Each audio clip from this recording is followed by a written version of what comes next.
Good.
Yo.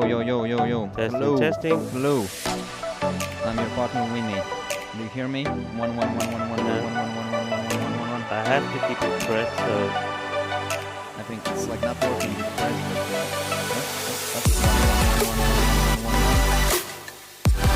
Now, yeah, good. now. I think I can bring the tape and we can just maybe. Yeah, that's what we can like that.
Two. Testing here and out. Just saying hello, and I'm going to go loud. So if Rico gets deaf because he can't change it, so we'll get it back to him. Now, is that cool? That's good. Like it. Thank you very much.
The European Cricket Series rolls on after a crazy 2 weeks in Estonia. In fact, a golden finish there last night. We are breaking new ground in England for the first time. Can't wait to see what this brings. A huge day as well on the network. Expecting a few of the super fans to join us as well. Get ready, get set. I'm Mr. Maximo. This is the European Cricket Series England, and it starts right now.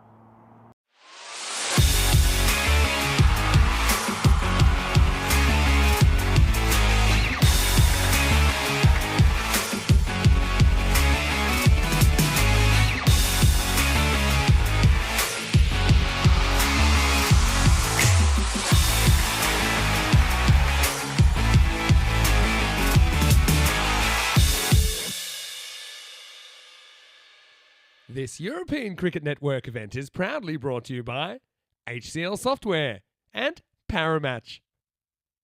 Good morning to you wherever you're watching from around the world, and welcome to another huge day in European cricket. It is day one of a 5-day extravaganza here in England, the first ever European Cricket Series in the United Kingdom. So really excited to be here. We're at the Rains Park ground, one of the Wimbledon grounds. The format this week's a little bit different, but also a little bit the same. We'll have 5 clubs doing battle over the first 4 days of the preliminary matches, but then we do have an NCC A team, which is essentially an England 11 from the ECC, who will be playing on Friday. They're automatically qualified for finals Friday. So it's going to be pretty tough because only 3 of the 5 teams that we'll see in the initial stages of the week will get to play in finals in 4 days' time. So we're starting with a pretty interesting clash. It's going to be a battle of the Blues first up, with Spencer making their ECN debut, taking on Tunbridge Wells, the club that represented England in the ECL in 2022. We've got Ian Ramage here to do the festivities. We have the coin toss for match 1 coming up. Let's see who wins it. Spencer, you're the home team, you'll toss the coin. Tunbridge Wells, the away team, you will call. There you go. Tails. Tails has been called. It's come down tails, so you've won the toss. Yeah, we're going to have a bowl. Okay, toss won by Tunbridge Wells, who's going to bowl first. So Tunbridge Wells have won the toss and they've elected to bowl first. Doesn't really surprise me. I think first game of a tournament, first innings of a tournament, I think that teams are keen to kind of all get out there, experience it together. Also can kind of see how the pitch is playing. More about that in a second. And you can just kind of pace your batting innings accordingly. But Tunbridge Wells, they are a team we know quite well on the network. They were the runners-up of the European Cricket League in 2022, and we actually haven't seen them on ECN since that heartbreaking loss in the final to Pac Care Badalona that sent the ECL trophy to Spain 2 years ago. But they've got some really great players to watch. Can't wait to see them back on ECN. For Spencer, it was their first ever ECN experience, though they do have a bit of history with the host club Wimbledon. One thing I really am excited to hear about from the Spencer Cricket Club is the amount of juniors they've got. They've got over 1,100 involved in their youth program, and they're real trendsetters in that area. So I think they're really going to enjoy their European Cricket Series experience. Let's talk weather, and yes, that is the sun. We are in England. It's not a mistake. We've got the sun out at the moment,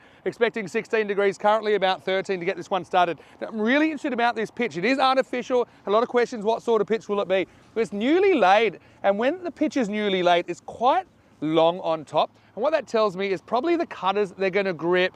It will bounce, but it'll be kind of that tennis ball bounce. It'll be slow bounce. Honestly think you don't want to drop short on this. Should be a really great start to the tournament. 5 matches every day as we roll into match 1. The news from the toss is that Tunbridge Wells, they've won the toss. They're going to have a bowl. Rico forward. He's made the trip here as well. Super excited to make some history with you today. Let's get ready for the start of day 1. Tunbridge Wells bowling first. So Spencer CC to be hitting.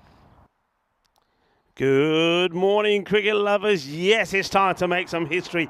The first time that we are here in England. Well, England is said to be where the game of cricket first originated, first played in the southeast England in the 16th century. Of course, it is also known as the home of cricket, Lords, which is the Mecca of cricket. And this area here is pretty special. Yes, we are in southwest London. Looking forward to the action starting here. You're seeing the beautiful Rains Sports Cricket Ground, a wonderful ground. This is the second ground that Wimbledon has. So this is where the third, fourth and the fifth play is absolutely beautiful. It looks stunning. And the weather today is great as well. A big thanks to Barry Dennis, who's the president here, and the secretary, Crispin, and the director of cricket, John Speller.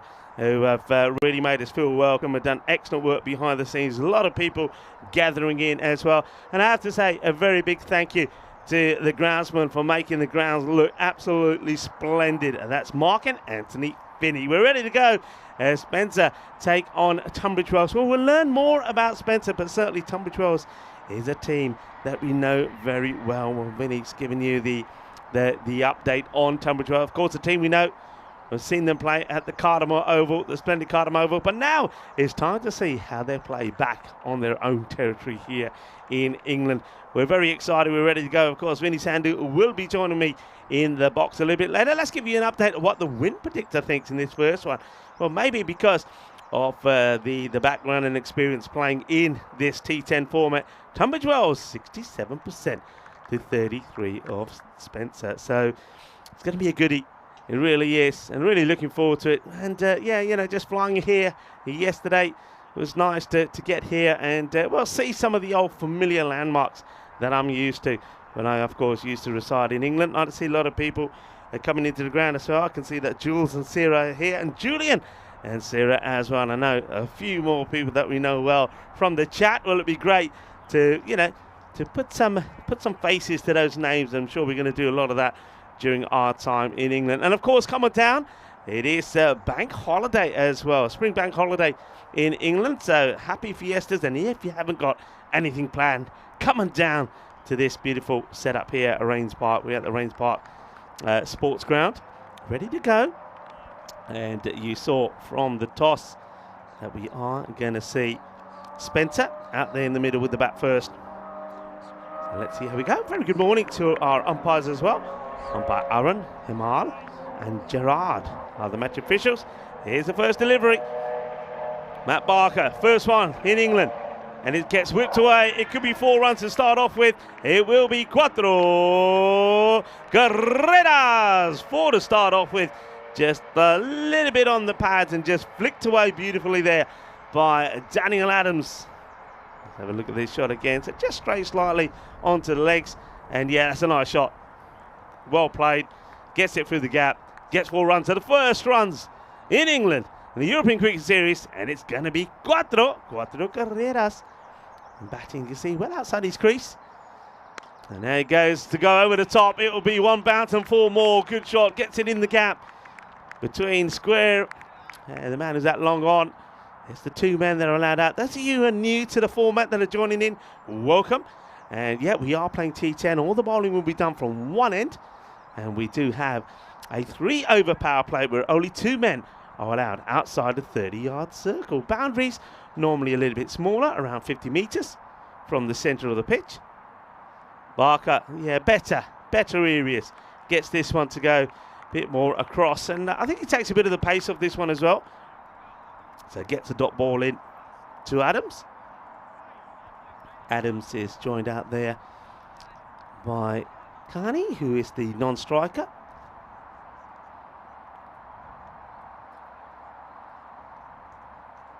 And miscue, first opportunity, and it's well taken, good catch. I'm expecting to see the fielding at high levels, and Lee Cormie makes no mistakes, takes the catch, and maybe, well, Corey would normally say a little bit of mayo on this as well. So it's a couple of boundaries, and that's your lot for Daniel Adams. He's going to have to go. We'll see that wicket again. Nice catch. Gets himself into a good position, but a good comeback as well from the bowler, from Barker. Just slightly shorter, gets it in better areas. So Barker gets a breakthrough. Good to see you have a good catch there from Cormie. The first wicket goes down. But yeah, one thing about this format, if you are new to it, you'll see, or you should see a lot of this. Batters just going in and having a go. The time, those 60 balls, they run out pretty quickly. So you will see batters will go out. There's no such thing as playing yourself in, and very few balls are genuinely left by the batters. Tunbridge Wells will know about that. They've played this format. And Spencer, they will learn pretty quickly. So Marto Evans comes in at number 3. Very good morning to so many people that are tuning in via various means. Wild swing and a miss. Well, that's the right idea from Evans. That's a big swipe at this. Misses out on it. Yeah, good morning to Chris Smith, to Rob Thompson. Mr. J. Grant is in there as well. Christopher Ward, Ivan B. And Jeffrey Mobbs as well. All expecting this to be a fantastic series. The dot ball there. And I know that Charlie's been doing a little bit of lurking as well. And yeah, Charlie will be making his way here sometime this afternoon. He says he'll probably have a walk down. Of course he will, Charlie. And well, Charlie, I'm looking forward to talking to you about that golden ball that we had in Estonia. We did say we'll get one. Well, we had to wait right till the end. But we got that golden ball, didn't we? And more about the golden ball a bit later, because again, some people are wondering what I'm talking about. Yeah, we are in England. There you go, confirmed. We'll be here for the week. And then, well, I will be jet setting off. We'll be bizzed away to Cyprus to start things off there. And then we also have, well, a big series to come.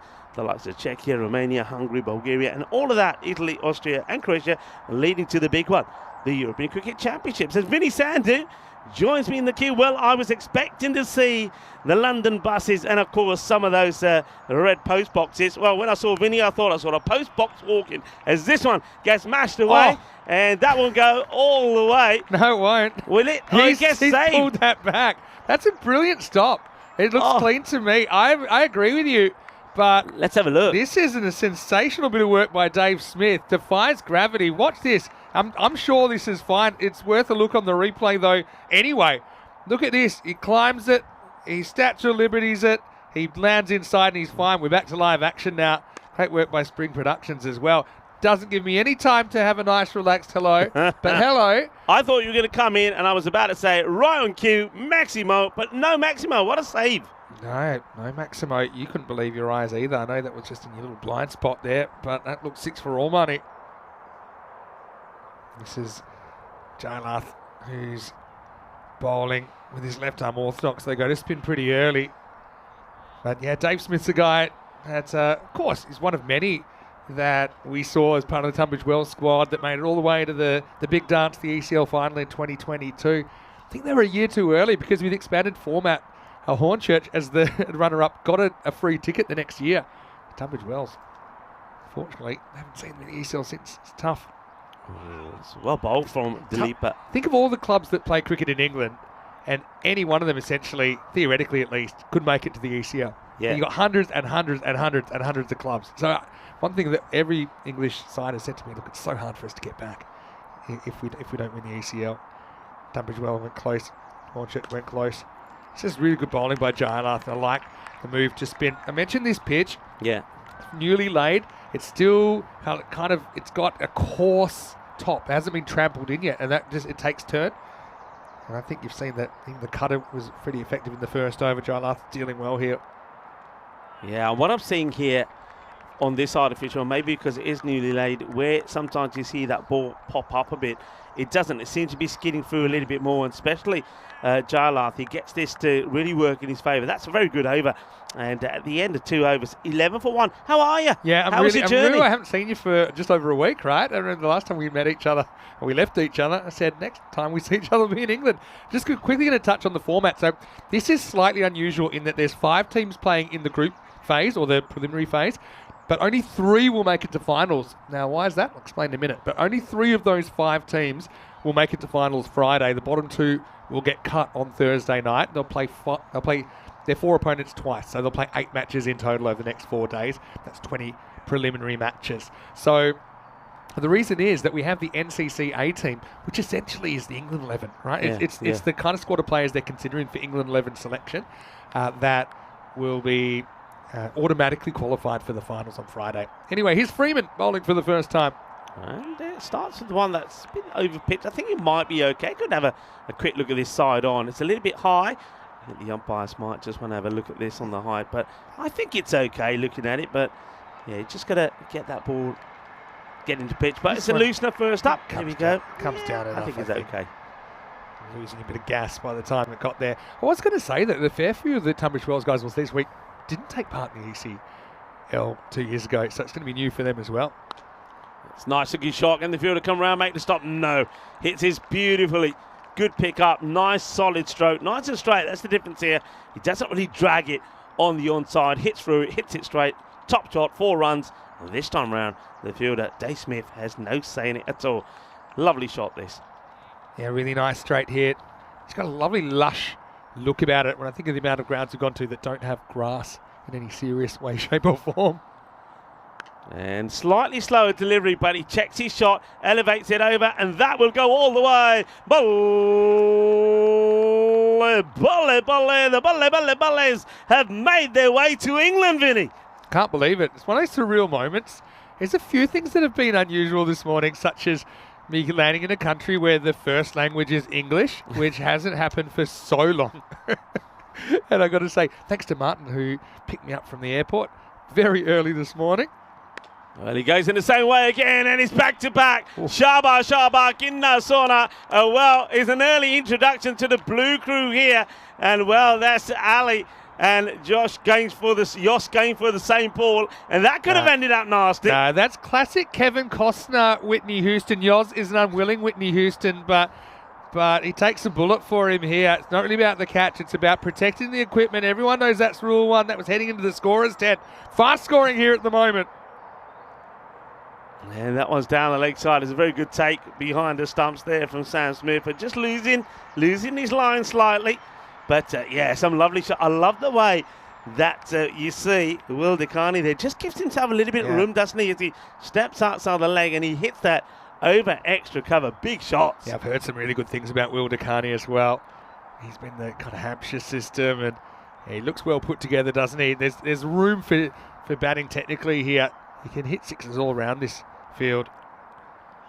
Oh, that is big. That is awesome. That is brutal. That goes all the way. Que guay, que genial, que grande. Eso es una máximo. Yeah, well, that's a big daddy 6. Just pick that up. And look, I do think this pitch, it's kind of slow. So I said it'll give you a bit of grip, but it is kind of slow, and it'll just kind of sit up there. It's not going to rush you upstairs.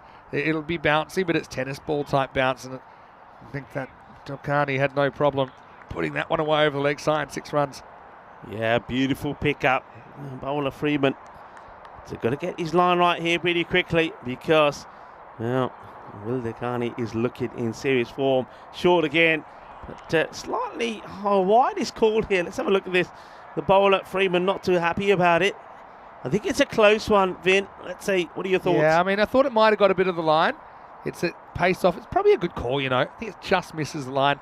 But I do like the change of pace, just changing things up, especially as a seamer. You've got to kind of use whatever's in your arsenal. You can't just run in and bowl the same pace all the time. Freeman's gone magical here in the third. Last ball of it coming up. Good finish, though. Good finish. Just gets the length a little bit better, just a little bit shorter. And just that length, there seems to be a bit more bounce over there. I think the more fuller you go, there was less bounce. But here, you see, the carry-through is much better. So that's a good finish. Just watch this one. Slightly shorter, and he gets good height on the bounce. Yeah, that's the other thing. It'll kind of spring with that overspin. DeCarney just realised he probably overcommitted a bit forward there. Lost a lot of his potential power in that shot. Anyway, 24 off that over, and this innings lights up 35 for 1 off 3. Gives me a chance to quickly say hello to everyone. Wayne's in the chat. Tim Reedman's in the chat. Sarah D is actually here. Also hello to Chris Smith. Hello to Ben, who's watching from Perth. Hello to Nick and all the Nicks. Hello to Kai Bay. Jesus, good turnout this morning in the chat. I also want to say hello to Bajendra Yadav, to Ivan, Andrew Batchelder's in there, Matty Benton's in there. Hello to you. I know that Feffy the Hornchurch will be sneaking around today. They're not playing today, but they'll be in the chat. Don't you worry about that. Hello to Shohag, Jeff Mobbs, and to Nims saying, is this match open to the public? Anyone from London? Yeah. Come on down. Anyone, no matter how far away you are, it is open, it's free. I haven't checked out the food and drink chat, but that will be part of food chat later on because there are a couple of options there, I noticed. This is Dave Smith coming on. Keeper up to the stumps. Yeah, he's going to slash at this, and this is going to probably might even go all the way, you know. Just one bounce in that vacant third man boundary. So nice looking shot. I know it's a little bit wide, but if you look at this, watch the way he rolls the wrist on it. He knows exactly where it's going. You can tell that from the way that he's looking in the area and that ball goes. So he knows it's wider. He knows that the 30 is up. It's a safe shot to play. He'll get 4 runs. Yeah, look, come on down. And of course, it is spring bank holiday here in England as well. So if you are local, you are nearby, coming down, get on the tube, get on the public transport. Rains Park Station is the nearest. Well, this is elevated, is up in the air, but a catching opportunity, and it will get taken.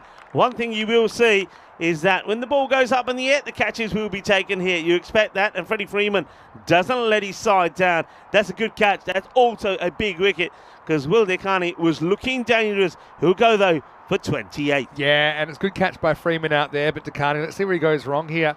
Had to make the pace. Just doesn't really get it out of the middle. Maybe inside half of the bat.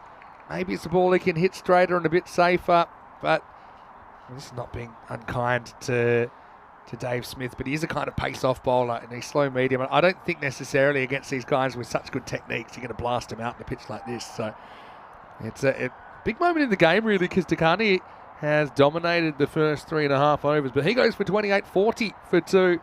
David Mansfield comes out to replace him. All right, he doesn't get this out in the middle. It's going nowhere, really. It won't even get to the 30-yard circle, so a bit of luck early on from Mansfield. Wants to be aggressive straight away against Smith, but scuffs it, but gets lucky. Good cutter again. You know, just cutter. Use what the pitch is giving you. And look, sometimes, here's the thing. Bowlers will tell you this. Sometimes you're going to get nailed no matter what, but you just got to try and stack the odds in your favour. I think he's bowled pretty well so far. And, I think there might have been something on this. Let's keep an eye on the umpire. I reckon there's going to be 4 to the batter.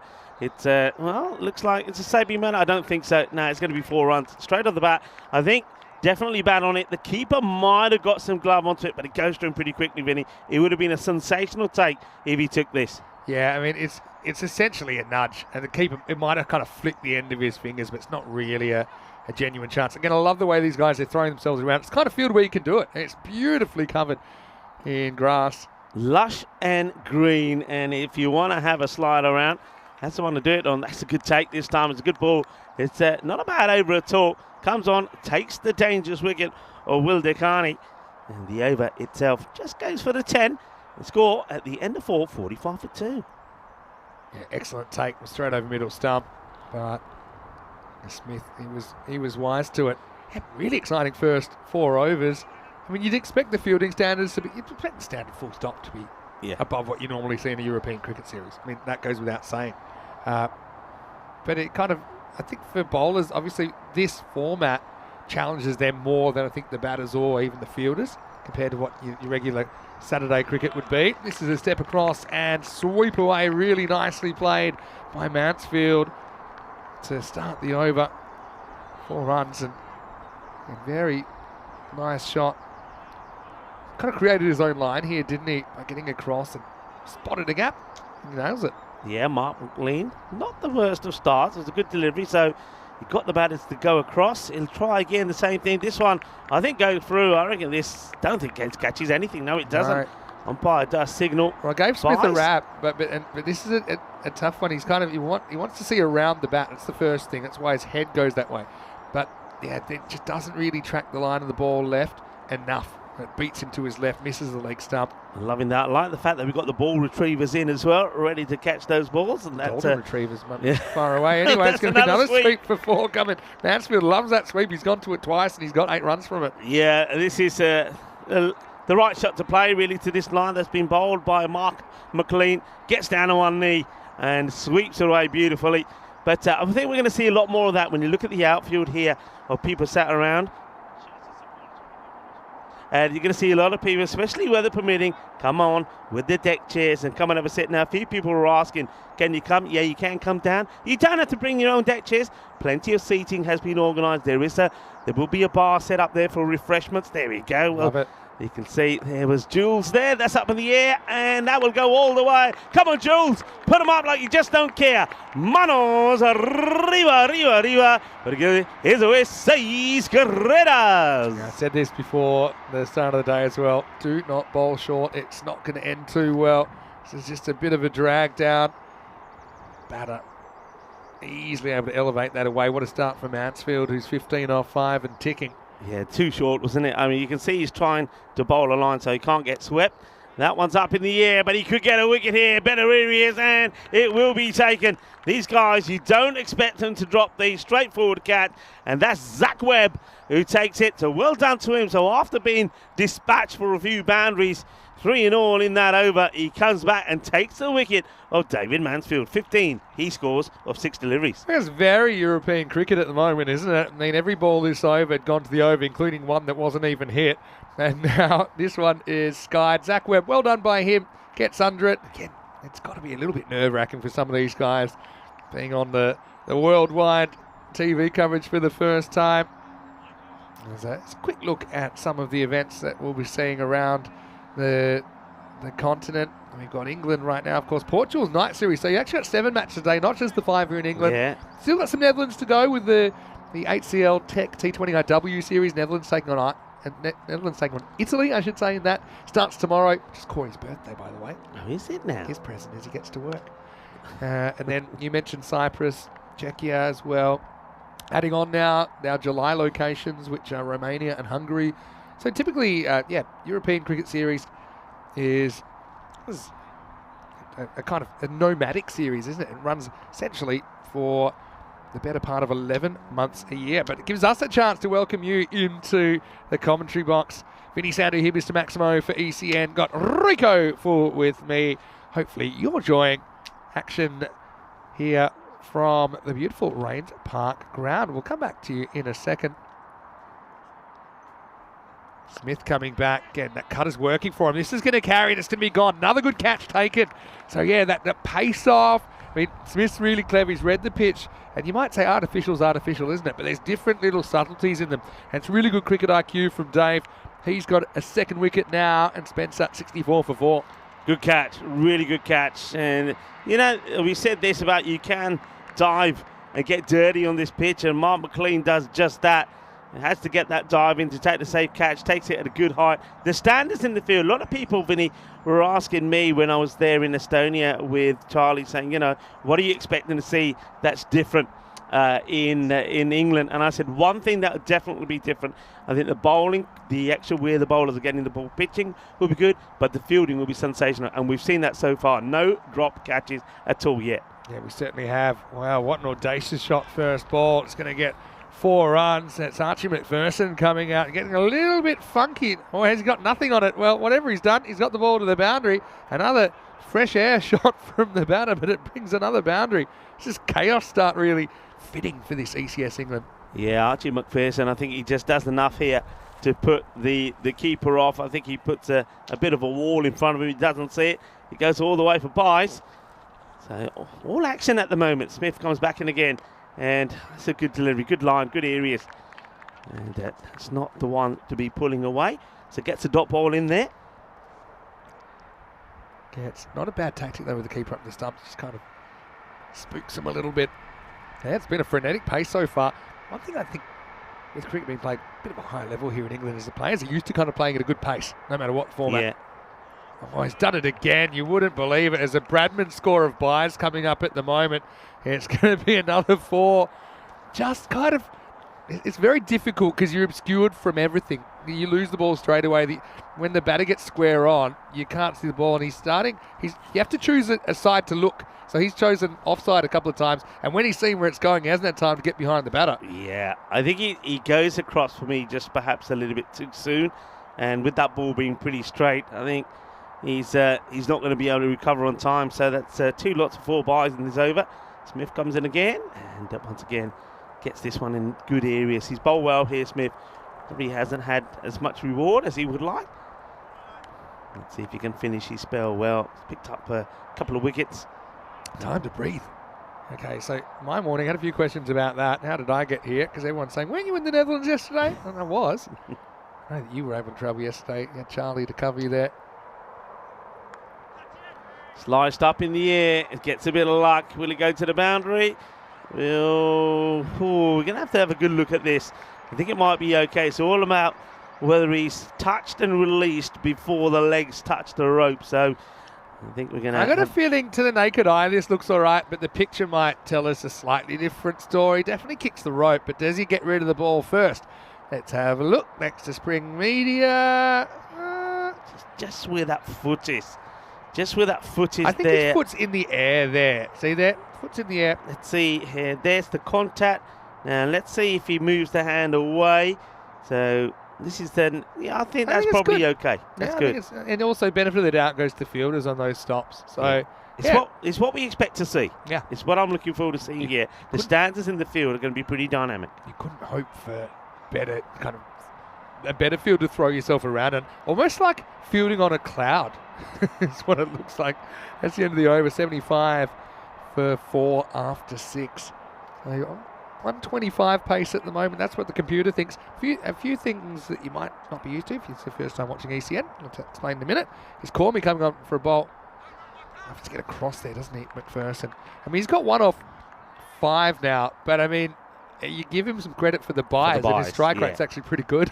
Yeah, you have to. I mean, that's why those bowling figures there also from Smith look good and pretty tidy, but there were some of those buys which obviously don't go to it. Right, once again for the reverse, Malachi probably impacted outside the off because there's an appeal there from the bowler from Cormy, but yeah, he wants to get funky, doesn't he? But he hasn't been able to execute as yet. He's tried the old scoop. He's tried the reverse Malachi as well. And now he decides to try and hit straight down the ground and misses that as well. So he is chewing up some deliveries. 7 balls for 1, really, in this format. It's not really good enough, McPherson, so he will be looking to accelerate. Otherwise, who knows? He might get the call to come back. And he misses another one here as well. It's behind you. It's behind you. Well, just you know the what? batter says, I'll help you out, Ever buddy. since they've given I'll help Smith you a out. rap for his keeping, he's been a proper iron gloves, hasn't he? And that's just a regulation stumping that, unfortunately, he's not able to hold on to. Let's see if it costs him. McPherson 1 off 8. It's not looking too pretty at the moment. He gets a life. He'll get at least a single here. Again, great stop, drop, and roll job out there from Freeman. Yeah, Freddie Freeman comes across. And yeah, it's I think you said it's a bit like clouds, this outfield, or a nice big soft comfy mattress. That's well, gets down, gets funky, makes a stop. Oh, that is big. That is humongous. Well, I don't know what's behind there, but maybe it's the food tent. Well, that grizzly is going into the catering area and ordering itself a hot dog or something. That's gone a long way. Well, I did say that when I saw where the fan zone was placed, I also would have suggested handing out some helmets to the spectators because it's in the proper danger area. And this one might have ordered a hot dog. There you go. It's a good shot of it. But luckily no one was in danger because it's gone miles over. Everybody has the striking there. And it will take us to the end of the 7th over. The score is 82 for 4. I'm loving the kind of quick changeovers here. Obviously, everything being timed. There's another look at what's coming up. We'll come back to that, though, because this game is going too quickly, and it's going to be a reverse for 4 to start the 8th over. Great shot, McPherson. He loves a sweep, the sweepologist, perhaps, as he just helps that one to the reverse leg side to the boundary. Well, he's trying to get funky a couple of times, McPherson. A couple of scoops scored astray. There's one reverse that went wrong in the last one, but this time he nails it, and it looks pretty decent as well, doesn't it? It's a good shot, and he knows that there's nobody back there on either side off behind the keeper, so he's trying to go for those areas.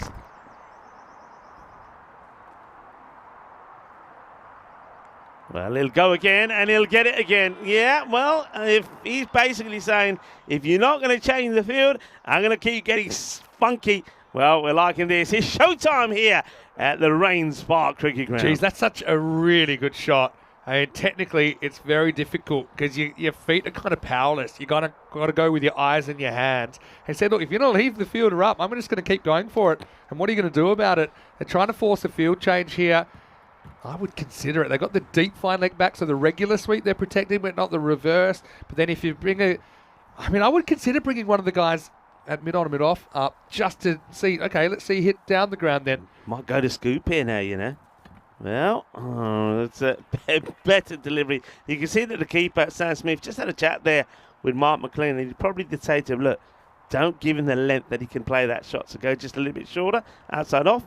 And he responded well, McLean.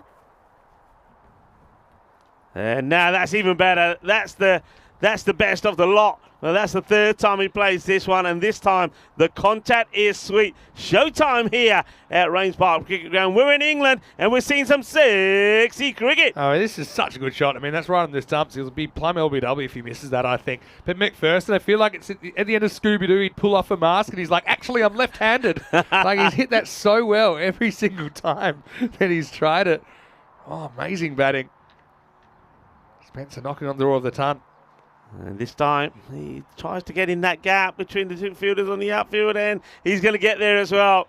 Here's a desperate lunge at it. Gets a hand onto it, but he can't keep the ball in play. That's Dave Smith, who certainly gets dirty for his side. But there's another boundary here from McPherson. Well, he started slow, Vinny, but he's got the acceleration in now. Yeah, but he's got a fair few fake runs that he missed. I'm still adding 8 to his score to get his true score. That one, it's about as close to a Tortuga as we'll get on this field, I think. There really wasn't too much. There's another one is going to disappear to the boundary as well. And the 100 comes up for Spencer, 102 for 4 at the end of 8. Yeah, and that over ends up being a cracky one, a magical over. It's not the best of deliveries, but it's you got to think he's moving around in his crease a lot, shows all these pegs. The bowler goes for it, and he just gets a little tickle on it, takes it to the boundary. 4 more is a magical over. They needed that. The acceleration is good. 102 for 4. You tell me, because, okay, first I'll finish what I was saying about 3 overs ago, which is I was in the Netherlands yesterday. Unfortunately, we had a fair bit of rain on KNCB finals day, and so it was washed out in the final after only 4 overs of play. But I couldn't quite get a flight out of the Netherlands last night, so I got up really early this morning, 3:30 Europe time, which is 2:30 our time, where we are right now. Mm-hmm. Got the suit on, got to the airport, came pretty much straight to the ground. Here I am. So we saw you turning up in the black cab as well as we were leaving for the ground. I was a huge fan of my driver, by the way. Here's Matt Barker. All right, Barker took one of the catches of the season, didn't he, in 2022 in that ECL? He did. Hey, isn't it really confusing at the moment, especially this month? We call it May Madness. When you get to the airport, and of course, coming to the UK, there's a few security checks they do. Where'd you come from? And I'm just thinking, don't ask me that. I have no idea. I had to think hard. I stumbled. I did, but and then you seem guilty. Then I wrote it on my hand, Estonia. Anybody ask me, all right, will this go to hand? No, it's going to drop short. With man on fine, can't get there. Yeah, I wrote it on my hand, Estonia, because I knew I was going to get asked. So when I'm asked, just quick look, it's like I was cheating in an exam. Estonia. Luckily, I got through without too many dramas, luckily, and was able to get here on time, which is great. Also, I'm feeling this is such a frenetic pace, but it's just because I've done a week of T20 cricket. That's true. That I'm just kind of blown away at what I'm seeing here. I'm sure a lot of the viewers feel the same way. Oh, that's a proper nutmeg here. But a bit of extra pace this time from Barker. And fires it through, and it goes through the legs. Good take this time Evans. For Smith. He'll be a bit disappointed he's not going to wide unless it's between the batter and the stumps, and that was straight under the batter, so it wasn't a wide either. And gone on to the pads and into the stumps. And I think this is where Matt Barker's, I think he's gambled. He knows perhaps that Evans probably is going to once again take a little step towards his leg pegs, and then he's decided to fire in that full length delivery like the leg stump Yorker. He's gone for the toes, isn't he? And because of the movement from the batter, he allows the ball to cannon off the pads into the stumps, gets him bowled. Good bit of bowling. You can always learn a lot, I think, when you watch the coverage about what you might do better. I think there's the real lesson there for Martel is that he's just getting 2 leg side of the ball. He's creating more opportunity for the bowler to get away with the ball like that. All of those balls he was getting a big wides if he can get inside of it. So yeah, don't back away. It's not really the odds. If anything, if you're going to go the other way and back yourself to hit through the leg side, that one cannons off his pads into the stumps. So 104 for 5. And Martel has departed. So new batter comes in. Left-hander now on strike. Here comes Barker to the lefty, and well, he goes short. And that one again is a good example of what you were saying earlier about this pitch. The short ball will just hold up slightly. It definitely does. This is Barker to Barker, by the way. Tim Barker coming out to bat at number 7. Barker versus Barker. Only They're going last one ball, barking though. mad here. They're going barking mad. The Barking's a place here, right? It is a place here. Berkshire? No, not Berkshire. There is I know actually it's a not the Barking. same, but I'm just saying it's another Bark-related name. Dagenham and Wood. Doggenham and Wood. I'll get that back. I think they got 2 there. It's pretty good fielding Good once fielding. again from Dave Smith. What Dave Smith does well here when you see this again, I mean, he could just stop it, but he knows that will allow the batters to maybe take another. So when he's saving this, look, he's pushing it towards the fielder. That's really good, intelligent fielding, which then allows the fielder to get the throw in early. Also means you don't have to get up that quickly. So that's smart as well. 107 for 5 then. After 9, they do get through for a 2, but gave himself a chance, I think, of perhaps creating a run out if he can nail that pass perfectly. It's going to be Jayalarth who bowled a really good opening over. He bowled it back in the second. We only went for 3 runs. They didn't bring him back until now. Now he's going to have to face the left-hander. 10th overtime. Good shot. This is over us, Vinny. That's a cracking hit. That's going to go, well, probably going to go into the woods behind us. Well, good luck finding that one. It's in there somewhere. You lived here a long time. You can tell me what kind of wildlife is lurking in these woods. I tell you what, worse than any animal, stinging nettles. Oh. If there's any nettles in there, if they get you, We had a great one yesterday because of the heavy rain. Now, the field was actually okay, but there were big puddles, almost lakes. Netherlands is low-lying, right? Yeah. And we had an incident where, and they're not just chucking a new ball out there. They're saying, no, go get that ball. And we had someone come in almost like this golf, had to go shoes and socks off. to get the No, ball. wait. It gets better. Oh, hang on. Continue after this one. Cricket related, Jayalarth, not a great matchup for him. He's waited a long time to bowl and has to deal with the lefty. He's just going to keep pumping him out of the ground. Going, gone. Maximal, 2 in a row. Yeah, so interesting. They obviously brought him back, but this is really the first left-hander in ages they've had to face. And now he's basically spinning it right into the wheelhouse. That's some really incredible hitting there as Barker puts another one up and out of the ground. Yeah, good hit. Well, Jayalarth decides to change the angle. He's going round the wicket, but it makes no difference. Same result. 2 out of 2 so far. And now more width, and this one will go all the way as well. Bully. It's another banger.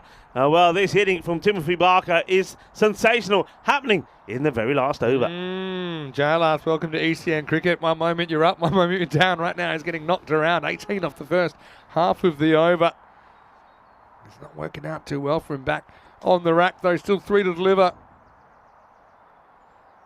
And okay, just a little bit different, just a bit more. Carom ball. Yeah, a bit more air on that one. Just Floats it quickly up. though, so in the Netherlands they end up finding a big plank of wood. I thought they were going to use it as a bridge. They used it to almost to fish the ball out like a giant cricket bat. But after all this, did they use that ball? No, they changed the ball. Exactly.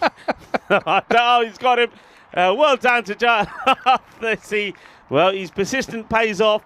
And after being smashed for 3 big sixes, he gets a dot. And then, well, another dot, which is a wicket, and an important wicket, as Barker will go. Goes for a quick fire 19, though, of just 6 deliveries. Well bowled, and gets it right. He knew Barker was going to go big again, but he just has him changing that angle.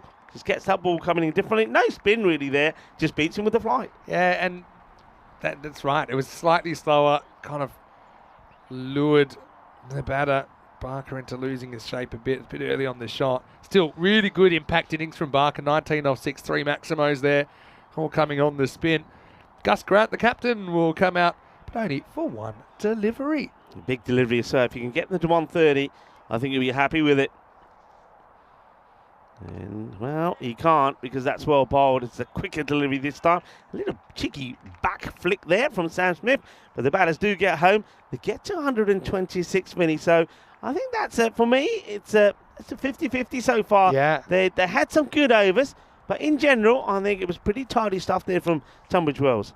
I don't know if we got the very end here, but there's a little bit of Grant kind of trying to lure them into one more throw, but Tunbridge Wells not falling for it. I think it's a very even game so far. Honestly, I think that both teams had their moments in that first innings. And in this battle of the blues, it's Tunbridge Wells against Spencer, chasing 127 for victory. First chance we'll get to see Spencer in the field, of course. Their first ever match on the network. And a lot of mutual respect there between the teams, which I really like as well. That's what cricket's all about. It was chaos o'clock as the European Cricket Series hit England for the first time. That was the first ever wicket, and you're right. It was served with a side of mayonnaise from Cormy, but did the hard work and then fell on the cloud as well. But I've got to say, Dakani, he was really impressive early with what he was delivering. What about this for some athleticism, though? I mean, the fielding standards, some of the stroke play we saw, some of the clever bowling variations, had a bit of everything in this first innings of the day. Yeah, that's a good look at that save. Now, I was ready to call that 6 runs, but it was not to be. That was the time when Vinny came and joined us. But the sixes would come eventually. And some of these shots, there was 2 cracking shots over the extra cover here. Just loved the way he gave himself some space. Well, Alistair and yours getting into each other's way there. At least nobody got hurt. They did save the equipment. And then this one, well, that was huge as well. Some really good hitting. But then wickets would come. And one thing that we've seen here, Vinny, is that if there's opportunities, if they present themselves, these teams will take them. Do you know what I really liked about this innings as well? It showed you there's different ways to kind of skin the cat. So batters were able to play to their strengths. Some batters like to go down the ground. Others are more kind of sweep happy like McPherson. Yeah. But this format of the game allows you to express yourself however you like. And again, that was another excellent stop that saved a couple of runs. So Tunbridge Wells, they probably did save about 10 to 15 runs, I think, just with some really good fielding stops. I expect much the same from Spencer, though, in the second half of this innings. But this is one that probably got away from Smith. Probably the only moment you'd say it wasn't really quite the standards they would have hoped for. Matt Barker, I mean, he was excellent, wasn't he, as well? He used the batter as a human backboard there as it knocked onto the stumps. That was the end of Martell Evans for 15. But what about some of that late hitting, though? Because then Barker had to deal with Tim Barker, and then Jailath had to deal with Tim Barker, who whacked 3 sixes out of the ground before he fell to a kind of sideways swipe. I think all things considered, 126 for 6. Very, very much in the balance. And Tunbridge Wells, the ECL 22 runners-up, will have the right of reply in just a few minutes.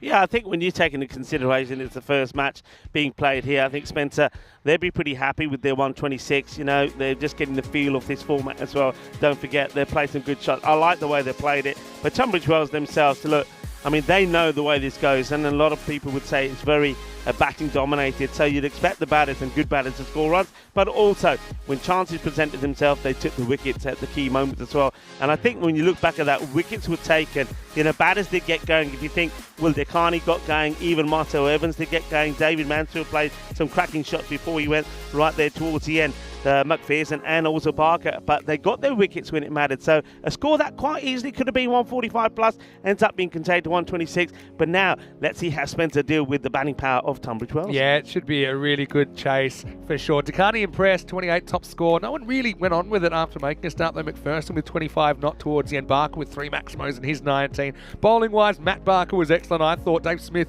as well with figures of 2 for 13. There are a few kind of buys and extras that kind of inflated the score a little bit. No, Sam Smith took the gamble, I suppose, to be up to the stumps, and that comes with some drawbacks as well. Jailath, I thought, bowled a very good second over. Yeah. Maybe a miscalculation to bring him back when you had a whole bunch of right-handers. He could have bowled it in the middle overs. We'll take a break then, back in just a few minutes, and we'll see our first chase ever on English soil. It'll be Tunbridge Wells chasing 127 for victory. Spencer hoping to defend and get a win in their first European Cricket Network match. Vinny's out of here, Mr. Maximo, with Rico Full.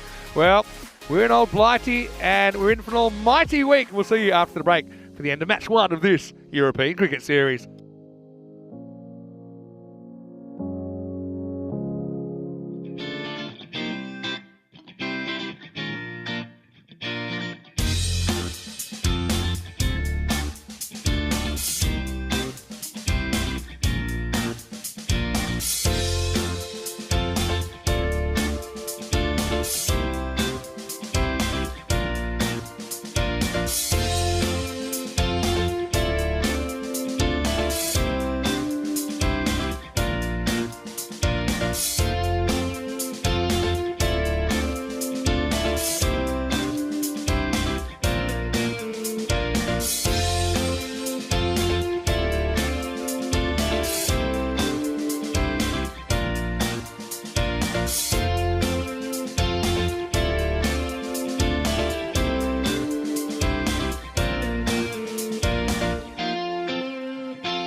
This European Cricket Network event is proudly brought to you by HCL Software and Paramatch. Hello viewers and welcome back to this beautiful past of London. Yeah, we are in England. Yeah, southwest England as well. We're in the Wimbledon area. This is the Rains Park sports ground. You can see a number of pitches there. Absolutely stunning, especially on a day like this as well. And just have a look at the outfields there and the pitches. You can see that we're playing on the artificial, but you can see here and at the far side as well, we've got several of those grass pitches. So 3 squares in total.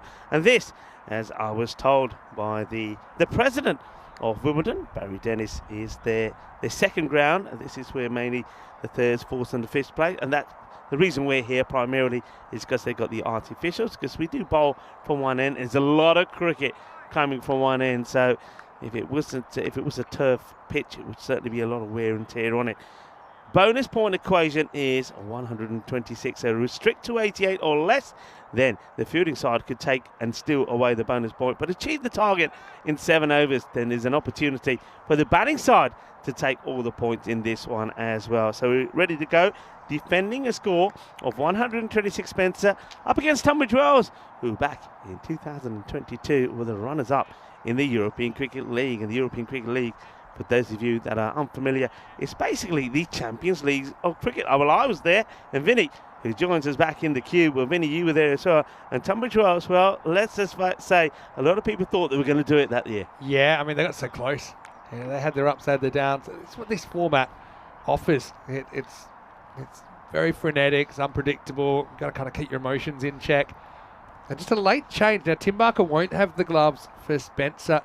Instead, it'll be Archie McPherson doing the keeping just to keep everyone up to date. So he was listed as the keeper, maybe picked up a little bit of a knock when he was batting. Anyway, we're going to start with the dot. By the way, Tim Barker, we didn't really have time to touch on this, but some of our ECN viewers might recognise him because he plays international cricket for Luxembourg. And he's playing we know really well. Has a questionable moustache at the moment, but that's another story. Anyway, no runs so far. They've gone for the Smith-Smith combination at the top, and it's Sam Smith leading the side. He had the gloves, and let's just say had a bit of a mixed time with the keeping. With Johnson, very high-level player as well. He's given the first over. Maybe Spencer noticing that spinning the power play was reasonably effective for Tunbridge Wells. Oh, well, where does this one come from? After a couple of slowy deliveries to Dots, he's actually bangs this one into the deck. And that's a really good take from Archie. Does superbly well. Yeah, obviously, that's the kind of ball that actually kind of hassled Sam when he was actually keeping. But there's an element of luck, I think, with that, because you're kind of keeping blind.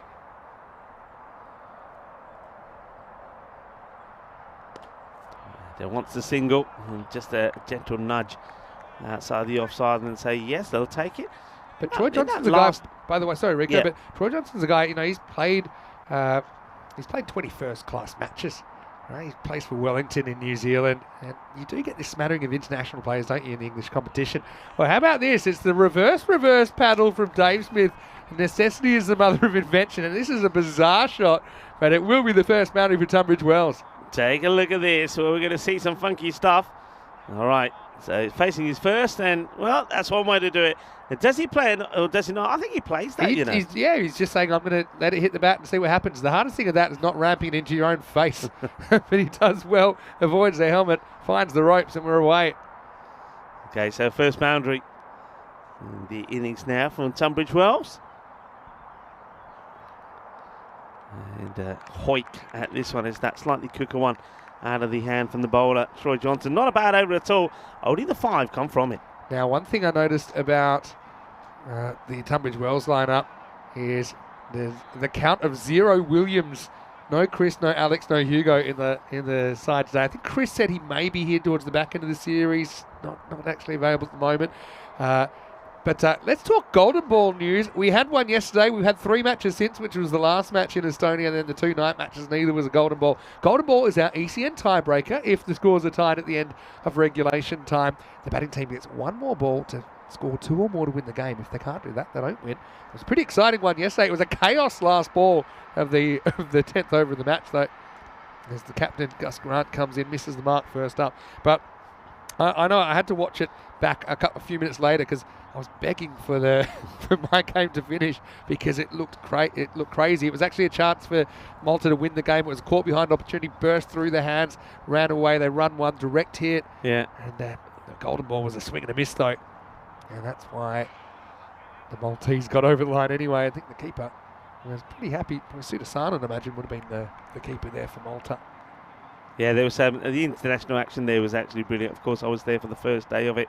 Good scores, high scores, not just from the men, but also from the women. So well done, of course, to the Estonian women as well. They got a win. They got a bit of revenge, didn't they? That could be a chance. Oh, well, he goes for the reverse Malachi again here, Das Smith, and he almost puts it into the hands of the fielder.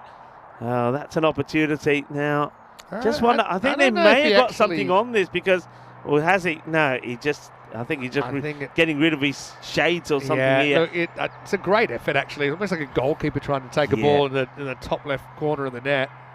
Can't quite reel it back in. Yeah, great effort. There's a nice shot of that as well. And, Cameron Ponsby couldn't quite get to it. Grant short, but this one, well, that's one way to stop it. I think probably the shoulder or the side of the head of the keeper making the stop. Tunbridge Wells give a slight advantage in this chase, but a long way to go. Well, trying to get funky again, but they have now put a fielder back on the boundary just for these attempted scoops and reverse shots that are being attempted. Yeah, and so new regulations saying that, hey, the line's the line. The line belongs to the bowler, that tram line, but if you miss it, then it'll be a wide, and that line stays pretty fixed just for simplicity reasons. Well bowled by Grant using this angle across. It wasn't Chanjal. I knew I must have just misspoken there. It was Rocky Danish, by the way, who's the keeper last night for Malta. 177-177, the highest scoring golden ball match ever. Reverse, well, that one's heading across to the offside. So yeah, that was the highest scoring golden ball ever by 10 runs, in fact. 167 was golden ball 4 in Cyprus, all the way back in August 2020. Yeah, I mean, there was some high scores, not just in those internationals between the men, but also in Estonia in general in the European Cricket Series. It was quite extraordinary. 14 centuries in that series. Yeah, 15 in total because Zishan Khan also got one in the internationals. But yeah, it was very comparison to what we were seeing in Barcelona. The pitch, I thought for a moment it was going to go through him onto the pad. So just having a look at that again, he gets very lucky. But the end of another pretty quiet over. So Vinny just 12 off the first 2. So very like for like. I know that their opponents at the same time, Spencer, were on 11. So both teams making a bit of a slow start here. So the other teams that we haven't seen yet, obviously we've seen these two, Twickenham and Wimbledon, we will see today. Wimbledon, of course, hosting the series. Hornchurch have the day off today. They'll be back tomorrow. But in Hornchurch, obviously the current ECL trophy holders. Johnson's going to be brought back to bowl out in the third. He's going to bowl a filthy full toss. He's going to get pogoed out of the ground. Maximal 6 runs. I think this could be a no-eat, Vinny. Let's have a look at this side. I don't think that's slow. I don't think it's coming down enough. So that could really start things off here. Troy Johnson coming back for his second, but he bowls a Gundy ball here. I wonder if he got side on this. The umpires would definitely want to have a look. And if we can slow this right down, I reckon that's too high. Yeah. Ooh, I suppose it is on the way down. Maybe he'll get away with it. It's there or thereabout, wasn't it? And mid-wicket is back. So this one is blasted through. There's sort of wall of fielders there on the offside. Good shot. Good-looking shot. Good timing. Yeah, but just the scores that we saw in Estonia was quite incredible. Arslan Amjad, 3 centuries, including 183, Vinny. And at one point, we thought he was going to score 200. Yeah, that was insane. I saw the highlights of it. I mean, I saw a fair bit of that Australian series, obviously, because I was there. But one thing about the highest scoring golden ball, though, was that for all of the runs in the game, last ball of the game, golden ball, swing and a miss. Yeah, I know. Conceded a run. Because we saw, was that another, almost a supersonic 9th over, right? It's 29 came off it, I think. Going to be called a wide, this one. He's got away with this a few times.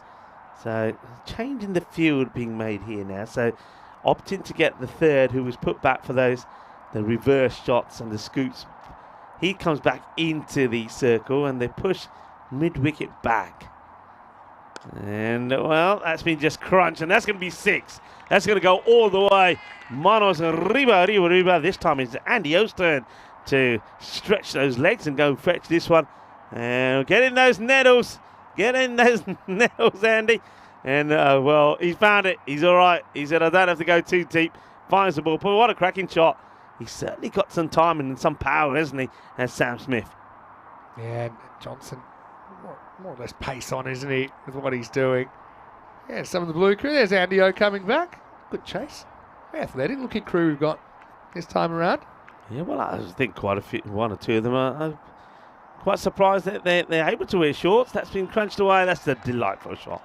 It's such a good shot, this is. It's not just the timing of it, but the placement. We know, and he knows where the fielder just got moved out there onto the boundary, but he just timed this beautifully, and it's been placed, as I said, to perfection. Beautiful to watch. Yeah, just timing. You don't have to necessarily go for power to still get value on a field like this. Last ball, the power play. And, well, this one is up and away. Gear. Shaka Midakalagia. I reckon it's a great effort to get the ball back in. I mean, sensational, but I think when you watch this again, though he gets a flip back on this, it lands the other side of the rope before it comes into the field of play. Let's just check this. I think all eyes are on this. It's a cracking shot. Brilliant effort. Just look, that's always going to be probably 3 or 4. 6. You know what? That's Martell Evans there. Can't blame him for trying. Yeah, but you see that he takes a lot of steps outside the field of play. He was. Yeah, great effort. A long way over, wasn't he? I think that's Martell Evans. But 27 come off the third over. All right, here we go. Back to the action. And yeah, just touching on that. It's a nice warm day. It's nice and sunny, warm. So you can see some of the crew have got the shorts on as well. So, all right, getting a change here now. So this is, we're going to see change in the bowling. Tunbridge Wells going well. That over certainly served them well. 27 came off that one. And remember, his first over only went just for 5. And there's another one, 4 more. They've got to stop this pretty quickly. Otherwise, they can find this match gets away from them in a matter of a couple of overs.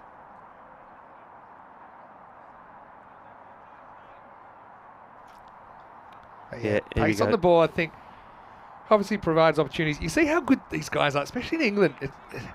It's where they've really tried to perfect this shot, I think, these ramps. Because, yeah, sometimes when it's heavy conditions, there's just such great value behind the wicket. Both outfielders now back behind the wicket, fine leg third man. Zakirullah on a kill into the attack, but at the moment he's just straying a little bit down the leg side, and that one's being clipped away as well. It's a nice shot. Little danger signs here for Spencer. Yeah, he's just a little bit too short. He is getting movement there, there's no doubt about it. There's Zakirullah. Gets that ball to move, but because it's so short, the batter, in this case David Smith, just has so much time to get into position and put it away. Right, what's the reply going to be here? And, well, that's beautifully played. And we're seeing some sexy cricket, aren't we? We really are. And they're toying around with the field. What I'm seeing here, you can see that the captain, Gus Grant, is trying to set a field that can work for him. But every time he thinks he's got it, the batters, well, they get funky and do things like this. How do you set a field to this? So they keep moving the man who's at third backwards and forwards. I get the feeling they might stick with him back there again.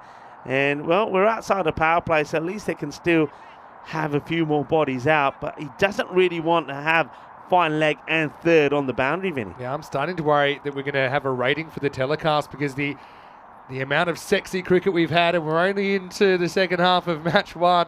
What a shot. Slower delivery. And it just gets a little bit of something on this. So I wonder, or is it a leg bye? A leg bye will be signalled there by the umpire. It's Jamal, the umpire, was out there with umpire Aaron, doing a fantastic job. The men in black looking very dashing, it has to be said. But yeah, just a slow ball. But you can see the issue. He's not able to get this ball. He's not getting it to go across the right hand. He's very much into the pads or a little bit too straight at the moment. And that's what's allowing the batters really to just take a little step across and elevate over the onside. Can he get it fuller outside the off? And the answer is no, too straight. It goes and all the way. Once again, a tremendous effort from the fielder, trying to stay inside the fielder player for as long as possible is Troy Johnson, and then leap and get a flip back in. It's just too far away from him. Another beautifully timed shot from Sam Smith. Seeing kind of the experience of Tunbridge Wells here, just knowing, like, go for it. Just go for it. Someone will come off. Yeah, it might work, it might not, but they're certainly not wasting any time. Spencer, most of their players had that approach as well. This one's down the leg side from Maria Kill. So I'll have to bowl it again. If you're new to ECN, there's probably a few terms that you might be wondering, what are we talking about? When we talk about a magical over, that's an over that goes for 20 or more at the moment. This one could go magical. 19 off 5 balls from Zakirullah. And of course, we have supersonic, 30 plus. I don't think we've seen a supersonic yet, though.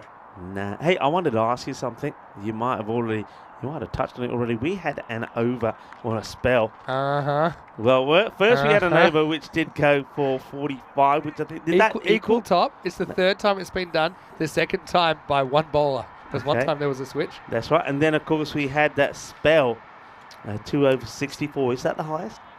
The most expensive? Charlie asked me the same thing. Right here, right now, the score's 60 for no loss after 4. And none for 64, wasn't it? Yeah. Not even close. Really? But it is second. So I know you weren't there for the 257. I think it was your day off. It might have been in Barcelona when Hamza scored 193 not out. But poor Mohammed Waris, his first over went for 30. They were fresh out of options when they brought him back to bowl the 9th, and he went for 43. So none for 73. Okay, so it's a fair way behind. And not just that. If you bowled a ball, if you just bowled 12 legal balls and got hit for 6, Mohammed Waris still conceded more. That's quite crazy, and isn't this comes down to, I think, for that record to be broken, 30 is my kind of max that you could get brought back for a second over, and it would need to be because everyone else is getting torched. In this case, they were. Anyway, Ponsonby is going to have a bowl here in over 5, and welcome. Now, Cameron, by the way, he's also not a bad commentator, I've heard. So maybe we'll have to get him on it at some point. Give him a go. And right now, let's see how this over goes, see whether he'd rather be out there or in here. That's a nice looking shot, beautifully timed. And looks like he just wants to maybe make a change in his field. So looking at his field so far, he might be able to give you a good look at it with a slightly wider look from the camera. We'll work on that for the time being. But 3 on the leg side, so behind square, mid wicket and long on, and then you almost got like a long off and an extra cover in place. Goes for that shot, but squeezes this one through. So a rare dot ball, and that's what they need here. Does Spencer a couple of dot balls? Well, they certainly could do with breaking this partnership as well. Get that first wicket behind them. That's played away towards one of those fielders I just mentioned, but that will just be a single.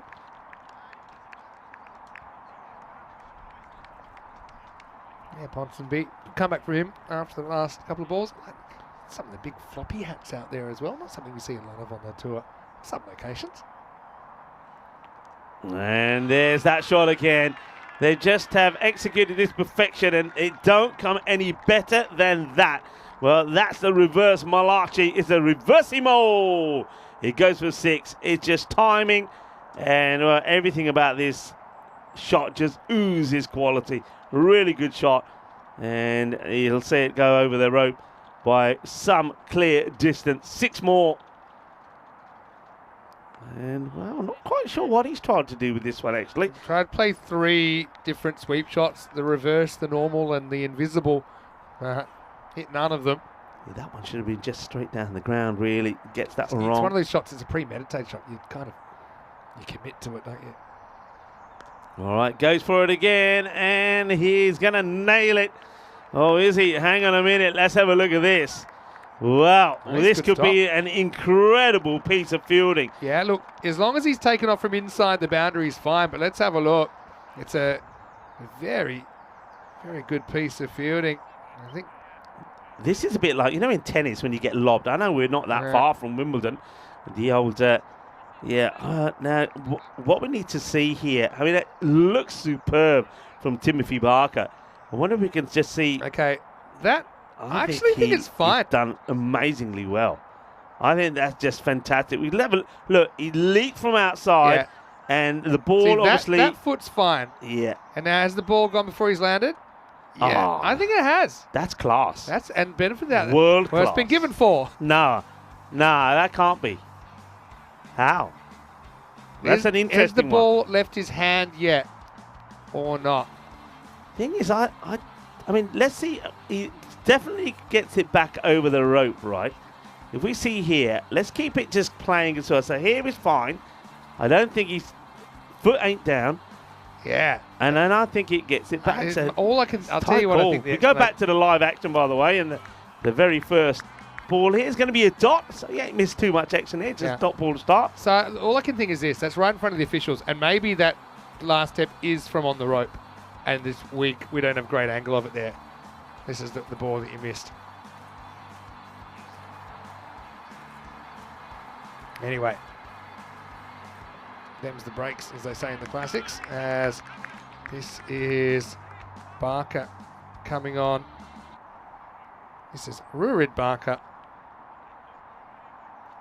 But, the Smith-Smith combination, the Barker-Barker combination.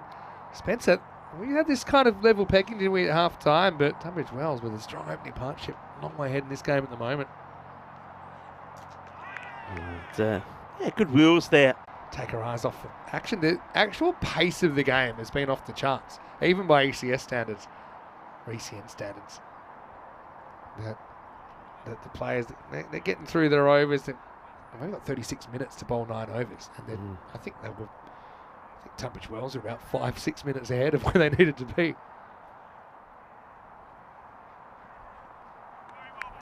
This one is, you can see what the bowler's saying, but they should know here that the line here doesn't move with the batter. So, though the batter, you can see, look where the batter's standing. Yeah. Unfortunately, now normally, in our previous rules, the wide line would have moved a bit, but now because we've changed the regs now to give the bowler a little bit more, we've got the bowler. I love this cat and mouse. He's saying, hey, bowl the stumps. What are you scared of? Probably getting smashed. But, I mean, that's the decision you got to make. Yeah. Are you going to try and bowl around him, or are you going to call him? You got fine leg back. I'll be trying to hit leg stump here. Well, he's gone into him, and that's not where to be. No. It's not where to be, because that's where he wants it. Yeah, I mean, that's bowled right where he wants it. And it requires just think outside the box a bit. Yeah. Sometimes attack's the best form of defence. He's just kind of rocked up, bowled it in the slot, and he's been just turned away effortlessly for 6. I think what we're seeing here, Vinny, because we've only just recently, about 10 weeks or so, when we come up with the new reg where a wide ball now is the whole ball has to be completely past the line. Whereas before we used to say even if it was hitting a little bit of the line, then we'd call it a wide. So we're giving a little bit more leeway to the bowlers. But that means that the line, though, doesn't move. So right now, the line doesn't move. It stays where it is. Get a no ball called here for the bail, I think, has come off, I think. The umpire just pointed. Has that bail come off? Now, let's have a look. Did the bail come off there? He was pointing. He's giving it for foot fault. So must be. He's just pointing at the foot. Yeah, he's pointing there saying, it was your foot. You're too fast. So no ball. Free hit about to come up. We haven't had, I think, is this the first free hit we're going to get? It is. First free hit. First ever free hit on English soil. Here we go. And, he hits it well. Fielder should come across and make the stop, and does. Nicely done. So just a single. Good fielding. Don't get the most out of it. So just to finish what I'm saying, but what I was going to say to you, Vinny, I reckon what we're seeing here from the batter, we're going to see a lot more of this when it comes to the ECC. Batters actually batting in that area.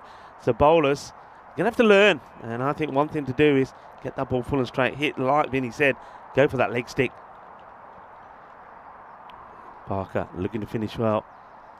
And this one goes straight through. That will be the end of the over. 84 then at the end of 6. So they are about 9 runs ahead of where Spencer were at this point. So Tunbridge Wells at the moment cruising to a victory. They've got all their wickets intact. Still a game on though. I don't know, a wicket or two. Obviously got two pretty high quality sides here. Spencer have a huge youth program. I think I mentioned it earlier. One of the biggest, if not the biggest in the country, with over 1,000 youngsters playing cricket, which is fantastic. I think at the kind of the top end of their program, they've kind of drifted out of the kind of Surrey Premiership kind of main deal over the last few years. But typically they've had a big rivalry with Wimbledon, but they haven't really played in a competitive match for a while. I think they might play the odd pre-season match, but it'd be really good to see them facing off in this series. Mansfield gets a ball. How about that? That was a surprise ball. Well, I think that surprised everyone. David Mansfield, it's short and it's a little bit gundy to say the least. Was that not even on purpose? His expression told me that was actually just one that was way too short. Anyway, gets away with it. No one's expecting it. That one's been crunched, but that's nicely handled out there by the fielder. No mistakes at all this time from Martel Evans. Just going off the first, however, we've had an hour and 15 minutes. I think we're going to have some highlights of the year this week. Fielding-wise, shots-wise. Back to live action here, and it's lifted up, and that I think's gone all the way. It has Maximo. As Dave Smith lifts himself up to 36. This opening partnership continues to grow. Yeah, well, the Smiths are doing well at the moment, aren't they? It's and once again, it's just too short in trying to get the area that he's trying to get this ball in. Mansfield is fine, but at that length, these two have got the eye in. They're just going to muller it away. So he might have got away with one short one, but not this time. That wasn't the one to go for. And that's the problem with when you preempt these shots. I mean, you never look at this ball again. It's a gundy ball, actually. It's down the leg side. So if you wait for it, you're hitting that way easily for runs. I mean, so he spoils one, but he will get another. Once again, this one is not as bad as the ball before, but it is on the legs this time. He says, I'm going to stand my ground. I'm going to wait. I'm going to play the ball on merit, and that's why he gets another boundary. So as good as those funky shots are, I think there is a time and a place. Sometimes you get a little bit too carried away with them, and you end up giving away dot balls when really you should be putting them away. Now that's nicely played away, and that's going to be 4 runs. Yeah, I mean, they're doing this easily at the moment, aren't they? Just haven't been able to get that breakthrough, Spencer. Still chasing their first wicket in ECN cricket. Now this one is just helped along the way, and that will be 4.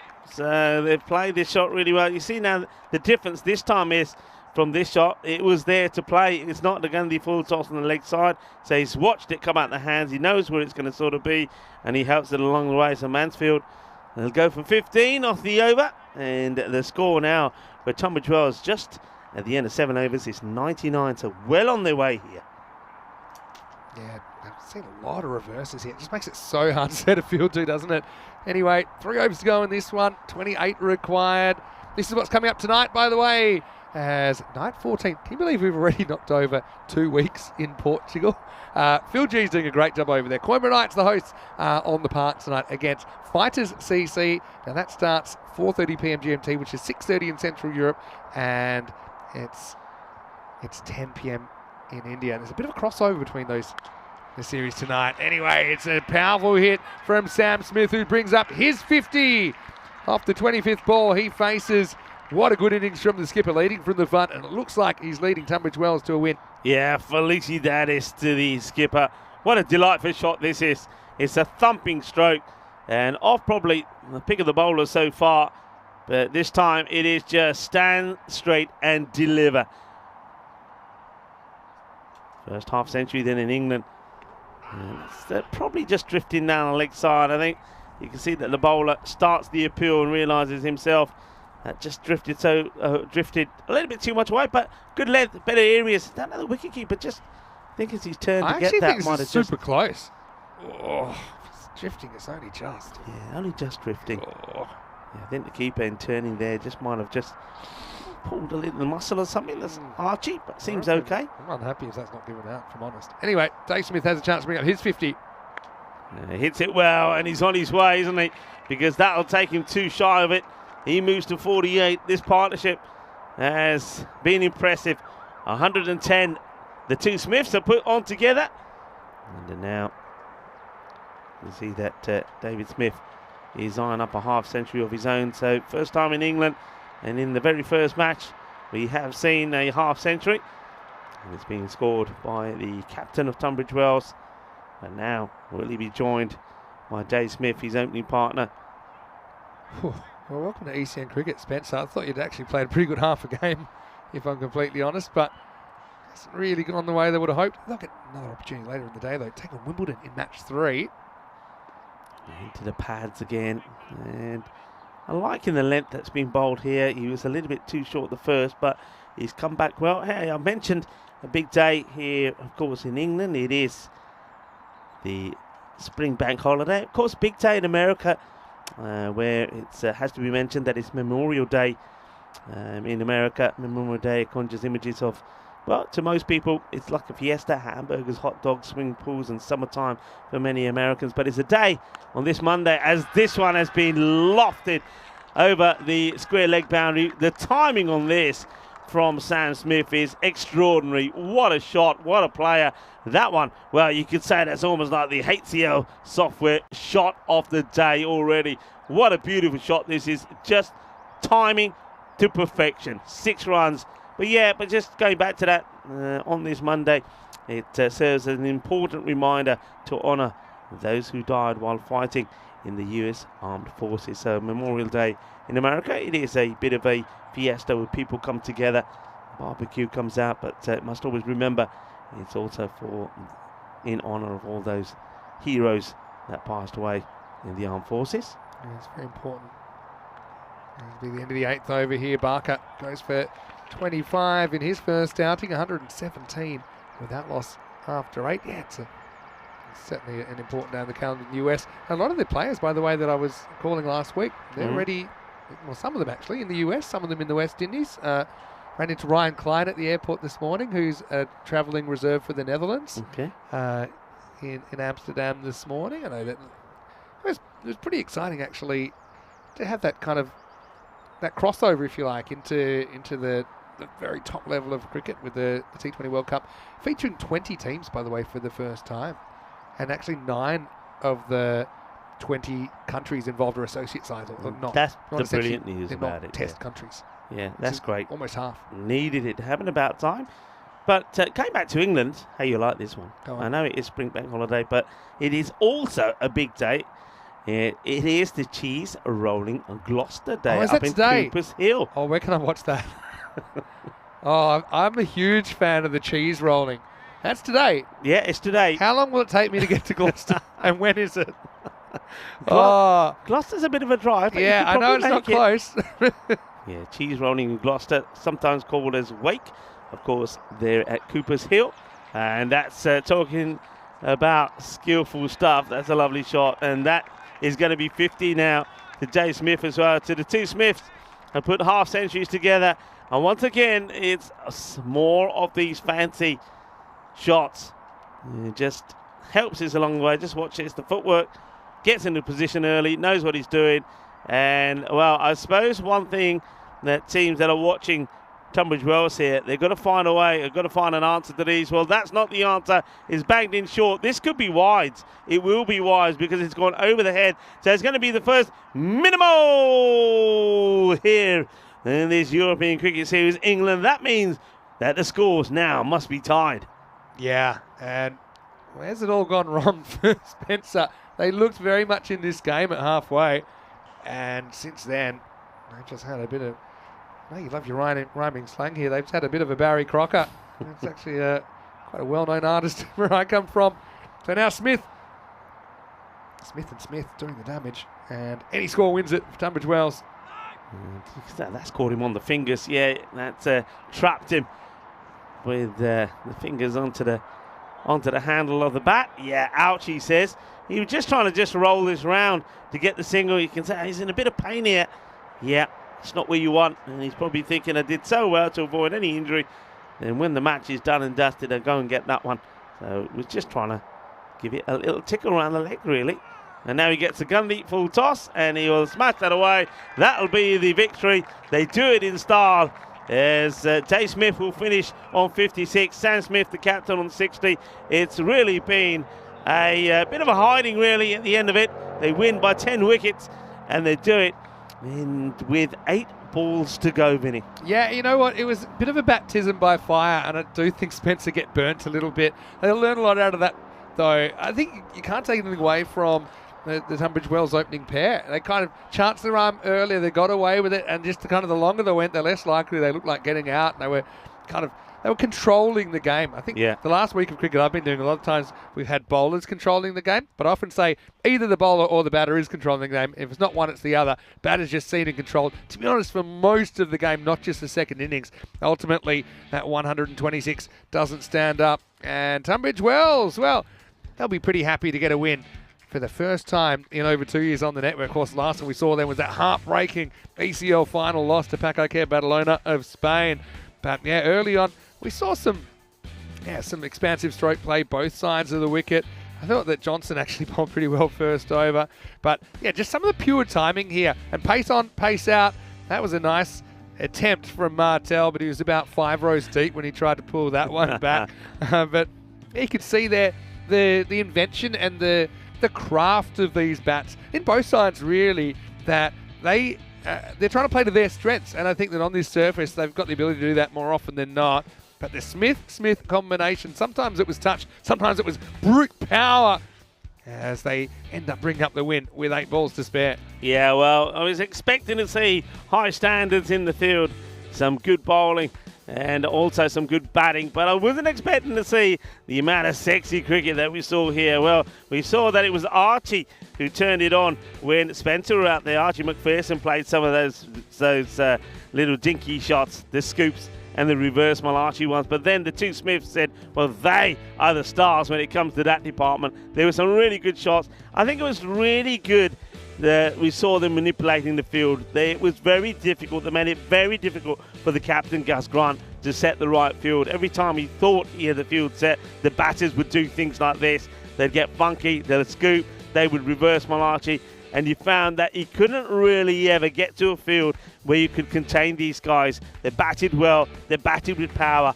they batted with good, smart cricket, and that's what gets them the win there, and a comfortable win of that. Spencer just couldn't find a way to break the partnership of the two Smiths. Yeah, it was just the way it went. But I suppose, Spencer, they'll learn pretty quickly. You can't dwell on a win or a loss, actually. Things will turn around really quickly. We still see them taking on Wimbledon in match 3, taking on Twickenham in match 5 tonight. But it wasn't to be. In fact, they're still searching for their first ECN wicket after Sam Smith and Dave Smith put them to the sword, 60 and 56 respectively. 14 extras in there. I think part of it, perhaps, just some slight wrong tactics, I think, when you saw the batters trying to take advantage of that wide rule. Go at the stumps, go at the stumps. At least try and put yourself in a position to take a wicket, I suppose. But look, easier said than done. Spencer, they'll certainly be better for the run. For their bowlers, you can see they all copped a little bit of tap. Thought Johnson was actually pretty good in his first over. The second one went magical. Grant, I liked his tactics, trying to get across the right-handers for the most part. And Barker, rooted Barker that is, you could see that he certainly has a bit about him as well. He took none for 25 off his 2 overs. So we'll take a break and we'll be back pretty shortly. And it'll be a pretty exciting one as well in match 2, as we'll get to see Twickenham for the first time taking on Tunbridge Wells, who hope to go back to back. When you sound to hear Mr. Maximo with Rico Fool. We're back in around about half an hour with more European Cricket Series England.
This European Cricket Network event is proudly brought to you by HCL Software and Paramatch.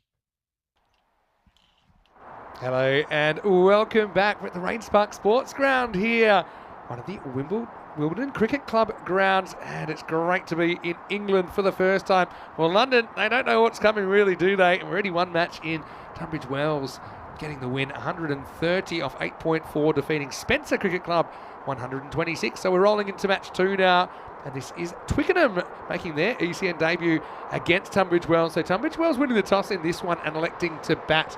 So I think that's a smart move, really. Obviously a lot of confidence on the back of that last performance where they were able to make 130 runs without losing a wicket. So it'll be a pretty exciting game, I'm sure. And Twickenham, well, I said London don't know what's hit them. In Twickenham, this is going to be a bit of an adjustment for them, I'm sure, because of the format. I think it's quite different. It's certainly action-packed as we have a look at the two teams. And a nice aerial view there of the Rains Park Sports Ground. I was just chatting with some of our super fans as Twickenham will be up in a second, but Don Manuelgi will be leading them. Muhammad Ahmed behind the stumps. Watch out for Adam Mather and Blake van der Linde with the bat and the ball. Tunbridge Wells, though, it was the Smiths that did the damage, Sam Smith and David Smith, in the previous game. Also, I quite like the left-arm spin of Dalipa Jayalath in the power play. But he's down to here, Mr. Maximo Rico Full with me. And another chance to have a look at a new club. Hundreds have played in the European Cricket Series. Twickenham are now added to that list. Yeah, now Twickenham, they're a club have a really good history here in England. I think I remember in my playing days, Twickenham being a club that was really highly ranked. Some very good players. So it's going to be very interesting to see who they field here. Obviously, it probably be like some of the other clubs, a mixture of players, maybe spread across the teams and the players that they have from probably the first team all the way through, maybe to even the fourth or the fifth team. I know that some of these teams, like here, for example, in Wimbledon, 5 teams that Wimbledon have.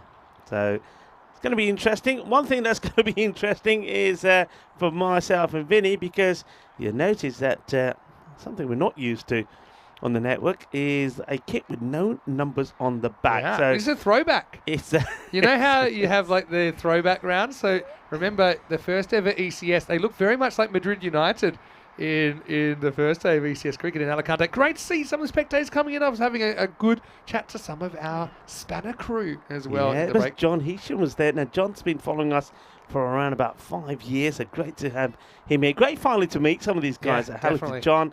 And, of course, we saw Paul and Sue there as well as we get ready to start the first ball, Vinny. Yeah, Adam Mather bowls one that climbs and hits the shoulder of that of Sam Smith, who's fresh off his half century. In fact, both these two are. So it makes sense, doesn't it, Tunbridge Wells? They're sticking with the two batters that have just put on a great partnership. They're hitting. You can see the two lineups there.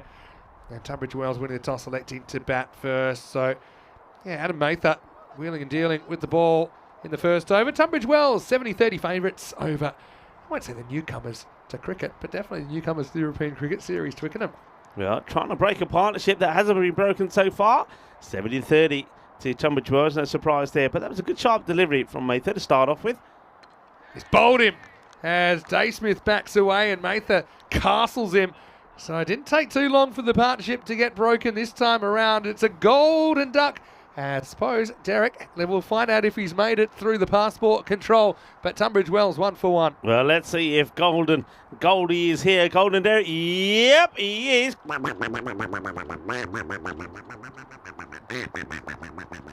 Something we always say on the European Cricket Network, it doesn't matter what you've done in the past because things can change just like that. And it has done.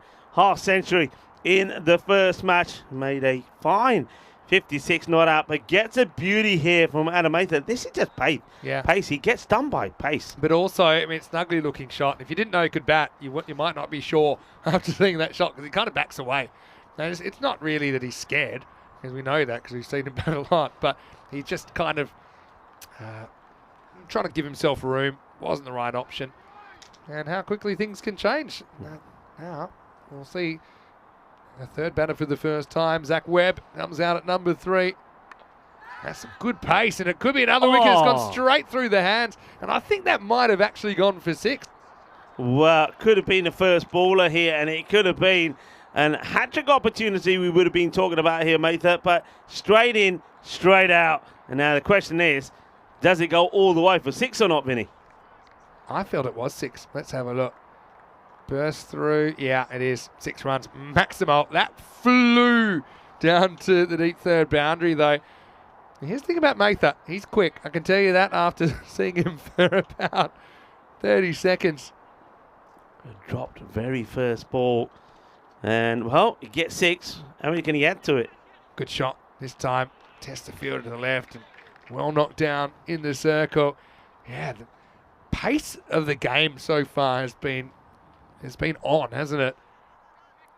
And Adam Mather, he's a guy that's obviously they're asking a lot of him. Opening the bowling here. I think he'll have a key role with the bat as well.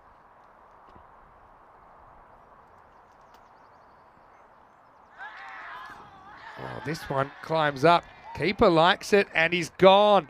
That was too spicy, even almost for the keeper, Muhammad Ahmed, behind the stumps. But Smith is gone. Sam Smith this time. So both Smiths removed in the course of the first 5 balls of this game. And Twickenham are up. Well, they might be numberless, but there's only one number that matters. The wickets column at the moment, they've got 2, and it's 8 for 2. He's bowling some pace here. He's bowling with some rhythm. This is sharp. I mean, that's gone quickly. And he wants to make sure it's being caught. It has eventually at the second attempt. And it was square leg. You can see that the standing umpire, and that's Aaron, was just checking with square leg. If that had carried, Jared said, yeah, carries no problems. So both the openers that put an incredible 130 run partnership together to get that 10-wicket win over Spencer, both have gone. And, well, a combined score of 1 this time between them. A single to Sam Smith before he goes. Of course, Dave Smith, a duck. This is down the leg side. Umpire has a good look. It's either hit the pad or the bat, or it's a wide. Umpire thinks it's hit the pad. What a great take that was from Ahmed down the leg side as well. So Mather, yeah, South African firebrand has just maybe snuffed that off the pad of Matt Barker, who's getting a hit. Flies through to the keeper. End of the first. It's 8 for 2. Great grab there for Mohamed Ahmed, because that was travelling, came off the pad for me, but still had to do well to take it. What a start.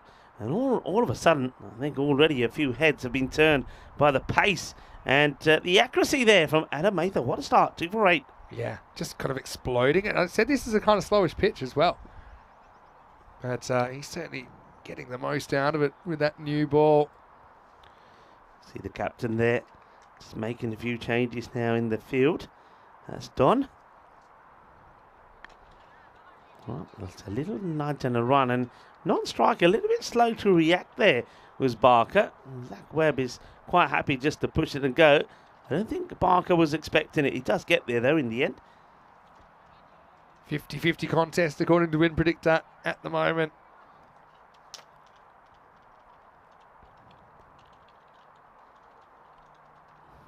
So good delivery, and well, this time Webb again wants to get to the other end. He's trying to push Barker, but Barker is caught on the back foot really. So no run there. Cracking start. So Tunbridge Wells going to see their depth now here with the bat, with the two men that did the job last time back in the shed. Let's see what else they got. How quickly things can change. Now, this is a false shot up in the air. Just going to creep over the point. And they're taking 2 on. This is not really there. And I think, well, that's, to be honest, that looks very close to me. They haven't had a good understanding, these two.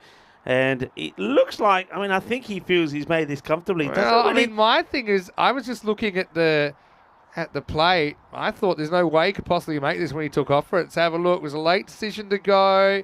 Throw comes in, draws the keeper a bit wide. He's just made it. And I mean just. Yeah. But I mean, an on-target throw, I think that's That's going to be Curtin.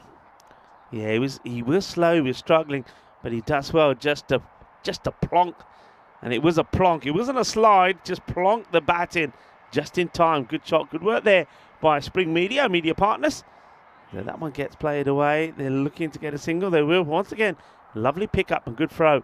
Not making this easy for Tunbridge Wells. It's a slow start from them in comparison to how they went in their last match. I want to say hello to Terry Richmond as well. Nice to have you with us. Hello to Kai Bay.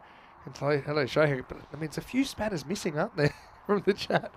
Steps across and goes aerial. Fielder comes around, just misreads the line slightly, and I think that one has carried again. We're going to have a look at it on the replay, thanks to Spring Media, who've been kept pretty busy in the early stages of this one. My initial reaction is at 6. Thing is, the fielder, he runs in, needed to run around. Pretty good blast. Let's have a look at it. It is... Oh. Yeah, it's just 6. Yeah, it's 6 runs. But you're right, Vinny. If the fielder had gone along the line, I'm not sure about the catch, but certainly would have been stopping the boundary. That's going to be 6 runs. Maxi Moe. Manos arriba. Arbitro porque eso es 6 carreras. I think you can still speak Spanish in England. They get on pretty well now. Unofficially. Anyway, last ball of the second over. And it's lifted away to the leg side. And that's going to pop over for 6 more. 6 carreras más as Webb lights it up. 16 come off the over of Profit. I wonder if he saw that coming. It's the end of the second over. It's 24 for 2. No Profit in this because he goes for 16 and has nothing to show for it. And just 2 boundaries at the end of the over, really, that did the damage. 2 nice 6s. Good clean hitting there from Zach Webb. So trying to get things started again here. 24 for 2. I think you'd have to go back here, wouldn't you? I'll be thinking back to Adam Mather to see if you can just skittle out another couple. Yeah, because you might just roll through them. There's early days in the table. Remember, only the top 3 make it through to finals Friday. That's because NCCA, the National Counties Cricket Association, will be playing. Now, what is that essentially? It's really the England 11. It is, isn't it? It's basically the England 11 of the ECC. Who's going to captain them? I'll give you one guess. Is it Dan? Starts with D and ends with Anne Lincoln. Yeah, well, he's going to love it because Dan Lincoln loves this format. And, yeah, it's going to be very good practice for him and his boys, obviously, as they build up to the ECC coming up. Mather does continue, and he could get another wicket. He won't. Oh, well, climbs the ladder there. Actually gets it kind of towards the wrist, around the middle of the hand. It's a false shot from Barker. But, oh, gee, that's Don Manuelga, I think, that has grasped a chance. Did all the hard work there, just couldn't hold on. No luck for the Don. Yeah, can't believe he's dropped that, really, the skipper. So Don puts it down, and you can see the disappointment there from Adam Mather as well. Some good bowling here from Adam at the moment. Yeah, the problem is when the captain drops one, who can you complain to? Exactly. But I'm loving the bowling here at the moment, I must admit. Just from the way that he gets his run-up going, he's nice and smooth.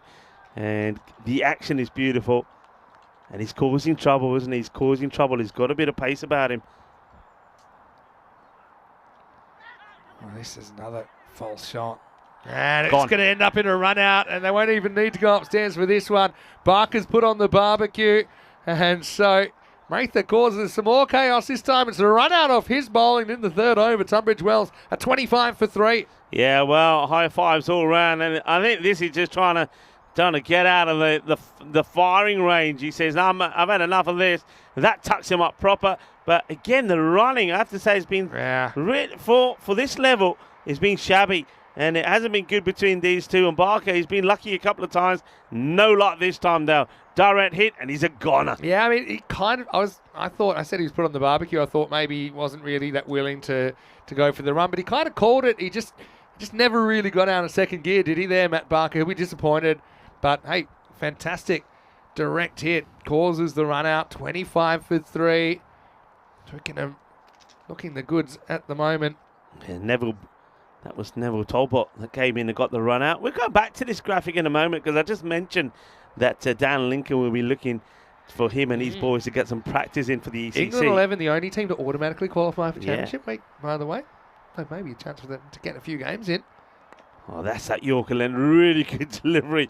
And that's right up there in the block hole to the new batter. So Freeman has to deal with that Yorker. I'm liking what I'm seeing here, you know, from Adam. We've seen so many, especially me. I know you saw some good bowling in the Netherlands, Vinny, but we've seen so much batting orientated fixtures and matches there in Estonia. To actually see one where a bowler is dictating things is looking, I'm liking it. Yeah, he's only got 3 balls left, though. I want to make the most out of them. Lovely little jam shot there, but Yorker doesn't create too much room. By the way, he's kind of varied his length as well. So that's the thing. On a pitch like this, you're going to have to be genuinely quick to hurry batters. Yeah. And he is. You can just see that. He's got the action. He's wiry. South Africa produced a lot of fast bowlers. Good pace, goes back to his mark, looking to finish with more. And you can say he's taken 2. He's been a result of his bowling. The run out came as well, where you can see Zach was trying to get to the other end. I think they're almost happy to play him out here and not have any further damage. Got to say it was a good piece of fielding, by the way. Neville Talbot at short, fine leg summed up the situation. Little underarm or something. It wasn't a very long throw, was it? But it was certainly a good piece of fielding that ends a talented batter Barker. Yeah, liking that also from the captain is consistently, that's Don Manuelgate, consistently talking to Martha. I'm going to tell you something in a moment as well. Okay. After this ball from Mather, his last, and he's just played out there by Freeman. So pretty good power play for Twickenham in their first ECN match. 28 for 3, Tunbridge Wells. So I did, the last time I can remember no numbers, it's happened a couple of times since, but the first time I can remember was actually the ECS in Alicante at Sporting Alfaz back in 2020. Your commentary debut, by the way. And we just had Golden Ball 61 last night. I'll take you back to Golden Ball 1. Yeah, it was Am I right? 1. You're right. Wakas? Yeah. I think it was that leading edge to 4. And there were wild celebrations, including almost an injury from the batting side running on. Almost copped his shoulder. But are we thinking Golden Ball? Yeah, with this Golden Ball with the green barebacks. Yeah. No numbers. What do you think? Could be. Well, what did we get to? 100 and something. I know when I left Charlie, it was we're about 110, 11. 100, but not maybe something like that. It was. I can tell you exactly. It was 114. 114 that it broke at. Some pretty interesting analytics on Golden Balls now that we've started to do, such as the fact that now over 100 teams have played in Golden Balls. Yeah. And now we've had, I think it's 103, maybe after that, it's 105 teams have played Golden Balls. So, and only 5 teams have ever played 3 Golden Balls. Madrid United, who were the very first. Roma CC, as well as Gorka 11 for Portugal. United in Czechia and Marsa in Malta. And I was calling the Spanish women's team the Golden Girls. Another slightly dodgy too. But just pitches in front of the keeper. Now, as opposed to some of the fields we see sometimes, with this longish grass, I say long, it's lush, not really long, but it won't really skid on the way that some fields do. So when this bounces before the keeper, it gives them a chance to get back safely for that too. Yeah, here's the pickup. And it's, we've been talking about his bowling, but his fielding's pretty good. But I don't think anybody's going to stop this one. That's a good shot. 4A also, it's got a bit of pace about him. A little bit shorter this time. And Freeman, he finds the gap out on the offside. Gets it in between the 2 fielders. Nobody on the back there, so it's going to be 4 runs. They need a few boundaries here. They need a good partnership between these 2.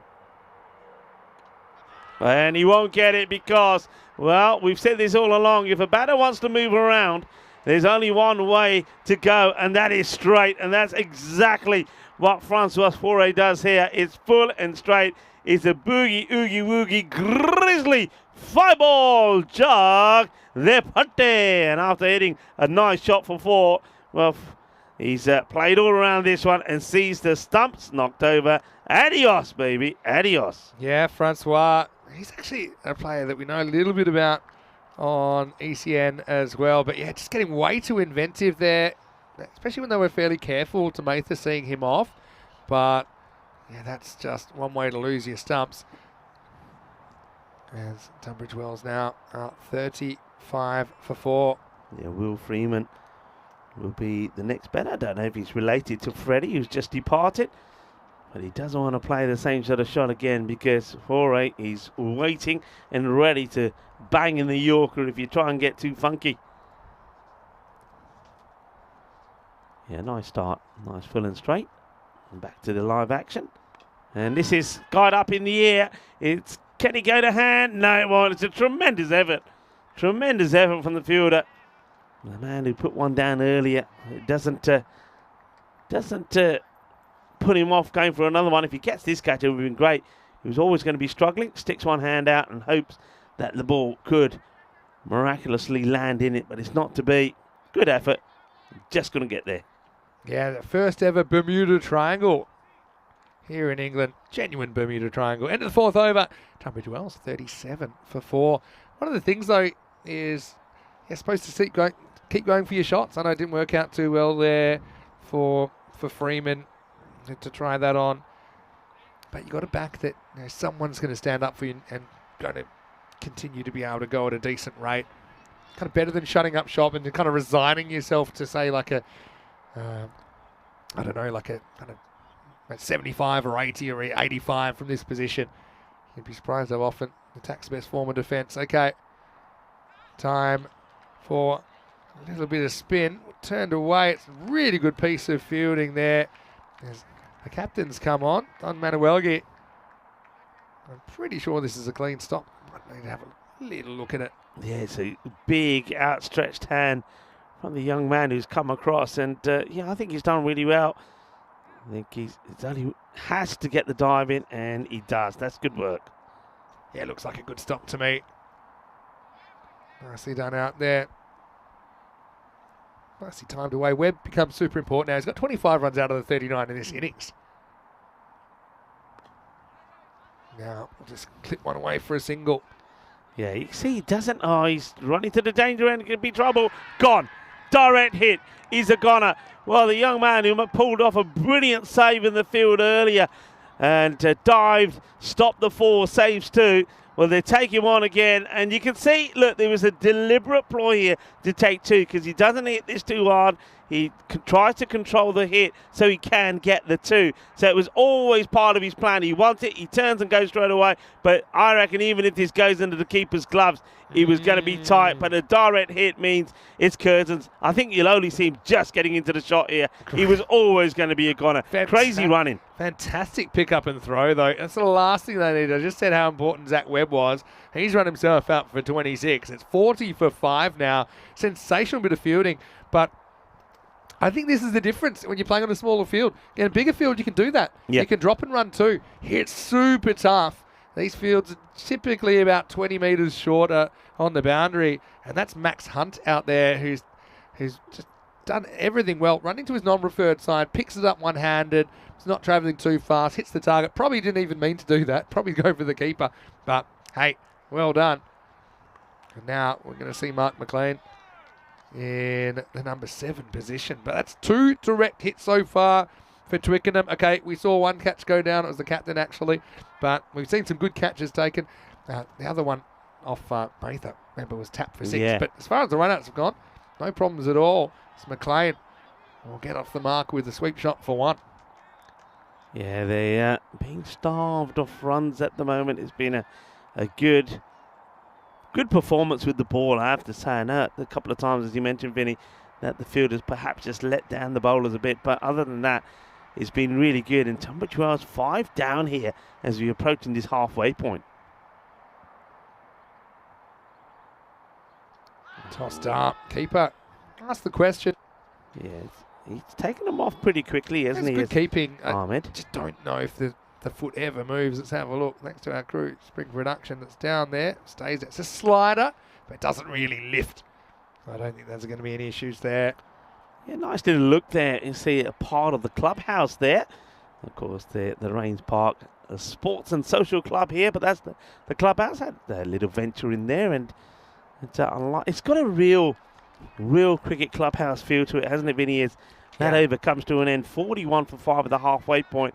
Rico Full here along with Vinny Sandy, and we're just talking about this beautiful Rains Park Sports and Social Club at the moment. But yeah, the clubhouse, it has a feel of being, a good family-orientated club.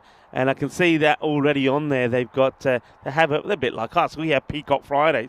Well, they seem to have a social night on a Friday as well. And that's the thing. That's one thing I was expecting to find coming back to the UK. Going to a club like this and finding that it's not just about the cricket. It's about the social side of things as well. It brings people together. I think it's been tough times for a lot of people in the last few years as well. So, I mean, those communities sticking together.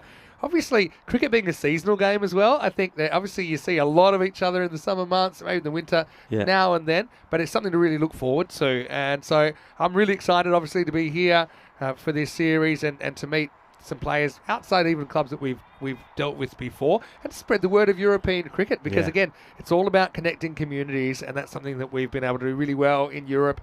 And I don't care what they say, England's still a part of Europe, okay? Geographically speaking, and I think shares the same kind of philosophies and ideals of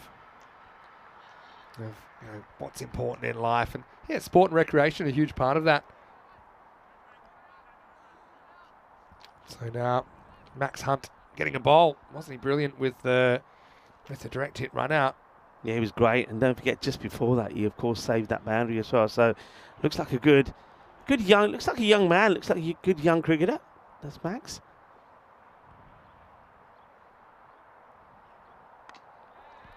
Clipped away on the legs. So just take just a single.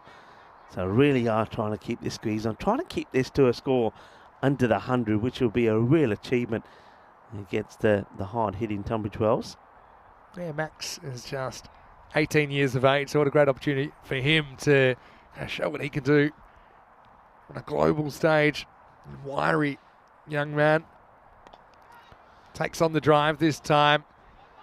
Again, they're pushing for 2. They have been doing this. And, brilliant bit of fielding there at the end. Watch this. Oh, this is one all way to do it. All round it was pretty good fielding. I mean, I do like that they're pushing for 2. I just still think they haven't quite recalibrated themselves to what's 2 and what's not. I was wondering what Max was doing over here, but he probably had an idea that the throw was never going to make it. So he goes searching and just gives it the old tunnel ball. I'm a huge fan of that. And he hits the target as well. But the batters make it in. That one might have been a wide if he chooses to leave it now. Direct hit, it could be in trouble. But they will get a single in the end. Yeah, chases the wide, straight to the fielder. The fielder has the one stump to aim for. It's not that far away. But if this hits, this would have been another wicket. And, Freeman would have had to have gone. We'll see here again. Yeah, definitely would have been a wide. And then, I think he would have just been out. Just clipped away this time, fielder. Handle this. Yeah, so just kind of calibrating yourself for what's a 2 and what's not. Often you'll see a fielder that's 5 yards in from the rope and say, oh yeah, we can definitely take 2 on that arm. For example, the fields in the Netherlands sometimes were 70 metres from the centre compared to 50. That was probably the average they were. And yeah, you can get away with it. But here, the throw is a lot shorter. And he's got him. Well, how about that? I don't know how much of their hands was around that, but it stuck. And so Hunt's got a wicket to go with his run out. Tunbridge Wells, they didn't lose a single wicket in their previous game. Now they've lost 6. After 6, it's 47 for 6. Yeah, McLean will go. And more delight. That there for Twickenham. And they certainly are turning on the style here in the field. Another wicket goes. And here we go. Tries to just guide this in the gap, but unfortunately guides it into the gut of the fielder. And a very good, sharp catch taken. Disappointment for McLean. It's going to go for just 5 on the board. It's also the end of the over. And with 6 overs gone, Tunbridge Wells are struggling here. 47 for 6. Yeah, guts probably a good word. You got to have guts. That one, he catches in the guts. Neville Talbot, he's been in the action as well, hasn't he? With his run out now, that catch just kind of Once he realised it was stuck to him, he just was willing to kind of go to ground, try and absorb the impact with his body, but he didn't want that ball to break free. He didn't want to move his arms to try and break his fall either. So Harry Hughes comes out to bat. 47 for 6. This could really go downhill now for Tunbridge Wells. Who can stand up? Can that run out of Webb? I think still hurt them so much. Anyway, it's going to be another one. Blake van der Linde comes in and rattles the stumps. Freeman the next to go. Now Tunbridge Wells, they know this so well. I mean, they actually got blown off the park in 3 overs by the French champions, Dreux. One moment you're up, one moment you're down. Right now, they're in a boatload of trouble. 47 for 7 in the 7th. Well, what a start it is for Blake van der Linden. Comes on and his very first delivery here in this European Cricket Series in England, and he gets the wicket, knocks the stumps over. Chuck their foot their style, beautifully bowled. You've got to be full and straight. And, well, that's another one that bites the dust. So, Will Freeman, who was probably a little bit fortunate to get away with one earlier, he'll go for just 3 of 6. Bowled beautifully there by Blake. Yeah, it was a really good ball, wasn't it? Just keeping it simple, full and straight, especially when you get into the middle of the lower order in particular. Jailath will come out, left arm spinner, gets a hit here at number 9. Hit straight, up in the air. Fielder goes back, right back to the line and takes the catch. So it's going to be a golden duck for Jailath. It's a hat-trick opportunity as well, 47 for 8. Well, we are in England. Many will say it's the home of cricket. But are we going to see a hat-trick at this home of cricket? And Blake van der Linde comes on. Well, that's going to be a goldie as well. So it's going to be one of these.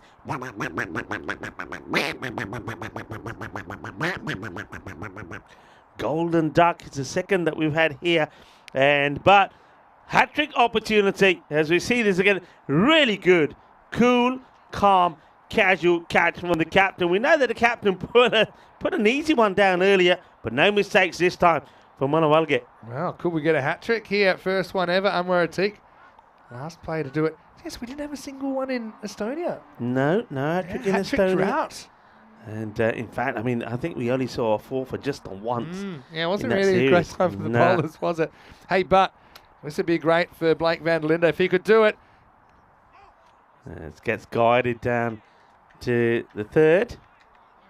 Yeah, well, that would have been remarkable if he'd taken a hat-trick there, because, yeah, he would have taken a hat. This is the hat-trick ball, by the way. He would have taken a hat-trick with his first 3 balls on ECN. That would have been something so special. By the way, I don't mind the approach of Jailath. I mean, he went for it down the ground. If it's another metre, he's a hero. Everyone stands up and applauds. Swing and a miss. So, question here is now, will they bat the 10? They're 8 down here. I don't know. The 8 Tunbridge Wells. I'll roll with the punches. Twickenham, though, like what I'm seeing from them, a lot of fire and aggression in their game. Don Manuelga, by the way, taking that catch down the ground. He's feeling a bit more relieved after the one he put down earlier. Hughes still yet to score. What an over. 2 for 1. What are we thinking about this in the chat? Hello to everyone. I know that I'm trying to keep up with everything that's happening. Hello to Monkey Man. Good to see you. Hello to Jeff Maguire as well. A bit of a full toss, but you can see the difference here now. So with this, the tail enders in. The tail really has to wag well here for Tunbridge Wells, but it's a bit of a full toss. Doesn't really get the desired connection and just be a single. Can they? I mean, it's difficult because you got 8 and 10 in at the moment. Harry Hughes hasn't really, well, he's only faced 2 balls, hasn't got off the mark. He's going to see if he can do so here now. And there's some discussion happening here. But hey, remember, it's not just 5 from England. The action continues. They're in Coimbra in Portugal, the night series. And Phil G will be in the house once again, and he'll be talking us through the Coimbra Knights taking on Fighters CC. Yeah, so just working out, I think our last game actually starts here at 7:15 European time. So actually that will get going half a game. So there's a bit of overlap is what I'm saying. Yeah. So you can do a bit of multi-screening if you like. Knights taking on Fighters later on. All right, time for the captain to come back. And captain will be looking to get a few more wickets. That's a nice looking shot, but once again, standards in the field are good. Really good work there. Eye on ball, and then making the use of this soft grassy surface to get the fielding stopped. A slide and stop there. Nicely done. Oh yeah, that's the way to do it. And they will try and take the single. Every run can be important. That double there brought the 50 up, so it's been a real struggle. We've said this so many times, the European Cricket Network, you can never judge a team or a player by just a couple of performances, and that's certainly been the case here at the moment for Tunbridge Wells. And you know the one thing we haven't talked a lot about, I know that Vinny will be keen to come in here as well. Vinny, bonus points. Now, we haven't talked bonus points. No, we haven't. It could be a huge opportunity here for Twickenham. Yeah, definitely. So the bonus point system works in a way that there are 4 points on offer in every game. Now, ordinarily, you get 3 for a win and 1 for a loss, and that's if it's kind of a reasonable margin. But if you can thrash the other team, you can steal their point and win 4-0. Yeah. You can do that by chasing a target down in 7 overs or less. All right, skied up. The captain will want it. And, well, 2 out of 3 ain't bad, I suppose, as Don Manuelge does come on to bowl again. You'd expect he would. It's the captain's privilege, isn't it, to try and improve his stats and his bowling figures. He picks up another as this one goes high up in the air, and this time he says, I'll take the catch and give me my first wicket on the European Cricket Network. As a disappointment continues. Skied up, nicely taken, good technique. Another one bites the dust. So that is really the end of Harry. And Harry gets a couple, but chewed up 6 deliveries as well. But this is the thing, and this is what makes ECN cricket so kind of addictive, is it's so unpredictable. Tunbridge Wells made 130 without loss in 8.4 overs in the first game. And right now, they've lost 9 wickets in 7.4. They're only 51 runs. This is Mike Webb getting a hit at 11. That's just heading down the leg side. They won't get a run here. So now, you know, when they were 6 down, I said this could head south pretty quickly. Well, guess what? I think we're pretty much at the South Pole, or at least you can see it from here. Well, southwest London is pretty south, and okay, just guides it, but to the fielder. We know he's already taken a very fine catch over there, so you're not going to get any joy there. They do see out the over, and the number 11, Mike Webb, plays a couple out, but well, blocking isn't going to achieve anything. Got 12 balls here to try and get to something. Maybe, I don't know, can they get into a 70 score here, Vin? Got a lot to do. Need to score 19 here. We almost saw 53 defended yesterday as well by the Malta women's side. And it really went down to the wire. 56 is the lowest ever successful defence on the network. By the way, we've played over 5,000 ECN cricket matches now in the last 4 years or so, 4 to 5 years. Got a little bit of data to go on. Yeah. All right, here we go. Over number 9. We have a saying on the network, it all happens in the 9th, but mind you, a lot's happened already here, but that's a Gundy ball. And it's probably the first real bad ball that we've had in these innings. It's a full toss down the leg side, which I suppose a more recognised batter would have latched onto. At the moment, they're happy to take what they can get, given the game situation.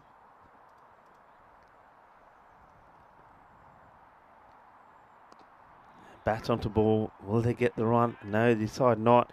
So you can see Lee Gormy says no. I suppose he's number 10. He's got number 11 with him. I wonder how often these two have been out together. Yeah, and, it's always a thing, isn't it, when you see 10 and 11 out there? Yeah, true. Here's Hunt trying to finish things off. Yeah, this one won't get past him. So, yeah, I mean, at this stage, you try and get where you can. The other thing is, if Tunbridge Wells from here, given how things are going, obviously not that well, if they could even get 1 point out of this game, that's a result. Yeah. Bearing in mind only 3 out of the top 5 go through.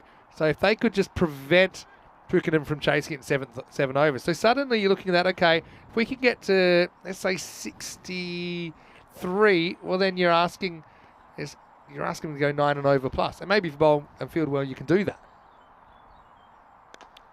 That's well struck. Not a bad looking shot. Cormie's impressed me with a few things this morning. Took a good catch early on.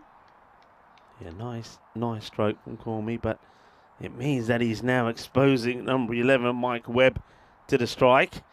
Webb, lefty, work in his favour. He The looks fielder good, though. gets I mean, changed. he's probably just not. He's not considered a big hitter, but he can obviously bat. You can see that from his technique.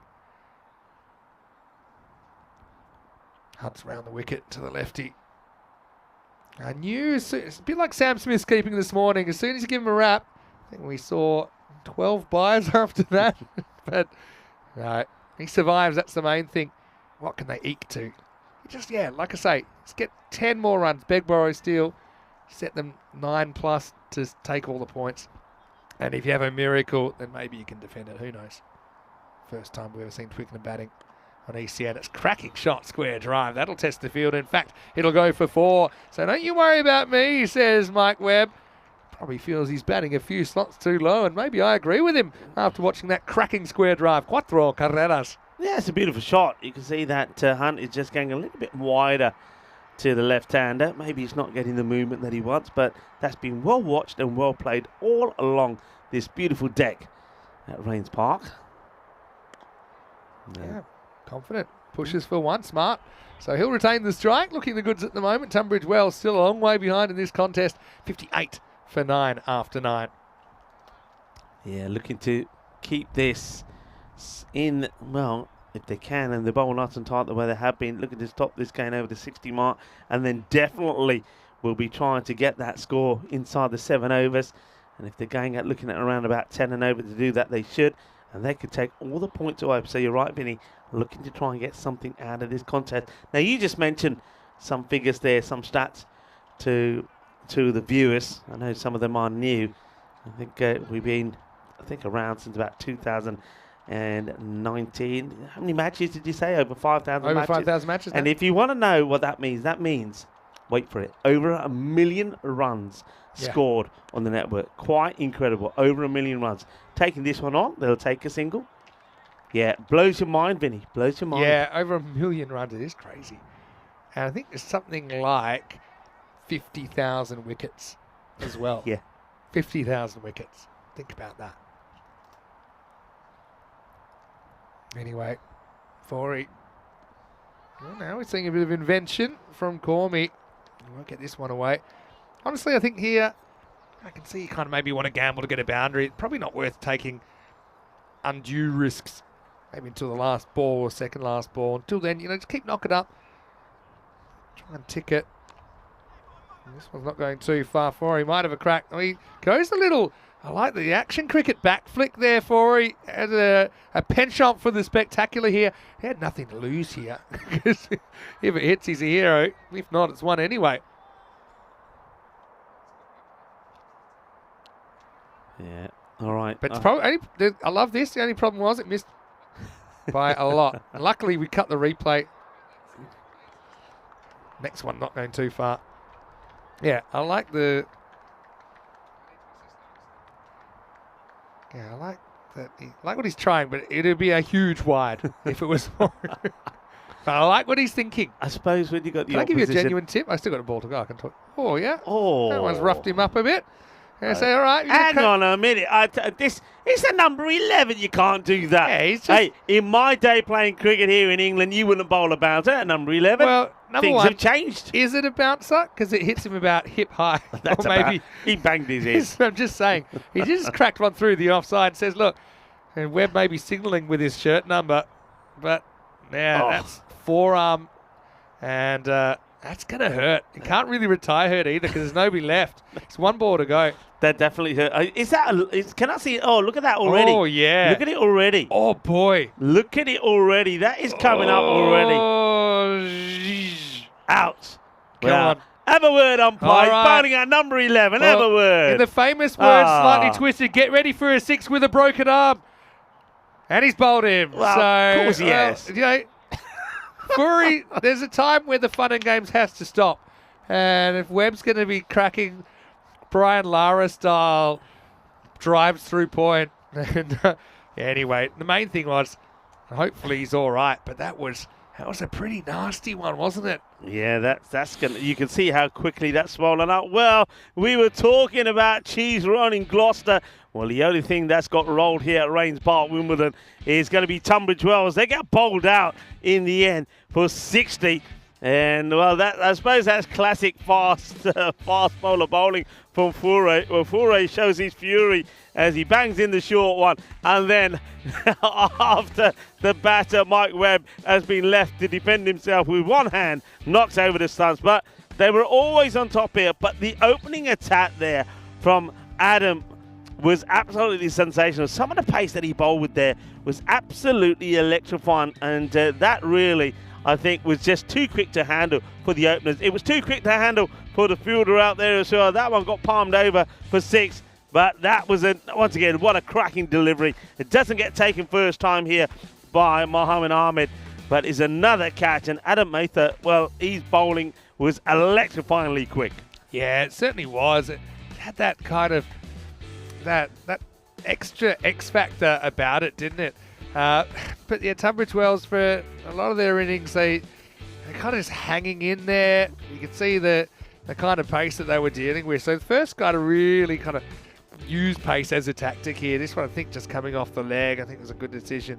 But yeah, I've got to say that Zach Webb, he looked very, very important as far as the health of this innings. And I think you can track the downward spiral to one particular moment. We'll come back to that in a second. Don Manuelgi, he climbed the ladder. Unfortunately, he spilt that one. He would have the chance to make up for it a couple of times.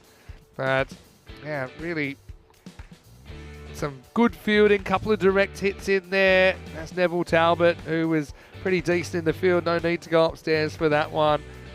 But for Tunbridge Wells, yeah, just not really finding the groove here in match 2. Yeah, they're not. And then there was this one. I think this is the run. Now, this is the when he's just gone all the way over the ball, hasn't he? That was Freddie Freeman. He didn't really have to play this shot. But for me, I think the big one was that run out for Zach Webb when you could see what he was trying to do, just a little clip and run 2. But I think he forgot that the boundaries aren't as long. The fielders weren't that far away. And, well, that wasn't that far away from the outstretched hand of the fielder as well.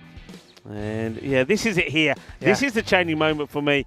I mean, he wants to, but he ain't going to get to. But the fielding there was sensational from Max Hunt. Yeah, exactly right. And to be honest, I think this saves them 40 or 50 runs. It could be.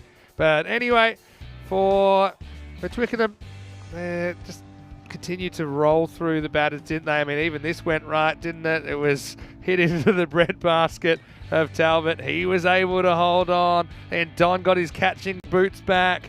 And really, for Tunbridge Wells, they'll shake it off a little bit. They'll feel, look, if we can take some early wickets, maybe we can do something similar.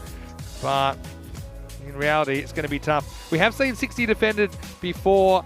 60 or less has been defended only twice ever in over 5,000 games. Zach Webb with 26 leads the scoring, but didn't have a lot of help, did he? And in fact, you can almost find the whole straight in there. We've got a 0, 1, 2, 3, 4, 5, 6, and a 7. I don't remember seeing that before. Just the 2 golden ducks in there. Not too many extras either in the 10 overs, just the 2 of them. As Tunbridge Wells all out for 60 off the last ball. Yeah, that's what you'll find. You won't find a lot of extras. You'll have a look at the bowling figures, and really, I think it was a good. What I like there also from Twickenham is that the variety that they have in the bowling. Of course, the pace from Adam Mather was sensational. I think he bowled with a real pace, just 2 for 12. And it could have been more as well. But then you had Anfura himself. Francis Anfura picked up with 2 for 11 right at the end. Just a big no-no for me, bowling a bouncer at number 11. But anyway, we'll let him off with that for a moment. But I think also you see there that Don Manuelagi as well, the captain, nice and tidy, very economical, 1 for 6 as well, 1 for 13 for the young 18-year-old Max Hunt as well. And don't forget that 1 over there from Blake van der Linde. It's 1 over, just 2 runs and 2 wickets from him as well. So they could quite easily have gone back to him at any stage, but had this in full control. And you'd have to feel that if Twickenham, it's Twickenham's to lose really. I can't see them slipping up here. They know what they've got to do, and they certainly will have their eyes on trying to get to this 60 inside the 7 overs and take all the points here. If Tunbridge Wells do get a point out of this fixture, they'll do extremely well. You're watching the European Cricket Network. We are in England. Yes, we are. This is the Rains Park Sports and Social Club, part of the Wimbledon setup. And you're watching the European Cricket Series, England here. I'm Rico Full. Alongside me is Vinny Sandhu. And we've seen a very good fielding performance from Twickenham. Twickenham now have to go out there and get 61 to be victors in this match number 2. Join us back in about 10 minutes' time for the conclusion of match number 2.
This European Cricket Network event is proudly brought to you by HCL Software and Paramatch.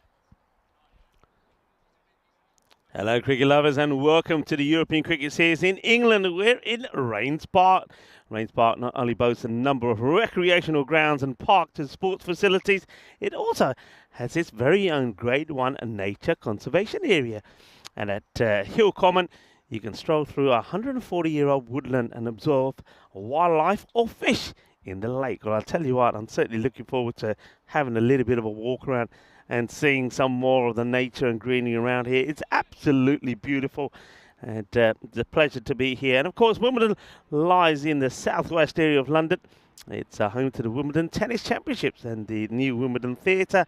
It contains the Wimbledon Common and one of the largest areas of common land in London. So we're in a beautiful part of England here. Just to remind you about this one, that's the bonus point equation. Restrict to 42. And you, i.e. Tunbridge Wells, could take all the points here. That seems unlikely. What seems more likely is achieve the target in 7 overs or less and pick up all the points. That is what Twickenham are looking to do here. And I don't think that in itself would be a surprise if Twickenham go on and win this match. But to win it in this manner, I think that will be a surprise. And certainly getting the two Smiths out early proved key. But can Tunbridge Wells do the same? Here's the first. And it will be called a wide. And Matt Barker just gets this one to move just a little bit too much. Yeah, Matt will be disappointed the way he got out. Remember, when he was out there, he just never looked comfortable with the running. And a couple of times he got lucky, but it wasn't to be. He's bowling here to Patrick Dixon, who's the opener. And the man at the other end, somebody who did very well in the field, is Neville Talbot. They don't have to go crazy here. That's the thing. And they've got a chance to, you don't often hear me say this in this format, but they have got the chance to just see a couple of balls from every over, from every bowler, see what they're bowling before you play your shots. And having had a look, goes for outside the upper. Good areas and bowling to his field at the moment. Good bit of fielding there from Zach Webb. Yeah, nice shot to play in the deck, in the ground, but can't get it past Webb. So Dixon yet to get off the mark. The early runs on the board courtesy of a wide. And now that one's going to race down towards third. But once again, what a good technique this is. And of course, you need to have confidence in the ground and the outfield. And he realises that on this outfield, he doesn't feel the ball's going to bobble past him. Gets the slide in, gets the body behind it. Good technique. Just a single. Oh, well, slightly shorter. And Talbot wants to go after it, but that gets past him and through him. I think it's a little bit quicker than he expected. The Barker does go straighter and shorter. And that gets past Neville. Neville's first ball, swing and a miss. Well, if they can start with a nice quiet over, it gives them a chance, doesn't it? It certainly gives them a chance to get something out of the match. That one gets worked away, but straight to the man. That's going to be no run as well, as the fielding gets done. Zach Webb in the spot. So just the two off this over so far from Barker.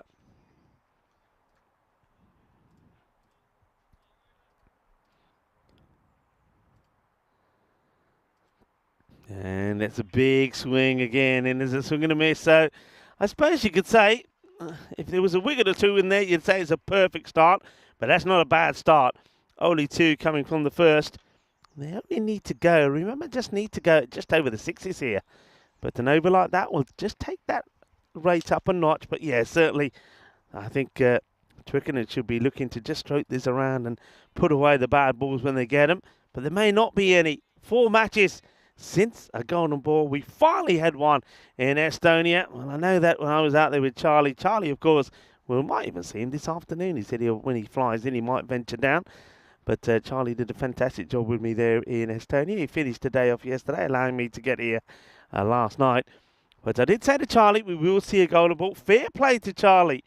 When we were talking about it, Charlie did say, probably not in the European Cricket Series, is Rico, he said, but maybe in the internationals. And Charlie was bang on right. And it wasn't just any Well, they're liking this one. What's the umpire thinking? There's got to have touched something. Otherwise it should be a wide. So maybe it just takes a little bit of the pad on the way through, but nothing indicated by the umpire. So they're going through a bit of spin from Jahalath. Okay, good areas. You can see he's coming left arm round, getting the ball to dart back in to the right-hander. Liking this from Dilipa. Once again. And this time it's well met, but just escapes the fielder. Running on the misfield. In comes the throw. They'll get there. Oh, that's disappointment really, because they've been keeping it tight. Just a slight error from the fielder. That one gets through. Barker and the batters come through to take the one. But they need more than just singles. They'll have to pick up a couple of boundaries at some point. Otherwise, they'll fall further behind. Now, that one has to go. Yeah, it's a Gandhi ball.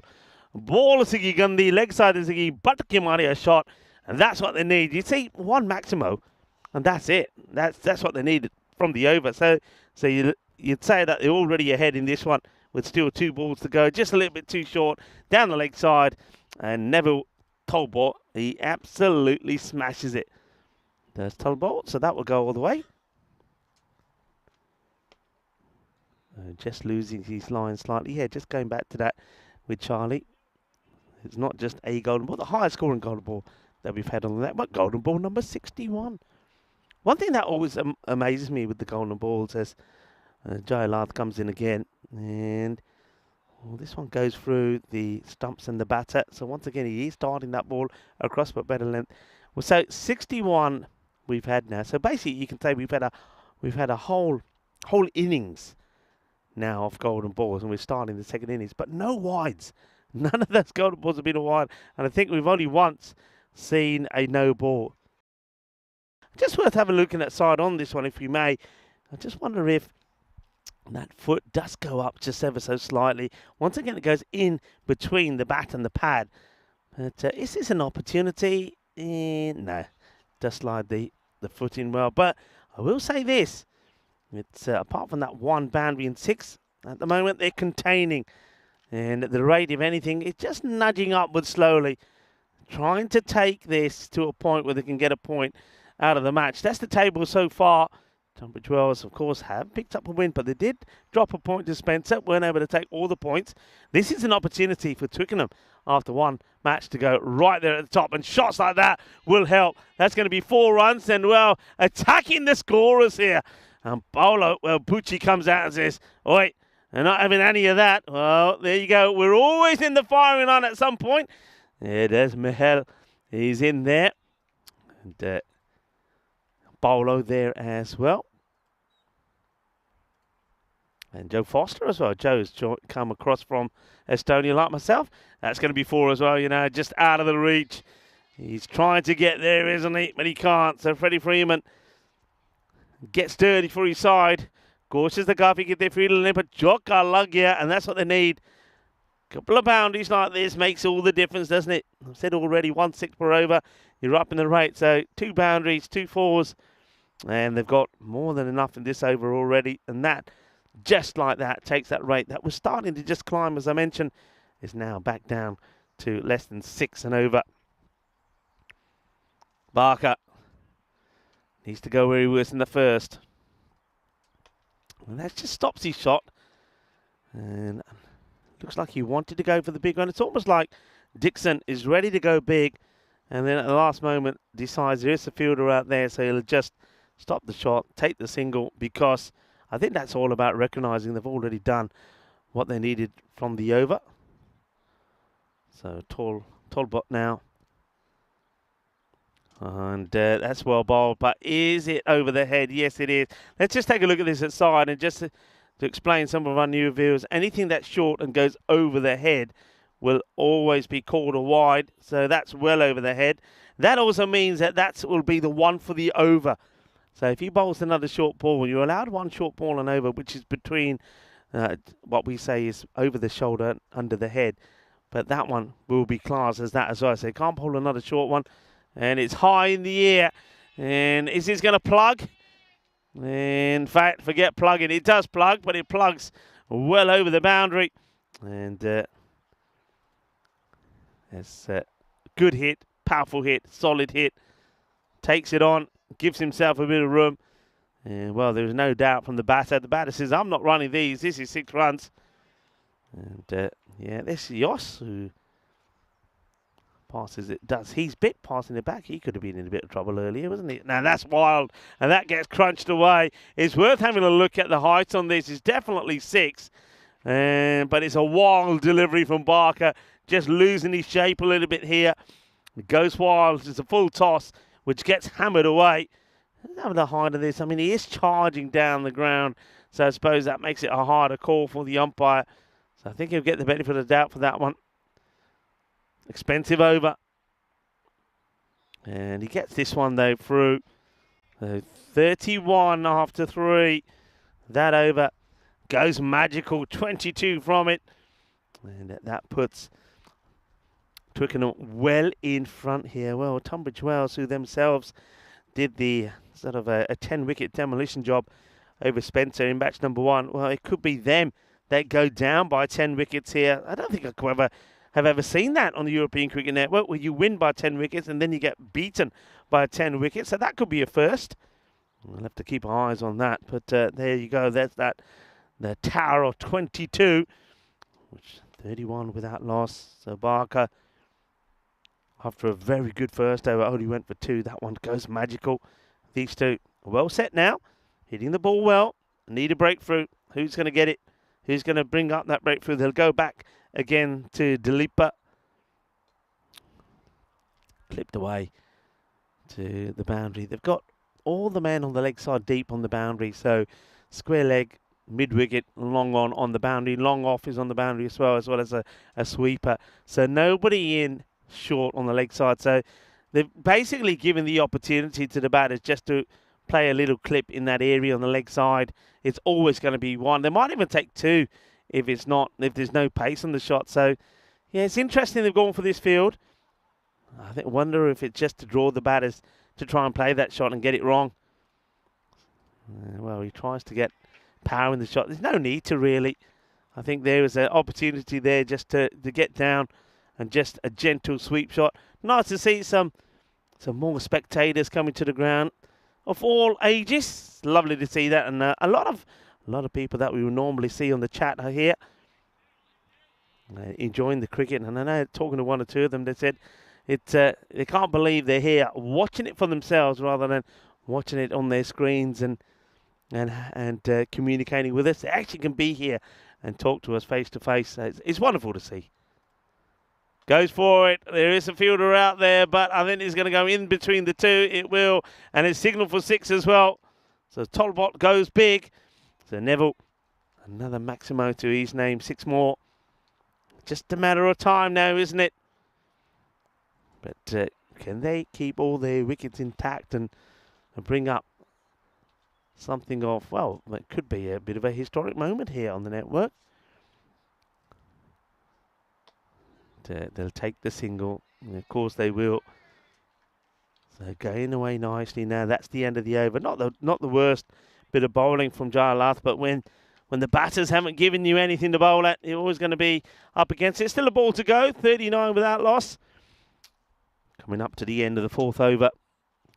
Short, clips away, and that one will go all the way. There was a fielder out there momentarily. He got moved around because the last shot where that one ended up, and this time the batter says, okay then, I will go. Finer. That's a really good shot. Good bit of cricket and know-how there from Patrick Dixon. Another boundary at the end of the over, so his spell will go for 20-odd. 45 without loss. Jayalath, not the worst bit of bowling, but you can see well ahead and needing just 16. And they'll be wanting to get those 16 in 18 balls. Well, they'll be looking to do it before that, surely. So who can stop them? Maybe David Smith can. There comes David Smith.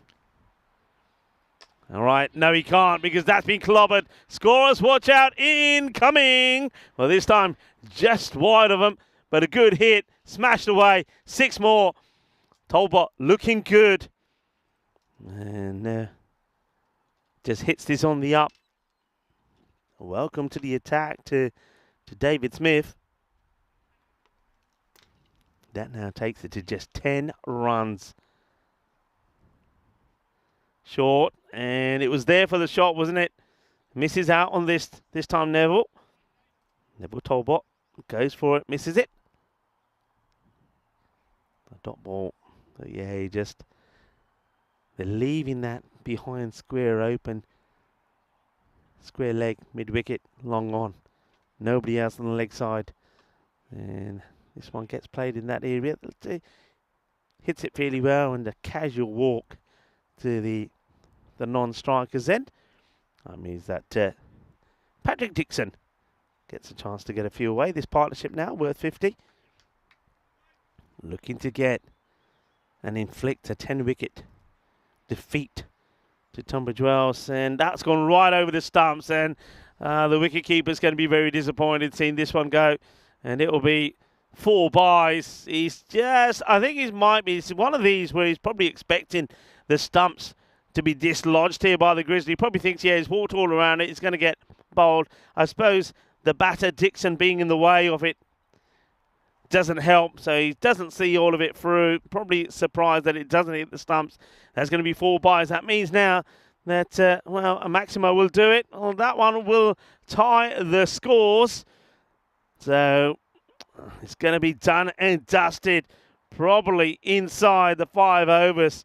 And that means no point at all this time for Tunbridge Wells, who made an incredible start in match 1. 10-wicket victory over Spencer. Now they face a 10-wicket victory themselves. I don't think I've ever seen this before. Win by 10 and lose by 10. Ain't done yet, though. Can they pick up a wicket? Smith will be trying. Dixon will be wanting to finish it in style. All the fielders now come inside. They're just leaving square leg back. Here we go. Will this be the last ball of this match?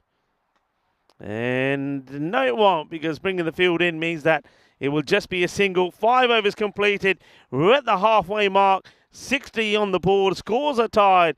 And Vinny Sandhu will come into the queue to join me. And it gives us an opportunity to welcome you wherever you're tuning in from around the world. Yeah. Welcome back, Vinny. Great to have your company. Beautiful day. Sun's out here at the moment. Looks like this game isn't too much longer for this world. But that's the beauty, I suppose, as well. You've got 8 matches. They're not all going to go to plan. I think all the teams, I suppose, being a Monday as well. Although it is a bank holiday, that's caused a few complications, I think, with availabilities. You can understand that. Maybe all teams might get a few other players back this week. But anyway, right now, it looks like this game could be all over Red Rover. Cormie comes in for what could be the shortest ever spell of bowling, and it is, because it's launched over the ropes. Maximo, and it's game, set, match. Twickenham, congratulations to them. They get a win in their first ever ECN match. They do it pretty comprehensively with 29 balls to spare, taking all the points against the ECL 22 runners-up. Now, you know what I'm going to ask you, because I think I've been touching on it. Is that a first, win by 10 wickets and lose by 10? Honestly, it's not something we really track, but I can't remember that happening before. It's very, very rare. But, yeah, I think you're right. I can't remember that being done before. It. I mean, we've done, between us, we've done a lot of games. Yeah.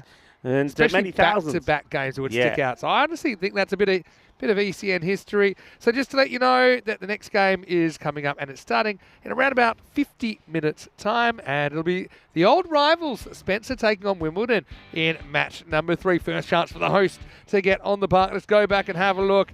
And look, you got to admire the way Tunbridge Wells came out there, but the scorers, well, they were pretty aware that was a boundary, because that ended up on their doorstep. There's Paolo. He's also made the trip from the Netherlands as well. But yeah, a little bit like Spencer in the first game, although Spencer had more runs on the board, just not able to find that breakthrough. And pretty easy pickings, I suppose, in the end for Twickenham. Yeah, it's a smart partnership, really, wasn't it? Because you saw that the first 2 overs, they didn't do anything crazy. They just got their eye in. They were able to do that because they only needed 6 and over. And then, well, as soon as the opportunity presented themselves, they went big. Barker's second over went for 22. And then after that, they were well in front. And you knew the result of this match was not in doubt. The only thing was would there be an opportunity for Tunbridge Wells to at least take a wicket? Well, no, it wasn't, because there wasn't a chance given in that. It was a very good partnership. So certainly Twickenham, they've arrived.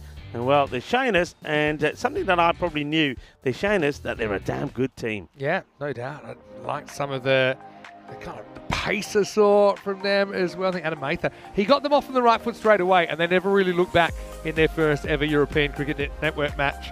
Neville Talbot, well, he did a bit of good work in the field, and then followed up with about 38 off 17, leads the scoring. Paddy Dixon also looked pretty solid, didn't he? 22 off 14. You're right, it was smart. They kind of just absorbed a little bit of that pressure first up, but then obviously when they were well ahead in the game, they're in a great position to attack the 4 points and to pull off the chase within the 7 overs.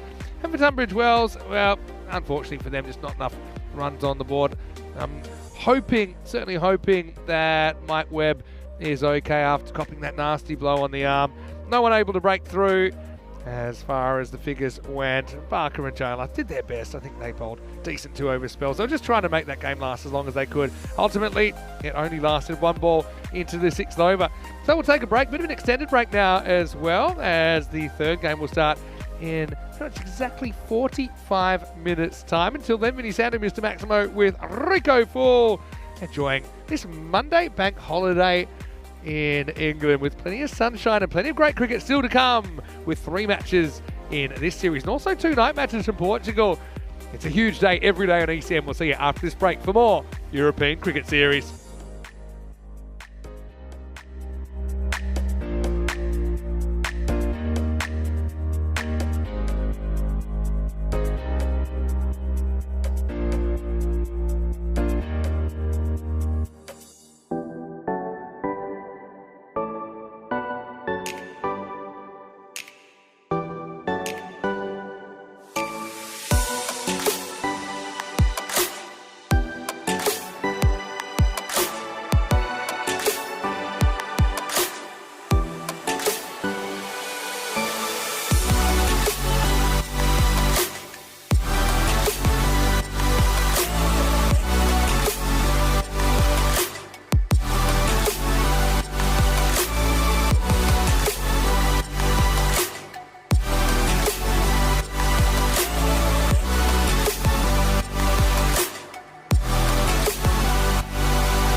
This European Cricket Network event is proudly brought to you by HCL Software and Paramatch. Hello and welcome back. Great to have your company here. Opening day of the European Cricket Series in England. Coming up now, we have match number 3 and we'll see the hosts in action for the first time. Wimbledon are here. In fact, it will be Spencer CC taking on Wimbledon in this one. Wimbledon, of course, they did qualify as the champions of England last year to play in the ECL earlier this year, ECL 24, and it was actually a pretty good battle in their group. Ultimately, it was Hornchurch that would get through in a pretty tightly contested group. But Wimbledon, great to have them back on the network, looking fantastic in their pink uniforms as always. So the coin toss is on the way. Spencer versus Wimbledon, natural rivals as well. Let's see what happens in the coin toss of match number 3. Here's Ian Ramage. Spencer, you're the home team, you will toss the coin. Wimbledon being the away team, you will call. Heads. Heads has been called. It's come down heads, so you've won the toss. We're going to have a bowl. Okay, a toss won by Wimbledon, who will bowl first. So the toss has been won by Wimbledon. They've elected to bowl first. So yeah, don't mind that first match of the series for them. Again, I think we'll see some of the players we saw in the ECL campaign, but also a few new faces to the European Cricket Network. I think it's a pattern across all 3 teams that we have seen before, that we're seeing kind of injection of some other names. And I think it's great that they get that experience as well. For Spencer, earlier on, we saw them make what I thought was a pretty decent score in the 120s. They just couldn't quite penetrate with the ball and get that breakthrough. Ultimately, they weren't able to defend it, as it was Tunbridge Wells that cruised to a 10-wicket win. Let's get ready for the start of this one. These two, they got a lot of history. Rico, they're about to make some ECN history. And the news from the toss in match 3 is that Wimbledon against Spencer have won the toss and they've sent in their rivals. It's over to you. Let's get ready for the start of the game. Thank you very much to Vinny Sandhu for the introduction to this match. Yeah, 2 teams that know each other pretty well, and we know Wimbledon very well. And Spencer, they will be a little bit disappointed the way the first match went for them. They probably scored just slightly under par, but I don't think they were expecting to be beaten by 10 wickets. So looking to come back strong. Certainly did like what I saw from Will Dekani, 28 of just 10 deliveries. He certainly looked very good, and I like the batting there of Archie McPherson as well. He was a talented batter. He's got all the shots as well. So those 2, I think, are going to be pretty key.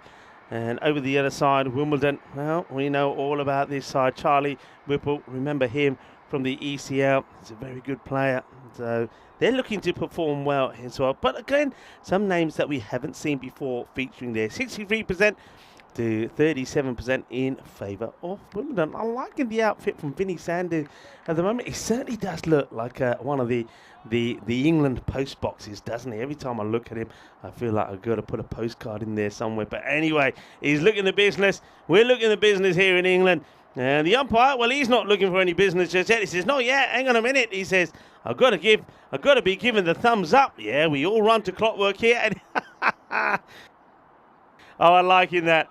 I like that. He says he's ready to come, and the umpire says, hang on a minute. No, you can't. Wait. Look, he almost gets wiped out there. Almost a wipe out. That wouldn't have been a good start for Oliver Pike. Now, Oliver, he will go back to his mark. And, he'll be given the thumbs up when we are ready to go. So, here we are getting ready. So, Wimbledon have won the toss. They have put Spencer in to back. Oliver Pike will start with the ball. And he bowled well in the ECL. Oh, that's good delivery. Good take also behind the stumps there from Nick Hucker. Yeah, Oliver Pike's picked up 4 wickets in earlier this year in the European Cricket League. And took 2 for 22 against Hornchurch. So let's see if he can make a good start here. Nice one. That one, a bit of movement as well. A bit of late movement perhaps. So Spencer, they want to get off to a better start. I think they know probably that around a 140 score if they can get there would work in their favour. But that's another one that gets through. So left-hander Daniel Adams. Can't get this one away at the moment. What a good start here. Just wonder if it would have probably Will Dekani, probably the more aggressive and in-form batter opening up. Certainly would want him to get most of the strike. Good start though from Pike. This one gets played out, and a great start, brilliant pickup, beautifully done. That's Matt Boyle. Well, he's got a big smile on his face. He takes a bow. Yes, young man, you can take a bow. That's a lovely stop. And lovely kit there as well. The pink. Well, we saw a bit of pink in Estonia from the Italian Hippos. Well, the pink remains the colour here. Yeah, lovely pickup. He's got a big number 1 on his back. Now this is up in the air, and I think with this wind, it just has picked up a bit. That will go all the way. Well, we've seen a little bit of funky stuff already in this match day 1 in England, and it's more of it. Oh yeah, these guys, they like to get funky, but well, let's just say 10 out of 10 for the shot, but for the landing, blip, that's what our survey says. Yeah, I mean, have a look. You can get look at the judges there. Judges will say, yeah, all the 10s for the shot, but for the landing, nada, nada. Well, he's going to get nothing on the landing front. Just respects this one. I think Pike says, all right, I'm not going to go short again. I'm going to allow you to play the old funky shot again. That's one thing that we're going to see a lot of, I think, here from the batters, especially when they start to get in as well. They will go for the old, the little reverse shots and the scoops. They'll look to get funky. There's no doubt about it.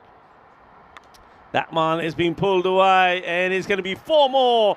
There's the long, lanky figure there on the boundary of Charlie Whipple. Can't get to it. Yeah, a little bit too short. That gets hooked away. Let's see here. Yeah, nice hook shot. And waits for it. Slightly slower probably, but Daniel Adams has no problems. The problems there were for the fielder who can't make the stop. That's Charlie Whipple. The over that comes to an end. 10 come from it. So steady start, and we have a chance to look at our busy schedule. I've talked you through where we got Cyprus after here, and I went all the way through that, of course. Czechia, Romania, Hungary, Bulgaria, Italy, Austria, and Croatia would take us to the European Cricket Championships. Then after that, we've got Malta. It'd be good to return back to Malta. Looking forward to what Malta looks like there, of course, because they've had some work done in that Marsa International Cricket Ground. We will also go to Barcelona. That's a beautiful shot. Oh, that is as pure as they come. Not a bad delivery, but this is out of the textbook, and that's why this Will Dekani is such a good player. Look at this for a shot. Top draw. Well, that one is right out of the textbook. All along the deck. 4 runs. Beautifully played. And yeah, he's looked in good form, but can he stick around and put a big score on this time? In comes Jack Pulsar once more. Shorter, wider, and it's fetched and reached at, and he gets plenty of it. They have got a fielder back there. That's Kit Winder. But, well, the Winder kid can do nothing about this. This has been hit too well. And speaking about Winder, well, I did say it's getting windier because some dark clouds have appeared. Hopefully they'll get blown away. But that wind has picked up, and that means shots like that, anything that goes behind the keeper, anything that going into that third area, it's going to disappear. Well, nice to see that the retrievers are in, because there might be a few balls to fetch, including this one. And this is going to be a long chase. Just slows down as this one, sort of a slight heel going up here, and that sort of catches it right on the ridge. It just slows down a little bit, so it doesn't get the boundary. But they have to hustle through to get the couple. Yeah, liking the detail there on the tops there. So then the pink colour. You've got a colour of the baby blue and the baby pinks out there at the moment, haven't you? And yeah, had to run hard to make sure he got there, and he did. Oh, that's right into the body. Well, that's cut him in half. Good delivery. Comes back into Canny as well. It's a Pulsar. Just watch this one nip back. But he gets good bounce. Yeah, there you go. Cuts him in half. It's right in the belly. You can see a bit of the clubhouse there in the background. And it's a beautiful clubhouse. And he misses out on there. Now that's hurt him. Oh, where's this one caught him? He doesn't look too nimble. Well, remember, he's got hit once in the belly. And now this one's caught him somewhere in that region as well. Yeah, well, he's taking just a little bit of time, Will Dekani, just to absorb this one. I think he's played it into his body. Watch this. Ooh, yeah, that hurts. There's going to be a few bruises. One from the ball earlier, and that one as well. Where'd he go? Into his body again. And, well, this time you can see, well, Dekani says, you're not getting me again. I'm going to get out of the way. But the bowler does the right thing, goes full and straight over the stump. So good finish from Jack Polsat. Started off with the 4 and the 6, but then the last 4 balls, only 2 runs came from it. 22 without loss. And Polsat certainly, well, leaving a mark or 2 on, well, Dekani. Lovely to have so many of you tuning in. Namaste, salam alaikum, sat sri akal, aibawan, vanakkam to all of our viewers that are tuning in via fan code. And of course, a big shout out to all of you that are tuning in and also chirping away on YouTube. The YouTube chat has gone ballistic at the moment. So many people chatting away. And Gregory Galway saying, good to see Pavel is there. Yeah, Pavel is here. And Pavel is taking plenty of shots for his social media. And well, talking about shots, this one is nice. Beautifully played by Adams. He gets it through the offside. Once again, it's that shot all along the deck. I know we're so used to seeing big, hefty blows sail over the boundaries. But as I say, there's always time for a little bit of class as well. Well, that was Kroom there doing a little bit of fielding. Hello to Kroom. Of course, we know Kroom in the chat. Funky time again. And this time, it won't go to the boundary. They've got a man deployed there just for that. And if anything's not been hit cleanly, it will be stopped. So they are protecting the boundary behind the keeper. And I think that's a good decision, because I think all the teams, Spencer including, have demonstrated that they are keen to get funky here in England. That's right, we are in England. The place where they say that cricket did originate. Many would still argue the fact. Well, that's nicely played. They will take the single. Doesn't quite get it in the gap this time. Yeah, cricket. They say that the game of cricket first originated back in the southeast of England in the mid-16th century. And of course, then in 1787, the very first official cricket to ground came about. That's in the air and gone. Catch taken. So it's going to be Adams that will depart. He's trying to get this over the infield. Doesn't get enough elevation. He needed to lean back here, and he doesn't. If you have a look at this, if he rocks back and hits it on the up, he might get it over the keeper, but he's gone pretty flat. Look, he hasn't got the leverage, doesn't get it over him. And unfortunately, Daniel Adams will go for 15 of 8 deliveries and a straightforward catch. They're looking happy, aren't they, Wimbledon? Of course, Wimbledon, they are the home team. This is, of course, the second ground that Wimbledon have. It's not the main ground. It's normally here you'll see the seconds, thirds, and the thirds, fourth, and the fifth play. Yeah, 5 teams, and of course you have the artificials here that we tend to use for the European Cricket Network. Yeah, so going back to that, the first 1787, the first purpose-built cricket ground was then called a Marylebone Cricket Ground, but of course we know it as the Mecca of cricket. The Lord's Cricket Ground is what it's called here today. So the home of cricket is from England, and we are in England, and we're happy and proud to be here. This one gets hit away, and the fielder is not going to stop it. It's a long, hard chase there for Matt Boyle. One thing about Matt Boyle, always got a smile on his face. I'm liking that from Matt. Yeah, straightforward catch, by the way. I'll give you the catcher's name. That last one, it was Oliver Pike that holds onto the catch. Remove Adams. Sees Johnson. Comes out there and, well, he goes straight down the ground. That's a good hit. It's on top of us, on top of the cube. And, well, we're going to be in the firing line plenty of times in this week, and so are the scorers and everybody else around here. Yeah, good solid hit. Down the ground it goes. And Troy Johnson gets another boundary. So 4 and 6 from him. End of the over. Also, that completes the power play. 38 for 1. I think teams will settle for that against the sort of competitiveness from the bowlers and the fielding standards. I think a 35 to 40 in the power play is certainly something that teams will be looking to get. So Troy Johnson, some good solid hitting from him, and these two probably hoping that they can get a good start here. And that last over from Sewal went just for 16, just those 2 boundaries at the end after he picked up a wicket. They'd be a little bit disappointed by that. So it's time for Kit Wonder to have a bowl. And yeah, he gone. You know I'm going to say it. I wonder what Winder is going to bowl. Short into the body. This one gets played away. So maybe this is a deliberate ploy here to Will Dekani to go into the body. We know he's been struck a couple of times. Well, one man that was there and saw him get struck, and also saw us almost get struck as well. Vinny Sandu joins me back. Cube under some fire early in this one. Just trying to work it out. Is the ramp the new cheat code to ECN cricket that's been played really well today? And well, that one's not quite the ramp, but it's going to be well stopped. And there's a little bit of team fielding. You'd expect to see plenty of that. Gets the slide in and pushes it to the fielder close to him. Nicely done. Hey, observation early. Yeah. So I actually think, I've never said this before, I think the team's looking for too many twos and risking wickets on this ground. I think partly it's because they're probably still calibrating to the field dimensions. Oh, Vinny, that's big.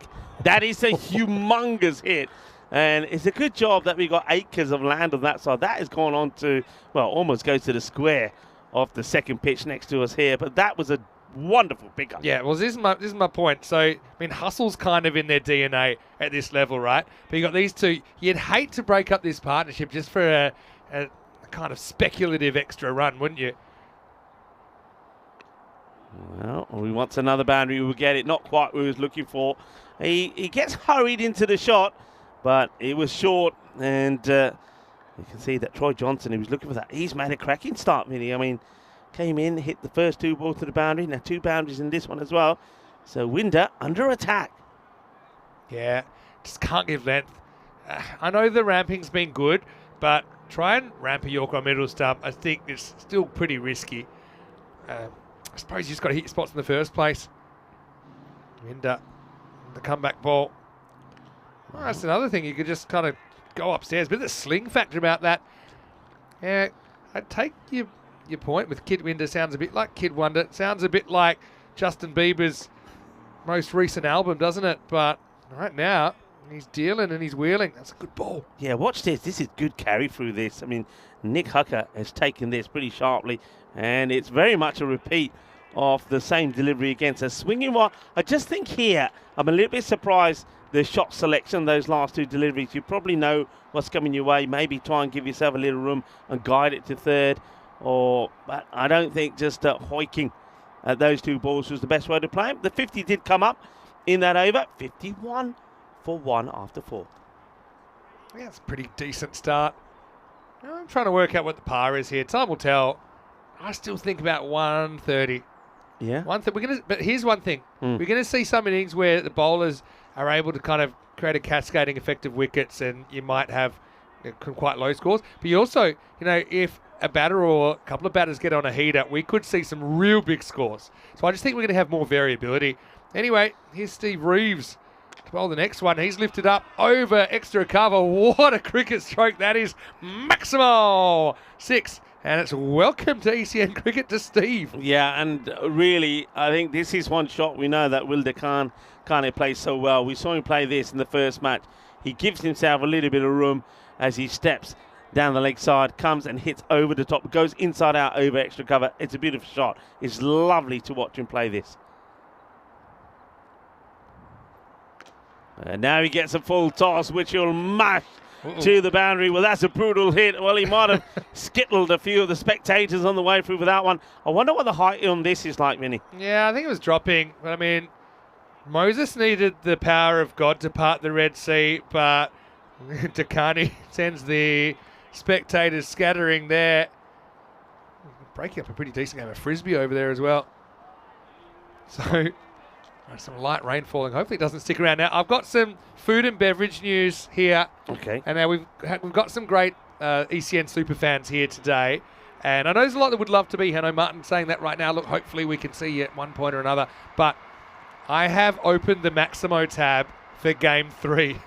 And I've said to all the super fans that have come to basically max out the credit card. So and that's why it didn't look very busy then. There's a reason. That's a good shot, and not for the first time.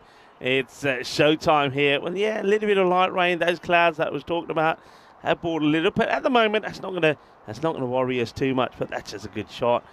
It's a little bit too short from Reeves, and he gets put away again. So this over so far has gone 2-6 a single. And well, if he thought that Troy was going to take it easy on him, forget it, because he's going great guns blazing at the moment. 26 of 8. Here comes the rain. I've brought it over from the Netherlands. And slight miscue, but nobody back there. And if there's nobody back there, you take it. So this is going to be a reversimo, as this one goes all the way to the boundary. So this over now has gone magical, Vinny. 23 from it. Just shows you, though, I mean, when batters have more and more tools at their disposal. Let's have a look at this one. I think it just carries the rope. Yep. Yeah, reversimo time as we get back to live action here. Okay, work to be done by the fielder. Gets down. Good fielding. Yeah, good pickup. And a good throw as well. End of the magical over from Reeves. And Spencer up and away, 75 for 1 after 5. Yeah, see this again. Watch the pick-up classily done. And while you watch that, we'll greet you in the cube and say welcome to England. Welcome to England, and great to have the chat happening as well. Trying to keep on top of everything, because this is a little bit crazy. We've even got Pavel Florin making a guest appearance. He's been in England for the last few days. He's been playing in the Content Creators Cup, which I've heard is a standard of cricket that has to be seen to be believed. But I have said, if you are at the ground now, and you're probably not hearing me, so it's good, the Maximo tab is open. I've said free food and beverage for all the super fans for match. You need to stay here. No, you don't. Well, Rico's gone, but there's a few. See you later. It's raining, so he's going to come back inside. Anyway, here's Charlie Whipple to bowl. And the first ball is welcome back, Charlie. It's lifted up and out of here. Maximo. Oh, no, I was about to give Whipple a bit of a boost up, saying I really liked his leg spin. He's got a slightly unusual action. Tall, and he loses his front arm and then kind of whips, using as his name would suggest, those leggies out. First one, Adios Pelota. What an opening pair Spencer have got here, and they're off to an absolute flyer. Yeah, Johnson puts that one out of the ground. Welcome back to me, because, yeah, you're right, it's too wet. It's too wet to go over there. I'll wait till it stops, and I'll dig into your tab then. And use the equipment as well, just quietly. A shot, well, dear me. This one wants a bit of your tab as well, Vinny. He says, the Grizzly says, I've heard the tab is open. He's making his way to the food hut. Well, you can see the food hut just over there. That ball's going to be checked to see if it's still round. As absolutely hammered. And the spectators are not in any danger with hitting like that. Oh, well, this is the thing about cricket. When you start an over, you have to finish it, whether you like it or not. Maybe fraction overpitched, but I mean, geez, good hitting. Oh, well, good comeback. Really good comeback. Yeah, it pushes it through just a little bit more. And well, I was going to say, is this the Whipple effect here? But he gets that one through. I think it is the Whipple effect. Yeah, just slides it on. I forced him into a cross the line stroke. Johnson, 45 off just 13 rocks. Oh, no way! Oh, no way! I've never seen this. This is Bob the Builder style. Builder, put a wall in the way. Oh, stop it. I've never seen this before. Well, you know what? He's trying to say, hey, what's going on? I mean, like, the batters, it's not like the batter knew that he was lying down. A little bit like the I formation, but in horizontal way. What a piece of fielding from Whipple. I've never seen that before. Well, that is the Whipple effect. I don't know what Whipple is saying there to the... He goes down and then his target practice. He takes it on the tush. Ladies and gentlemen, the ECS has arrived in England, and there's your first viral moment. And Whipple saves 3 runs here, I think. But he will have perhaps the hip of an 86-year-old after that. It's just a single. What cricket we're seeing here. He's trying to say he went over in the follow-through. Oh, he's fine. What is it? I mean, to be honest, of all the places to get hit, I think it's in the better regions. It's pretty bony there. I mean, let's just say if he'd rolled a quarter turn more, it might have been more Charlene than Charlie. What are you trying to say is pretty bony there? You're trying to say he got a tush? I was worried that we might lose the ball. Okay, that's been hit hard, and that's great fielding. Really good fielding. This ball was cracked, and that's excellent work right in front of us here by Adam Slater. Yeah, that was really skating off the surface. Slater does well. Didn't want to become a statistic, did he there, Adam? I still think Charlie Whipple getting hit by that straight drive is one of the most remarkable things I've ever seen. Well, what fielding style do you like? Oh, he's done it again. Well, this time the batter says, I'll go over. It could be a wicket, and it is a wicket. Well, now maybe it's the batter's turn to complain and say, he put me off. He put me off. He started timing around, and I couldn't hit it cleanly. Well, I tell you what, he goes down, and the catch gets taken. Look, I know that we have a little bit of rain, so maybe that the bowler here, Charlie Whipple, is just having a few issues with his footing. Well, Whipple goes down, but the good news for him, so does Troy Johnson, trying to get, well, you could look at that from the tower, by the way. They're trying to get a boundary to take him past the 50 mark, but it's not to be. And, yeah, a nice catch taken by the man who's always smiling. That Boyle comes across, takes the catch. Whipple gets a wicket, but, well, he's got a bruise. He's got a bruise to show for his To be effort. honest, your footing on an artificial is just different. I mean, this is a pretty grippy surface. So you shouldn't be slipping too much, but when you're used to bowling in swipes and in spikes and having that kind of torque, it can be different to start bowling in rubbers again.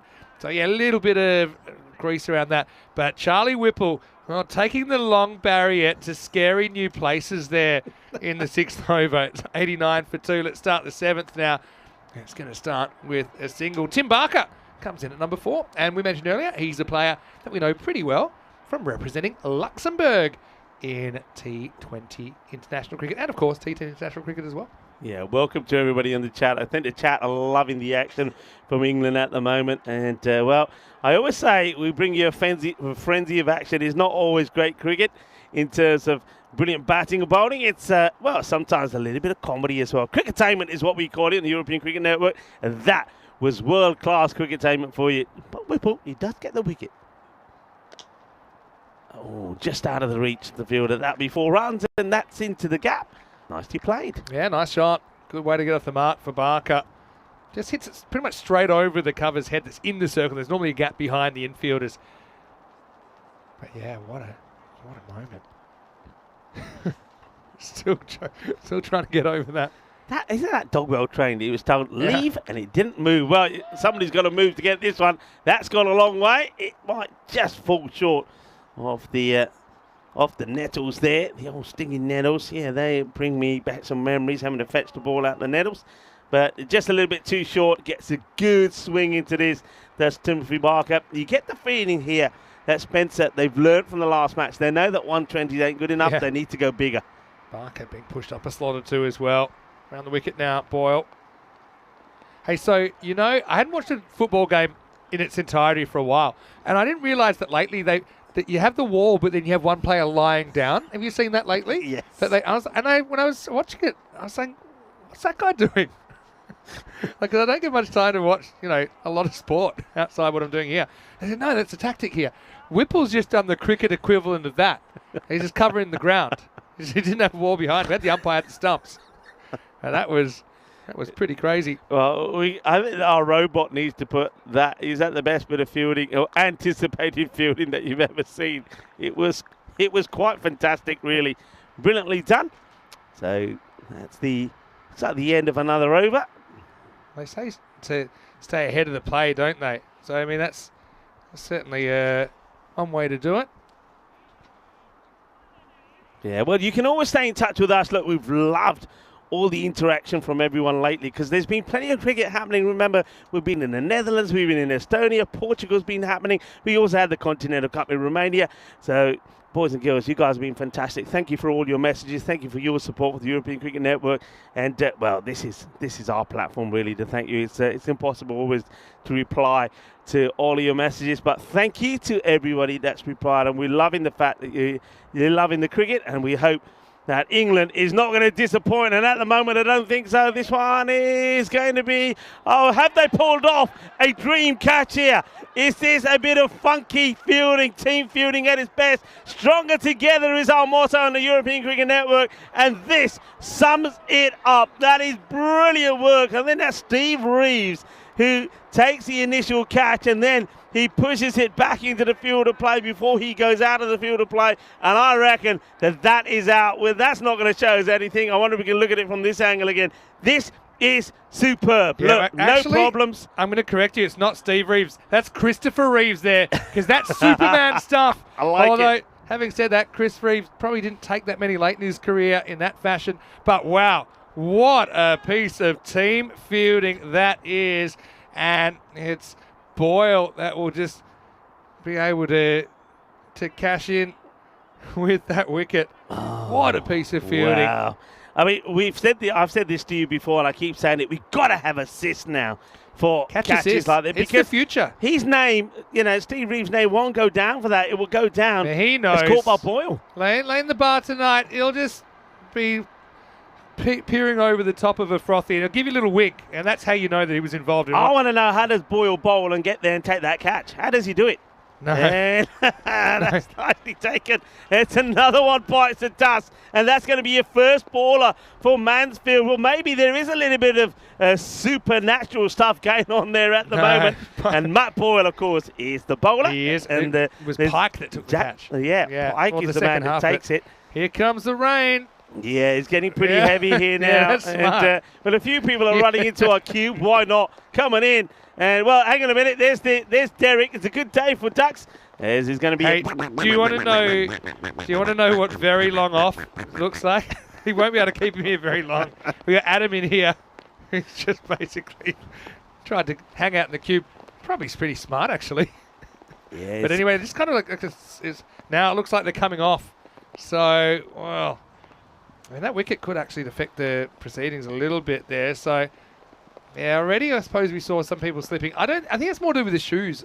I think you come from turf cricket to artificial cricket, and it's a bit of an adjustment. Hopefully this is a passing shower. I can still see a little bit of blue sky around. But England has delivered, living up to its reputation. We've got rain here on day one. What do you expect? It's England. Cricket in England. This is a typical cricket season or cricket day in England. You start with sunshine, you get a bit of cricket in, the rain comes, you get ready to pull the covers out, you get halfway through it, the rain stops, you go back out there, it's in, out, shake it all about, the action will come thick and fast. Hopefully the weather won't come thick and fast. Hopefully this rain will move away pretty quickly. I do see a lot of brighter clouds and to the right of us, but at the moment the umbrellas are up, and we're just going to have to wait and see what happens. I tell you what, though, I'd love to see the highlights that we've got so far, because there's some brilliant ones. I wouldn't mind if they just showed Whipple getting hit in the tuchus about 7 or 8 times. Yeah.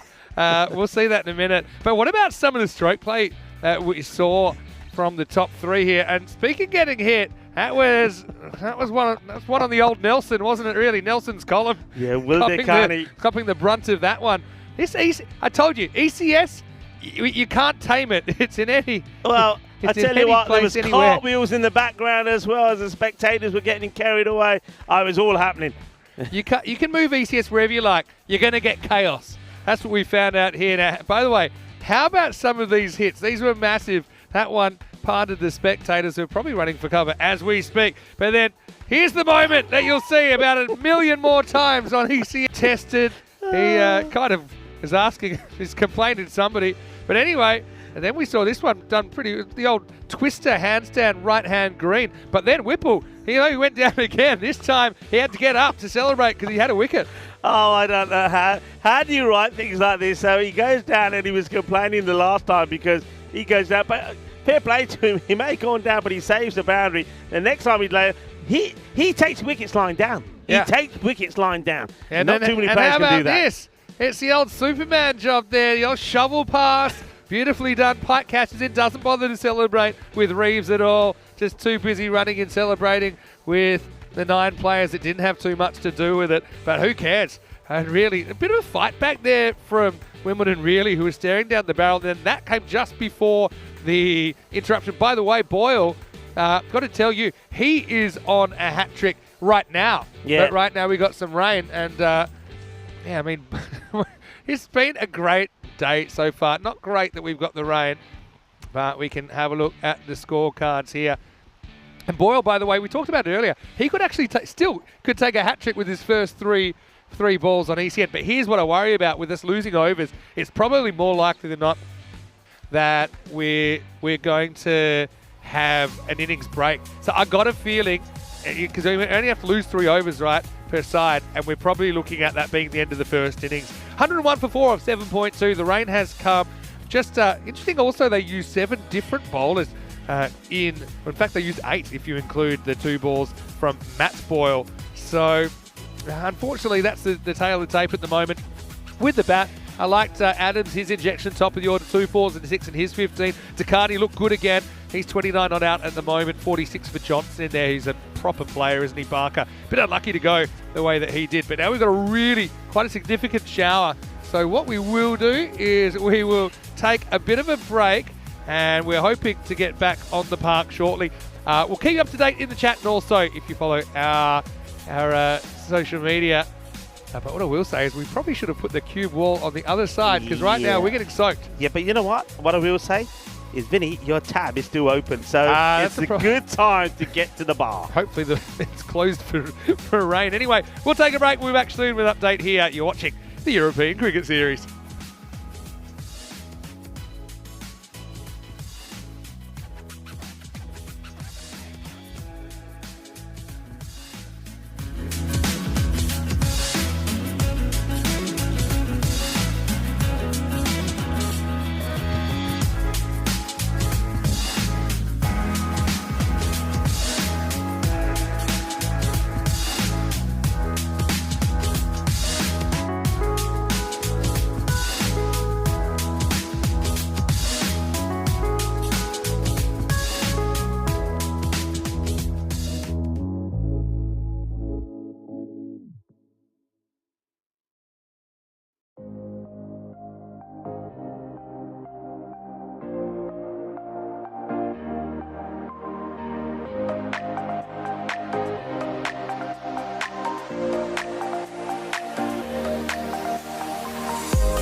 This European Cricket Network event is proudly brought to you by HCL Software and Paramatch. Hello, cricket lovers. Welcome back to Rains Park here in Wimbledon, London, England. Vinny Sandy, Mr. Maximo for ECN. Now, we were just over 7 overs into match number 3 between Spencer and Wimbledon. But I do have some news that storm did hit the ground and it has forced match 3 to be abandoned. You can see a lot of water still on the covers. A lot of work's being done to dry the field. Now, I think the reason that decision's been made pretty early is that it does give us more time to try and get this field fit, because we're about an hour and 15 minutes away from match number 4. Here in the Cube, we also copped a little bit of it. We are onto our second monitor of the day, thanks to Spring Media. They do so well, but sometimes you just can't help it. The weather kind of wins the race. That was the case here in match 3. But we are expecting, we are hopeful that play will start on time in match 4. Now, that is around about an hour and 15 minutes from now. Again, apologies. Some of the communication was a little bit difficult with some of the systems going out at the ground. So, look, you've got about an hour and 10 minutes before you can come back. If there are any updates, we'll let you know in the chat, ECN European Cricket Network. But I will say, if you do want to spend that hour watching some European cricket, go back to last night, the ECI Day 2 in Estonia. So, yeah, Estonia, Malta. Look for that telecast on the network. I might even drop a link in and check out the end of match 5 of the men's. It's a crazy finish. So if you missed that last night, I'll give you a tip. It was a golden ball. So that's something you can do maybe in the hour while we wait. But for now, I'm going to sign off. I'm going to go and check out that Maximo tab and see how much money I've got left. But we are coming back with match 4. Hopefully, it'll be Wimbledon taking on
This European Cricket Network event is proudly brought to you by HCL Software and Paramatch.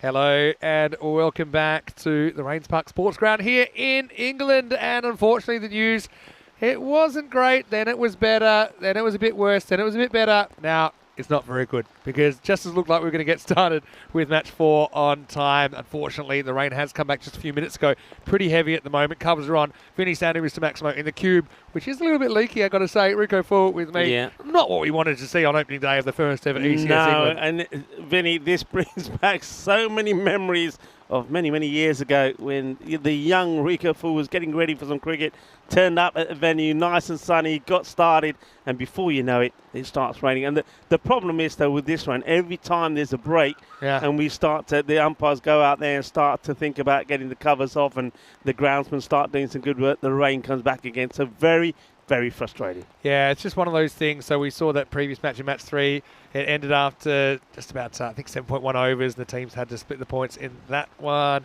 Here, obviously, Twickenham back on. Wimbledon meant to play again. Of course, their first game was rain affected. This one already is rain affected. So look, what we're going to do here, now what we have seen so far is that the field actually has dried pretty well when it stopped raining. Yeah. And I think the ground staff were doing some work with the leaf blower to just try and dry out those key areas. So I'm cautiously optimistic that we might get some cricket in.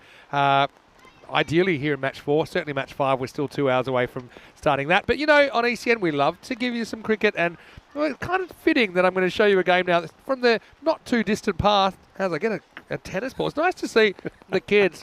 Come on, come over here then. Come on.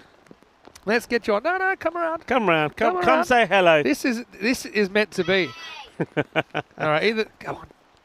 Here we go. What's your name? Come on. He's got a nice shot. You're frightening him. No, he has to go now. Okay, so I'm going to show you. Wearing red before. This is the googly. Okay, but anyway. They're playing, they're hitting balls, they're throwing balls, they're having fun. Well, we were having some fun as well, but the rain came. We're still going to have some fun because there's so much, like you said, so many spectators there. I've had a wonderful time, by the way, meeting all the people that normally I only just know them by name, but meeting them in person has been wonderful. So it's great to have so many here. It's just a little bit frustrating for them as well because they want to see some cricket, but the weather is not playing ball. But we're going to show them something. Yeah, and look, breaking news in match 3 as well. We had a first century of the series. What I mean is I had to pay the maximum time.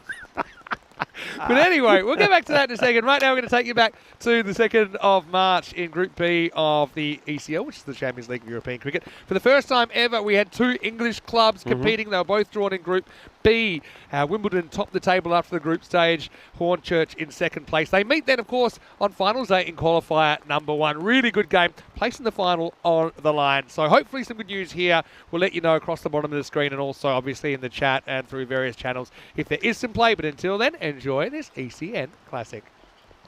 Hope you're ready for this clash because 2 teams that's thoroughly entertained us last night will do it all over again. Last night, we know how it went. Wimbledon batted first there, so put 183 on the board. Tim Lloyd scored 86 of 27, and it was also a very good contribution from the captain of Wimbledon, Jonathan Webb, who made 58 of 23. Mark Whitlock was the bowler that took 2 for 31, but as Vinny touched on there was several players that didn't play or really get a game in that one for Hornchurch. Billy Gordon was one of them, as mentioned. And we also didn't see any bowling there from Gavin Griffiths as well. I'm sure this time around they will be firing in. This is the big one. The winner goes all the way through to the final. Wimbledon, courtesy of that win last night, 60% to 40% favourite in this one. But I think you know what I'm going to say. It could go either way. In that match yesterday, 183, Hornchurch made 156 in reply. And we saw good knocks there from the likes of Jailbird Vijay. First time really I've seen him at his best. He was just amazing to watch. Desmond Edwards has been good with the bat as well. And Adil Malik is a classy all-rounder for them as well. 28 he made of 10 deliveries. So a little bit of stretching down there in the middle by the batters as we get ready to go. Ready for the battle of bat versus ball here on the European Cricket Network. You're watching the Euros of cricket. Club champions coming together, 35 of them, representing 33 nations. Only one champion though. We know Ginebrescia qualified as the winners of Group A. Who will be the winners of Group B? Well, one of these 2 teams will be contesting for that right later on tonight. Who will it be? Here's the first ball. And it's nicely played away, but there is a fielder in that spot. And a number of balls flew in this area last night from Wimbledon, so they've got that plugged pretty well straight away. Nice stop there from Lesbourne Edwards. Billy Gordon with the ball. Same openers as last night. Lloyd getting off the mark, handing this strike over to his captain.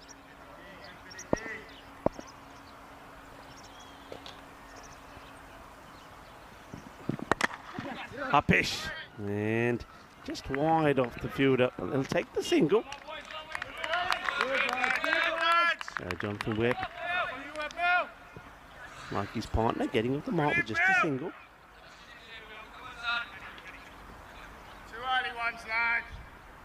And a lot of expectation from the chat as well, and people around the world that are tuning in. Got mixed feelings from the chat. Some are go Wimbledon, others are saying, come on Hornchurch, blow the horns. It's a nice looking shot, and he's going to have to rush here and thinks about the shy. Does Griffiths. You can see he's lining up and then in the last moment decides not to. Didn't quite back himself.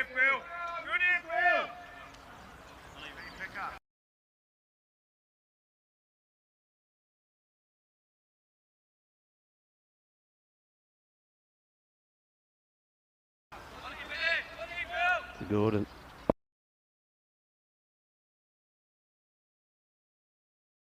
Back to his mark. I'm wondering, with this extra cloud cover, that wind just starting to pick up, whether this ball will start to seam about in this fixture. That's a nice shot. He holds his pose beautifully. That really is a good shot. This is all about keeping your shape.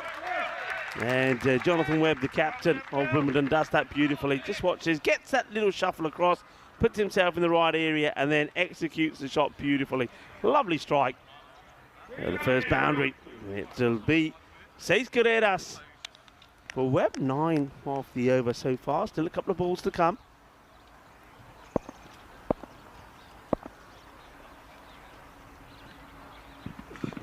And now he goes again. Good early movement there from Jonathan Webb. Just gets that shuffle across outside the off.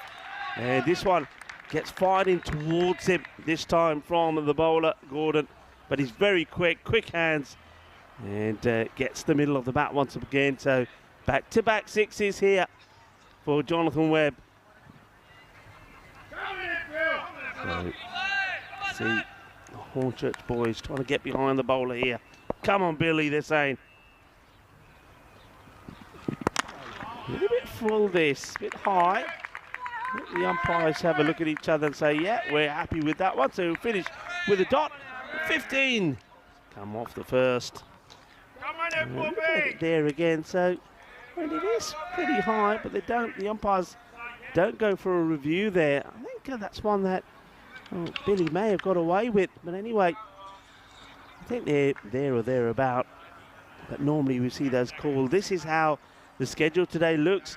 As I said, this is the first quarterfinal. One of these two giant teams from England, Wimbledon or Hornchurch, will make their way through to the final. The winner of this match will be in that final later tonight. The loser has a difficult match up against Hudinge, who is, well, a team that's starting to find their form.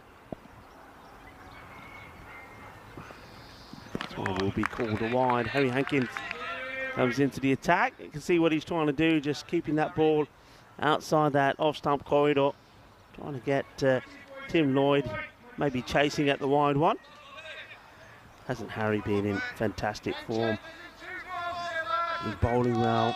Hasn't quite hit it off with the bat yet, but I'm sure it will come. But with the ball and in the field, he's been exceptional. It goes down the ground. It's a miscue, and there's the wicket. There's the wicket. Lloyd goes, and he goes early. The man who scored freely last night, scored 86 or 27. He's going to be the first to go. And it's just good bowling. I think he holds the pace off this as well. And Lloyd goes through with a shot. He's looking to go over the man who's there in the long on position. Doesn't get it right. The catch has been taken. It's 16 for 1. Just watch this again. Just doesn't quite get it right, and it's a neat catch taken. And they know that's an important one. And the two Hankins in the action. It's a catch taken there by George. So the breakthrough. And Hankins is the man that does it again. So Harry Hankins, the bowler. George Hankins, the catcher. It's going to be 2 on the board. 2 or 3. And that's a big wicket to get. There's Tim Lloyd, who cracked 86 last night, goes. Well, he goes. A new batter comes in. I can tell you that's Charlie Whipple. And also Vinny Sandu comes in to the box, and he's bringing a guest with him who's pretty up and about at the moment. Well, I tell you what, this box will be rocking and rolling, and it is. You probably heard the screams there. Well, let's just say you can probably guess it's somebody from Hornchurch that Vinny Sandu's up here. Charlie Whipple will go first ball, golden duck. It is 2 in 2 for Harry Hankins. He's on a hat-trick. He's been here once before and he was so close. That is a really good catch taken there in the deep, coming all the way across. Really well taken. Excellent catch. Yeah, that's the way to do it. Here's another one taken with those two combining well. Both the Hankins. You got to go, you got to go. He does a little bit of the Bizaway celebration. Wow, what a turnaround in this over. To Charlie Whipple will go, caught George Hankins, and he's going to go for a... It's going to be a golden duck. Well, I was trying to introduce him, and I will now properly. Vinny Sandu. Well, we might be introducing a hat trick here. Hankins didn't bowl last night, Harry Hankins, and now he's got a crack at a hat trick in qualifier 1. It's played out, no run, straight to the fielder. He doesn't want to take on Adil Malik. What a bit of bowling this is, though. Harry Hankins, the bowler. George Hankins, the catcher. New man who comes in. Here's another guy who has impressed the bat. Is Hamish Merriman. Yeah, well, pressure. Pressure's a funny thing. There's plenty of it floating around on finals day. Oh, good delivery. Change of angle, change of line, gets this through. Well, Merriman, certainly, there's no way you can say he's not feeling any pressure here. Of course you are. He's seen off the hat-trick ball, but yet to get off the mark. A good delivery there once again. Well, Rico, I do have a special guest. Probably bring him in at the end of the over, just for a quick one, because he's pretty invested in this. I'll tell you who that is in a second. Right now, Merriman yet to score in 2 attempts. It's a bit too wide this time when he gets called. He just has a check back at the umpire, does Harry, but I think he does just catch some of this line as he gets that movement away. Good call. Yeah, but again, he draws the shot out of the batter. Might get a little nick on that. Umpires have been outstanding, I've got to say. A tough job to do. There's a lot happening. Right now, Cockney Corner, they are cock-a-hoot with this start from Hornchurch. Hankins 2 for 2 in the second, still with 2 to go. Yeah, the Hankins combination. I think this might be it. Well, I thought it might have been a little bluff here. He was bringing the man on the boundary behind square up, and I thought maybe he's going to bluff and then bang the short one in. He still may. And he does, but he's going to catch that wide line once again. This is pretty high as well. Might also be perhaps one for the over. Yeah, I think it's a wide, straight over the tram line. For me, it was probably about chest high as it went past. Let's have a look. Yeah, more or less. But Hankins getting the ball to fly here. No, he's right back towards the edge of that 30-metre circle that we've got here in ECN cricket. Well bowled, gets the Yorker and he gets it past the infielder in the 30-yard circle. That's Arthur George, but he's got protection there from Lesbourne Edwards. It's just a single. Now, we had Tom in from Wimbledon CC last night, and he was a very good guest, follows his ECN cricket, and we've got another guest here, but this one is going to be pretty animated. I know that you're pretty animated, Rico, and that's why you get paid the big bucks. Just wait till you see who I've got here at the end of this over. Well bowled, what a cracking over it's been as well from Harry Hankins. 2 wickets, just 5 runs. Remember the first one went for 15. This one only 5, 2 wickets go down, and Wimbledon at the end of 2 are 20 for 2. Yeah, what an over that was by Hankins.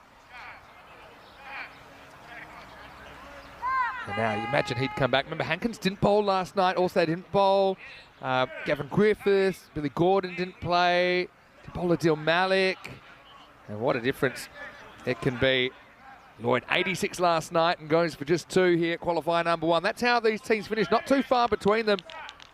Wimbledon with the 1 loss to Prague CC. Hornchurch with the 1 loss to Wimbledon.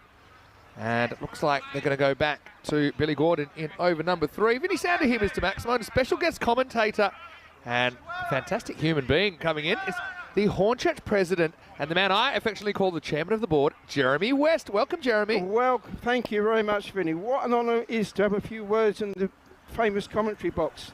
We've loved it over here for the last few days and last year as well. Great honour to be back, and Cockney Corner is absolutely looking forward to a fantastic day today. Now, Jeremy, I've actually had the pleasure of visiting Hornchurch Cricket Club, and I had a really good time over the bank holiday weekend last year. But what does it mean for the Hornchurch community to come back for another ECL? It is unbelievable. When we got the news that we'll be back, everybody wanted to come. We've really got great support in the locality, the other teams around us, and we just can't wait to enjoy today, and fingers crossed we'll be back. But it means the world to us to be back here. Fantastic competition. It's well bowled by Gordon, getting that ball to talk a little bit away from the batter.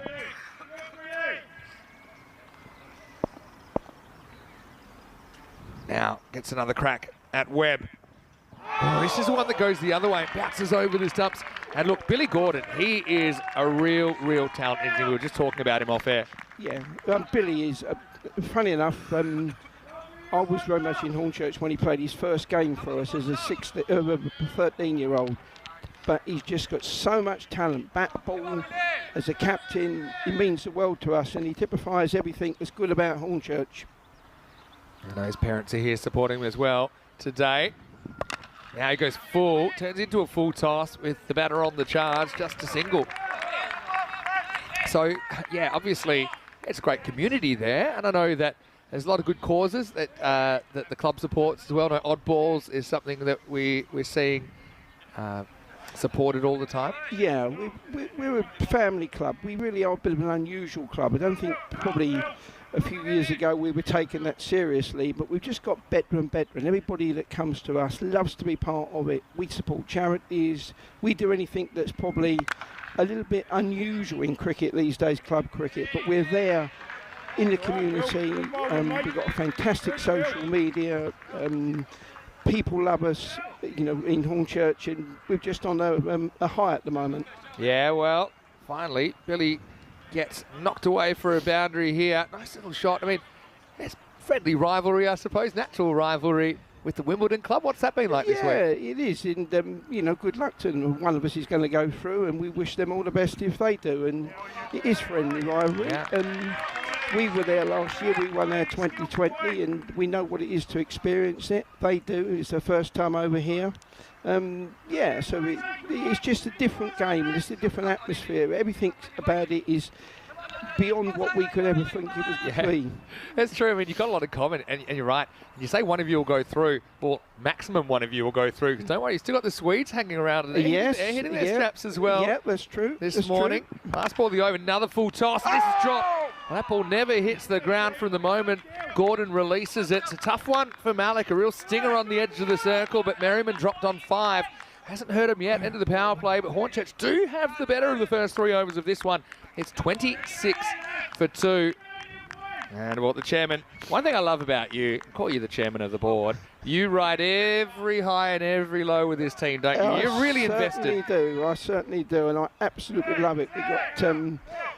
We're so tight as a unit. The boys love one another, and you know, I love to be part of that. And I don't play now. My legs, well and truly done for that. But you know, I love everything about Hornchurch. Can't look into it, every single result, even the youth sides of a Saturday. And yeah, just love it. You talk about the youth, and yeah, obviously I got the pleasure of meeting a lot of the juniors there, and I was involved in their trophy ceremony last year. But also at the other end of the scale, you've got someone like Dougie. Yeah. And we might have to talk a little bit about Dougie. Well, Dougie is our legend. He's 87. He still plays now and then. He's 3 wickets short of 1,300 wickets for our club. He's been stranded just short of that for how many years now? We'll come back to that in a second. Here's Griffiths, who's probably the fastest of the Hornchurch bowlers, but this has gone up and out of here. Well, pace in, pace out. Webb goes large. Maximo. Welcome Gavin, who we didn't see bowling last night. That's a really good shot by Webb. But yeah, Dougie is... How often does he play now? Well, when he can get a game, he'll play. But Dougie is behind the bar. He's compiled all of this material as well. Because Hornchurch, I mean, tell everyone, how far back does Hornchurch Cricket Club go? Well, it's 240 years, so it is probably the oldest sports club in Essex. We've had our ups and downs over the years, as you'd expect. But that's the shot again. This time Webb is going to put that one over the tents. Maximo! What a shot. And Webb turned this innings around for Wimbledon.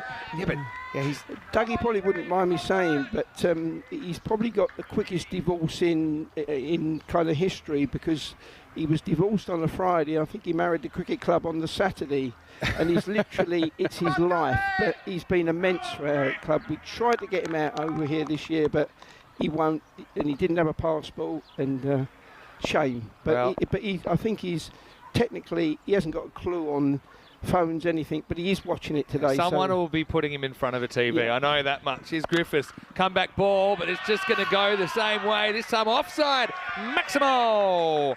Well, what batting this is from Webb. things turning around pretty quickly. This form of the game, though, I've been curious to see how Wimbledon are going, because obviously you guys took a little bit of time to hit the ground last year. Probably didn't quite know what to expect. No. Wimbledon had a very impressive start, but also going down to Prague CC, I think they're finding out in real time what this game's all about. It's completely different even to the 220, because in an over it can change dramatically. We just see 2 wickets in the second over there after a good first over. Griffiths is a really experienced campaigner, played a good level of cricket. He goes to the slower ball there, so he won't be flapped by that start, even though 3 have disappeared.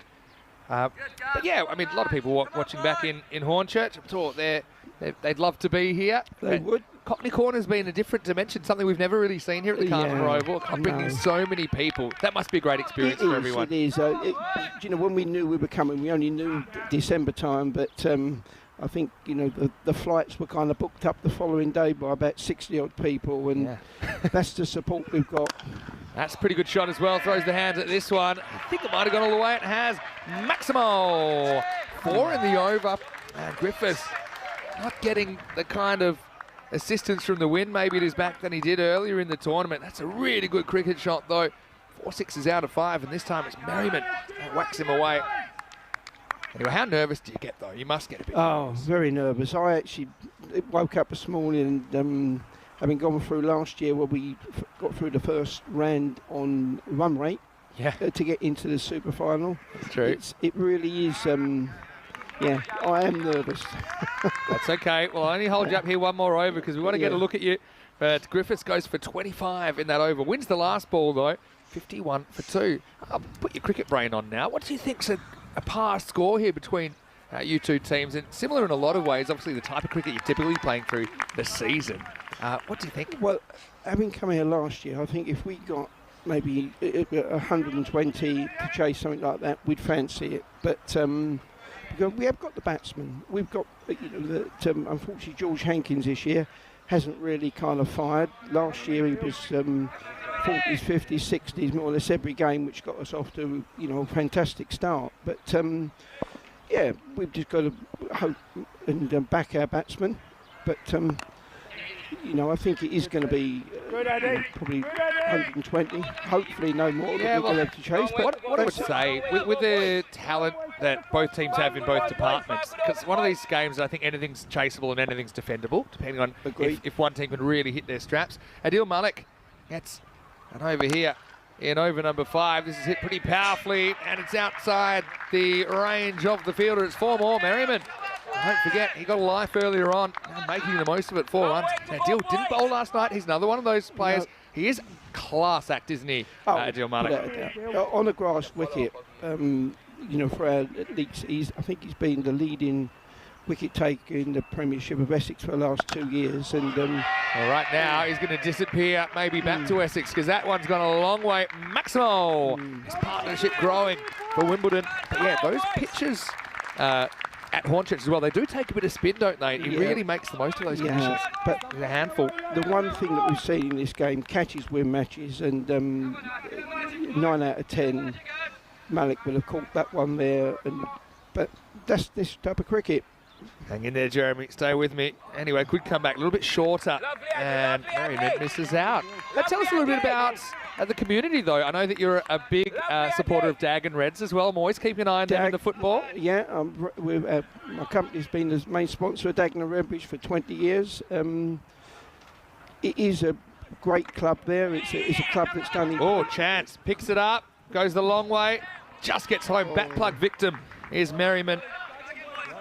Murray did really well to jump on that. Now, Murray had one of the all-time shockers last night, and won't mind me saying that. But look at that. He swipes and misses, and the bat was nowhere to be seen. And believe it or not, that's an opportunity.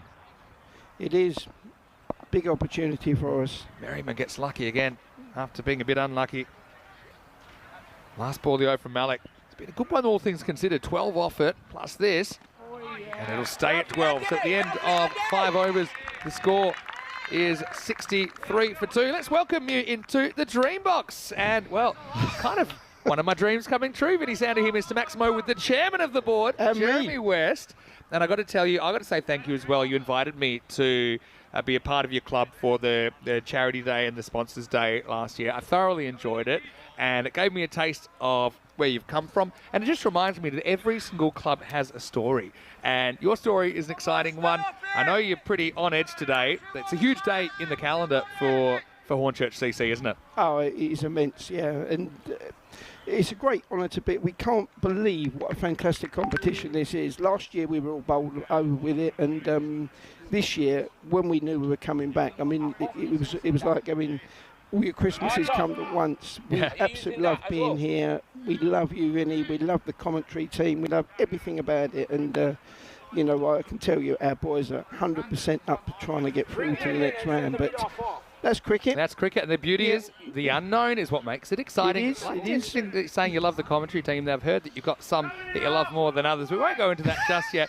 But look, we're ready to start the 6 over. I'm going to keep you here for one more over, Jeremy, and I'll let you get back to your people.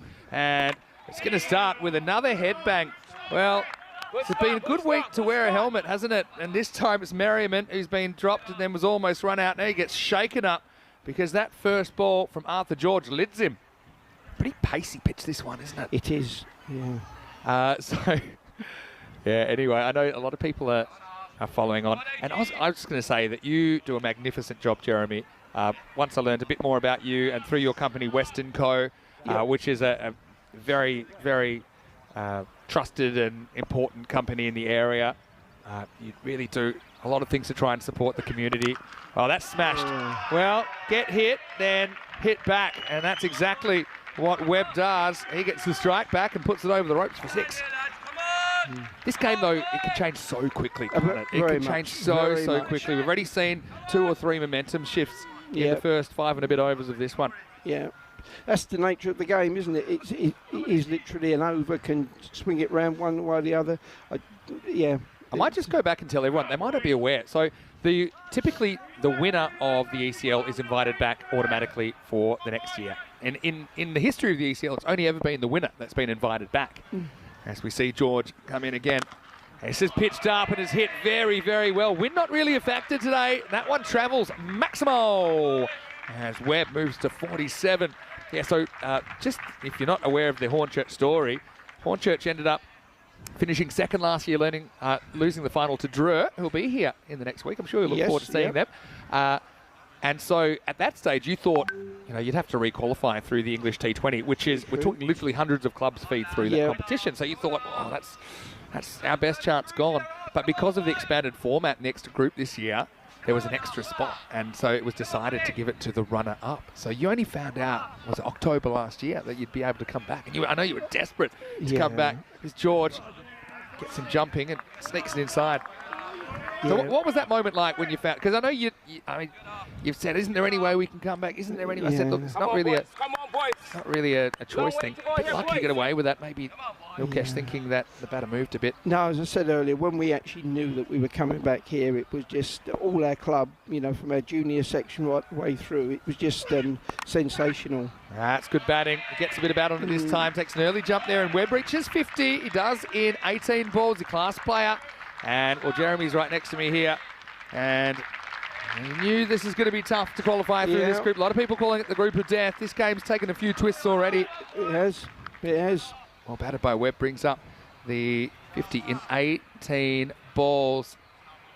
And anyway, Jeremy, I just want to say big thank you to you for joining us here in the commentary box. I know you're desperate to get back to Cockney Corner. Yep. Watch this last ball from George. Yes! Well, there you go. Teddy Coney!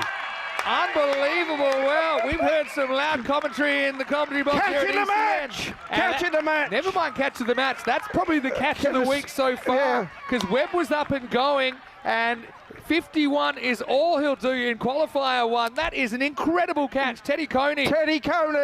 He's a very good fielder, Teddy. We don't always see him out there in the 11 here at the ECL, but that is a game-changing catch. Unbelievable catch and unbelievable, and always even better. Look at that. That is a worldie. This will be a great shot of it. Goes full extension, protects the ball. Fantastic. Uses his other hand to break his fall. And there we go. This is the real time. And You've got a third arm there. There's Rico in the bottom. That is unbelievable. How about the backflips there? Oh, fantastic. From Arthur George. Well, Yeah. there's plenty to have a look at there. This is ECL cricket at its peak. That is an incredible piece of fielding. And as if it couldn't get any more entertaining. How about the backflips coming from Arthur George? Hey, take nothing away from that innings from Webb. He really turns it on. 7 sixes in his 51. The score was 80 for 3. Well, Jeremy, no better way for us to end our conversation. Thanks very much. Thank you for having me both here. Pleasure and fantastic. Fantastic. We look forward to the rest of the game. Yeah, well, we'll be keeping an eye on you, the chairman of the board, and maybe we'll see some of his trademark marches. Oh, I mean, not only a great catch, but saves 4 as well. Gives us a chance to breathe. Tatum, the new batter, comes out at number 5 as we welcome Rico Full back into the commentary box. And Rico, right now, the win predictor saying 50-50 contest. Wow, well, I've just picked myself off the floor after that catch. Well, we were all excited in there. What a catch that was. An absolute humdinger of a catch from Ted Kearney. And that then swings this back in the balance, because let's face it, I know Merriman's played some nice shots, but it was all about the captain, Jonathan Webb, that seemed to be taking this match away from the Hornchurch. This is another opportunity, and it's another wicket. So Tatum will go. Well, Tatum in tatters. He'll go for a duck, a 2-ball duck for him. Malik picks up the wicket.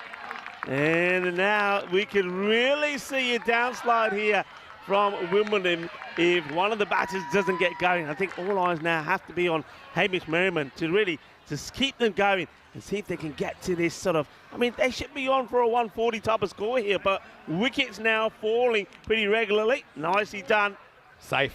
I mean, technique's so important. He does everything right in front of the head. And sometimes it's your day, sometimes it's not. Tatum goes for a 2-ball duck. And Malik breaks through with a wicket. It's 81 for 4. Well, Rico, I've had the pleasure to commentate, I think, over 2,000 matches with you. And I've heard some pretty loud things, but I don't think I've ever heard a scream from a co-commentator quite like Jeremy West. I mean, he really lives and breathes Hornchurch Cricket Club. Yeah, I mean, I suppose that's why we have to be neutral, otherwise we'd be a bit like that. Okay, well, to take the single here. So this is going to be pretty key here now. I mean, takes the single, James Spears straight away. But all eyes now on Merriman. He's got to try and keep the attack going.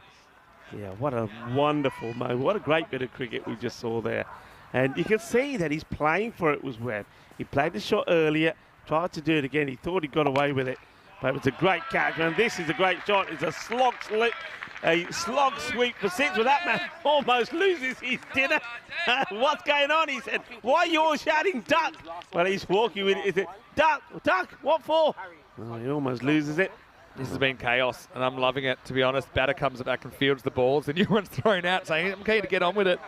Merriman, he got lucky a couple of times, don't forget. Now, a few comments coming in as well. Now, Murray, just bending the rules with their helmet. He has to keep in a helmet if he's up to the stumps. He's gone for the jockey lid. Yeah. Pretty big one as well. His last ball of Malik's spell. Just take the single, that's clever for Merriman. When he moves to 30 of 16, he'll keep the strike. So James Spears is his partner at the moment. Not a bad spell there at all from Adil Malik. 1 for 21. I'm sure he'll have a big part to play with the bat as well. So 89 for 4 at the end of 7 overs. Yeah, looking at some of the upcoming events. And yeah, Portugal, the next stop, with the Western Shield to take place for the first time on the 6th and 7th of April. But of course, we've got a 3-week ECS round. Then in France, the likes of Nabi and some of those tour players, as well as some of the national team players, I think will be taking part in the first ever ECS France. Then we're going to Brescia, of course, Gina Brescia. I expect them to be a part of that one. Estonia for the first time in 4 years as well. Then Greece, first time in 3. Great to go to all these different locations. Stay with us. Subscribe to our YouTube channel, ECN European Cricket Network. You can watch it all for free. All right, time for a new over. Griffiths comes back. Another catching opportunity. They've held him, Hornchurch. Now this time it's Arthur George that takes the catch. And Harry Hankins actually comes on to bowl over number 8. That's his 3rd wicket, all caught in a similar area of the ground. And Wimbledon, there's been runs, but there's also been wickets. It's 89 for 5. Great captaincy They know that this is the wicket you want. He takes a single off the last, doesn't need to go and strike, and I think that's when the captain, Mark Whitlock, says, okay, I'm going back to my strike bowler. I need to remove Merriman. Get rid of Merriman and anything can happen. That's the 5th wicket to go. Now I get the feeling that Hornchurch will be trying to tighten the screws and keep him under 120. As soon as he hits this Hamish Merriman, he knows he's in trouble, and he's very, very annoyed with himself for playing that shot. So he goes, and now we're going to see just how much resistance that Wimbledon have at the lower end of the order. 89 for 5. Yeah, good catching though. We saw one go down, didn't we? We saw Adil Malik slip. Let one slip. That was a tough one. It was at him, but it was hit pretty hard. But apart from that, they've been pretty good in the field. And I suppose that easy drop is countered by the fact that Ted Coney pulls out a ridiculous catch to his right. Hornchurch, this is very them. I wonder if Ted Coney knows what a jalebi is, because that was a jalebi catch, I'm telling you. You know what jalebi is? He's smiling. He says, no idea. Somebody should buy him a box of jalebis after that catch. It's well bowled. Hankins has bowled really well in this tournament. And this time it'll just be a single. Of course, it's not quite the final yet. There's still a few twists and turns. These two would be the favourites, I suppose, to meet in the final regardless. But hitting it, just that kind of wild card team at the moment, aren't they? That are starting to hit their straps, waiting for the team that doesn't win this game.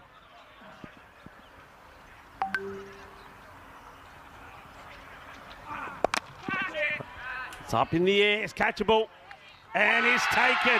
There's no mistakes, and that is another wicket for Harry Hankins. He's now taken 4, and he's got 3 balls to go to see if he can take a fifer here. We've seen one in the ECL 24, and that was it was from Aftab, wasn't it? Afghan, Arafat, beg your pardon. Arafat Afghan has taken 5. It's only the second time when he took 5 that we're seeing that on the European Cricket League. Are we going to see it for the 3rd time? Yeah, they've held the catches, like I said. I mean, most of these are regulation at this level, but Weir, unfortunately for him, can't get going. It's Les Edwards that takes the catch. And it's 4 for Harry Hankins, all caught. And Wimbledon have hit the skids a bit. It's 90 for 6. Yesterday, these are flying for 6. There's no doubt about it. Yeah, true. But today, I mean, as soon as he plays that, I said, yeah, that's going to go. But of course, yesterday it would have, not today, been snapped up. Good catch. So, well, wicket starting to tumble here ever since that wicket there off Webb. Could he get 5? Good looking shot. And this one ain't going to be stopped. That's 4 runs. That's a delightful shot. The new batter that comes out, Jonathan Speller, gets one pitched up and he plays it beautifully. 4 runs. That's the thing. I mean, these are quality cricketers. I mean, you're going to get down. Okay, Speller's come in at 8, but that's a cracking shot, and they decided to keep the mid-off up. This is to do with what this wind has been doing. Now, it's a light breeze at the moment at most. It was pretty calm this morning. So they've kept the deep third back. They've kept the mid-off up, but just meant that straight drive went all the way to the ropes. Goes back to that shorter ball outside. This is the go-to ball, isn't it? This is what Hornchurch, the length that they've bowled so well, which some of the other teams, the like of Hooding, the likes of Prague CC and the Micklin Eagles, really struggle to deal with. Well, there you go. Afghan, the only 5-wicket haul of this ECL so far. Only the second 5-wicket haul in ECL history, although on ECN this year we've already had 6. Of course, we started the season on the 17th of January, and Sohail Ahmed did it on opening day. Can Hankins get a 5 here? Last chance. And it's just going to drop short off the fielder. So it won't be this time. Lesbon Edwards is not going to be able to snap that one up. But what a spell of bowling. Huge applause for Hankins. He's bowled brilliantly. 4 for 11. Sensational. Yeah, I mean, not just the wickets, but also the runs. Bit of trivia, the first 5-wicket haul in ECL was Fasi Chowdhury of Albi Zalmi. He also got hit for 5 sixes, and he had 5 wickets, 5 sixes and 2 dots in his spell. Well. 5 for 30. Don't think they ever bowled him again. But anyway. They didn't. You know, you're right. They didn't. It was quite amazing. 2 overs to go. I mean, let's see what the expected score is saying. I would have imagined about 120. It'll click on in a minute. Here it is. 116. Okay, yeah. Maybe the 6 wickets just dragging it down a little bit. But that 120 is going to be an interesting score because Wimbledon have got some pretty good bowling options as well. They've had the classic mixed bag. Really, that's what this ECL is all about. I often say teams never have it all their own way during a group. It is Griffiths that comes back now for over number 9. And he strays down the leg side, and that's just an easy put away. And you can just see the disappointment there from Whitlock as that one gets past him. It's not where he wanted his main strike bowler to be putting it. Gavin Griffiths hasn't had the best of time so far. His first over, remember, went magical because Webb took a liking to him. It gets a bit of comforting word said to him there by Adil Malik. I wonder what his tactics are here. I mean, he's been able to kind of blast through a fair few batting lineups just with his pace and with the wind at his back. Now they're going to put the third up, and the long off back. It tells me he's probably going to bowl fuller. I've just been keeping it simple. I've been trying to nail a Yorker. He's going to go probably shorter outside the off. That's why Cooney goes back up. A slower ball instead. That's the other option you could go to. They're not really picked, I think, by Speller. 10 at 120 is going to be an interesting kind of total because Wimbledon could easily turn the tables with their attack as well. Yeah, I mean, just remember that Hornchurch, when they haven't batted well, they've been able to defend with their bowling scores around about that. So Wimbledon, they've got the same amount of firepower in their tank as well. So this is going to be interesting. But I reckon if they can get to that 120, that'll be it. They'll settle for that, Wimbledon. Great contest here in qualifier one. Now slow ball and diddles him again. Now they're going to run. There could be a chance to run out here, but Griffiths fumbles the return. That's actually quite clever running because it takes a long time to get to Murray because it is a slower ball.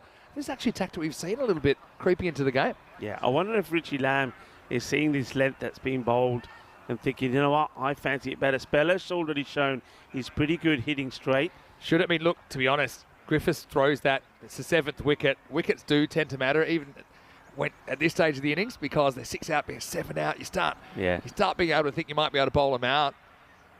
Anyway, change of striker. Let's see what Lamb's got on the menu. He hits this pretty well, so expecting a shorter one, I think, Lamb. And I think that's why he's keen to get up there. Maybe he fancies himself more of a puller and a hooker than Speller, but he doesn't. He gets a full one. All right, back to Speller, and I think this is where Gavin Griffiths goes back to the shorter delivery outside the off. Yeah, well, I mean, beat him with 2 slower balls. So now, do you surprise him with the quicker one, or you just stick with what's working? You've got to try and get in Speller's head. Is he expecting a slower ball, or really, in the end, it's a bit of cat and mouse going on here. Griffiths none for 30, but he's been a lot more effective in this second over. Well bowled again. It's going to be a single. Goes pace on again there.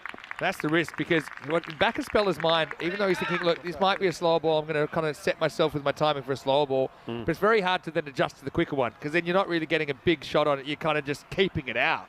That was a nice try, but couldn't get under it. Gets one. So it's been a good comeback from Hornchurch. They've taken wickets in clumps, haven't they? They took 2 quickly, and then they've taken 4 pretty quickly in the second half. It's going to be a wide ball, I believe. Yeah, it's gone all the way over the head off the batter. I actually, even though this is the wide, I actually think this is slower. I don't think this is It's a slow ball. No, it's a slower ball, but it just pinged off the surface. We saw one. It might have been Katawala that played the most ridiculous jump hook yesterday. It was about that height, and he just, it's like he was slam dunking a basketball with a cricket bat in his hand. It went miles. One of the shots of the week. Anyway, Griffiths to close out his spell. Sova's only had 8 come off it. One of them was a bye. A little man himself. I'm looking forward to seeing him with the bat again, Jalpesh Vijay. End of the over, and it's remember, it started with a boundary, but he recovered from that very well, Gavin Griffiths. After that, it was tiki-taka, and a score at the end of 9, 104 for 6. Look, and you see the class of Griffiths there. Remember, he got whacked in his first over, but it's cool head. His guys played professional cricket. It shows. And recovers from adversity. 4 for 11, though. Harry Hankins steals the figures. Adil Malik with a wicket in his spell. George was used for 1 over, but it looks like they're going to go for Les Edwards. I actually think he's got a bit of pace about him. Les Bourne will also probably bat in the number 3 spot for Hornchurch. 104 for Wimbledon. This is where if they could somehow just wangle a magical over here, get mid-120s, something like that, they'll feel they're hitting with a bit of momentum. But right now, got to say Hornchurch have had the better of this qualifier 1. Let's see what Lesbourne is providing us here. Last overtime, seatbelts on. Swing and a miss, and maybe there was an opportunity to steal a bye there, but there's obviously the feeling here that maybe Richie Lamb is, despite him being on 3 or 4 deliveries and spelling on 10 of 7, there obviously is a belief that he's the better batter. So that's, I think, why they don't scramble that bye. Yeah, maybe. Now you're running. Probably run out. Do you throw it? You do. Welcome to the ECL. One will bring 2, or will it? Oh, well. Pretty close. I think he's just in. Yeah, I reckon he just makes it in. I think the bowler has a little bit more time, you know. Yeah, well, the first time round. Had to throw from his knees. Oh, he might be out, you know. He is out. Look at that. Just out. I mean, a big cheer goes up, but they probably should have got 0 out of that. In the end, they get 1.91. Here we go. I love it. He takes a bit off the throw, thinking it'll make it more accurate, but often that makes it less accurate. And does well, recovers, and Speller finds himself just short. It's 1 bye and run out, and Wimbledon 105 for 7. Hey, and these ECN moments, they don't just happen with some of these teams, you know, when we get down to quite amateur cricket. They'll happen even with some of the better players going round. But still, Speller started well. He ends up contributing 10 to the cause as he goes. It's 105 for 7. Yeah, he makes his play. I suppose he does the right thing in the end, trying to get Richie back on strike. And now let's see if Richie Lamb can reward him for the sacrifice of that wicket and ping one out of the park. He'll try, and he will. So there you go. That's what the sacrifice brings. It brings a boundary. Yeah, but look, it does work, I suppose, getting him back on strike. Again, I like that Wimbledon are picking up these tactics pretty quickly. I mean, the fact that they're running to the keeper, running over throws, just trying to squeeze every last one out of this innings. Lesbourne, I think his one's hitting the line. It'll be called a wide. All of these, with 3 balls to go in the innings, are very valuable runs. Now, if you think that that's an easy throw from the bowler, and it was, you just go and look on YouTube, you'll see guys like Kane Williamson missing from about a quarter of that distance. So that's the thing. In the moment, can get in your head, especially when it's like, oh, this is easy. I shouldn't be missing from here. It's funny. Some very good people have missed those stumps, trust me.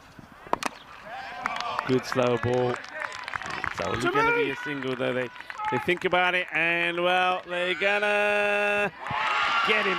That's very smart cricket. Very smart. The batters, they do hesitate, and I'll be interested to see if they didn't hesitate. The hesitation gave the fielder the time to think and throw it to the right end. So in the end, they get the key batter who's trying to get back on strike, Richie Lamb. They'll get 1, though. So 114 for 8. Yeah, and it also gives Murray more time so that he doesn't have to throw at the stumps. See, he basically just goes the full-on diving like an NFL running back. He goes to the line, and he does the business. Yeah, Murray, he's been solid in that position during this 10 overs, but pretty handy little 10 as well from Lamb. It's bits and pieces at the moment for Wimbledon, trying to get a score on the board. 2 balls remaining. It's 113 for 8. Yeah, good work there by Harry. But again, I think the batters, they just hesitated. Back to the action. And they're running again. In comes the throw. And this time they make it. I wish that had gone quicker back to Edwards, because I wanted to see if he shaped up to throw again or whether he just eats it after he's missed the stumps from about 5 metres. Good running. They'll be happy with just a 1 here. Now, it's going to be Matthew Benning to have the last ball. Wimbledon, Maximo takes him to the 120. Game on here at the Cartama Oval with an automatic spot in the final of Group B on the line. Yeah, left-hander. Here's Benning. Now that field does change. 2 men go out on the leg side. I feel like he's a bit of a minimo risk just with the shape he was getting, especially if he's going round the wicket. And let's see if he can get it right and make the adjustment to the left-hander. Very tall batter, Benning. Both these two expect them to bowl in the second half. Going to be gone. Gets a little snick. No mistakes there from the keeper. Murray takes the cat to Benning. He will go without scoring. Second ball, is it, or first? I think it's his first. Yeah, that's going a to golden get a first ball, golden. Golden duck to finish. But he knows that his job is not with the bat, is with the ball. So watch out for him. But what a crazy innings that was. It started well, didn't it, from Hornchurch. Then we saw Jonathan Webb start cracking the ball all over the place, put a good partnership together with Hamish Merriman. Remember, those two came together with the score on 16 for 2. And then you saw Webb go, and Merriman went, and then, well, you saw Wimbledon just couldn't get going again. It was a great, I would say it was a great exhibition of T10 cricket. It shows everything and anything can happen. That's a really good way to put it, actually. I mean, they were 80 for 2 with 25 balls remaining. But from that point, they only get 34 more, and they lose 6 wickets in that closing part of the innings, and it's got to be advantage Hornchurch here, but still plenty to be written here in qualifier 1. But didn't we see some good stroke play as well? And it really was the third wicket partnership of 64 that sets up this score. Without that, I think it could have been trouble for Wimbledon. Yeah, but you know what? There was when the El Presidente was up here and Malik dropped the catch, he was saying, you know what, catching wins matches, and Malik putting that catch down he would normally take. But remember, that was when Merriman was on 5. And if catches win you matches, you got a catch coming up here that you're going to see, which does win you matches. And I know when we got it queued up for you, but it was an absolute stunner. Yeah. And it was to remove the danger man, Jonathan Webb, who just couldn't believe it. He couldn't believe it because he played for that shot. That was a nice one there, struck by Merriman when he started to click. But and it was the turning point, really. Like I said, they were 80 for 2 before that. Before that, there was a few balls that might have brought the rain. Hopefully there's no rain that's going to join us here on Group B Finals Day. But Webb, well, he is powerful, and he took on quality bowling, and really, he made them pay with a lot of these strokes all around the ground. He's made good choices. Yeah, so he got to 50, and though this is just before the end of over number 6, he went across, he was able to angle it across, but Ted Coney, oh, what a catch that is. And, well, the chairman of the board, he was thrilled. And, well, so was Arthur George, who went the full backflip. Hornchurch were never really looking back after that. And despite the odd blow, they kind of got that one boundary and over for the last 4, but it doesn't really help you. You need to get those subsequent boundaries. They never really came. Hornchurch held their catches from there on in, and despite the odd blooper in the field, I think they're pretty comfortable chasing 115. Yeah, I think so, and yeah, you know, so go back to what I said, catches do win matches. What a catch that was from Ted Coney. There Unbelievable. It is. ECN moments, cue the music. You don't have to be based on the continent. It did actually end up in a run-out, believe it or not. Pretty good kind of emergency keeping there from Les Bon. Well, there's the chairman of the board. He looks pretty thrilled. But Wimbledon, I'm telling you something, they are very, very confident they've got what it takes to defend this score as well. Murray did well. That throw skidded off the pitch as well, so he did well to block it, ran it back in. That was a good option. Last ball, thick edge, caught behind, and the score remained 114. Those last 3 overs, Harry Hankins only concedes 6 in the 8th. Griffiths only concedes 9. Remember, he was expensive early on, and Edwards only 10.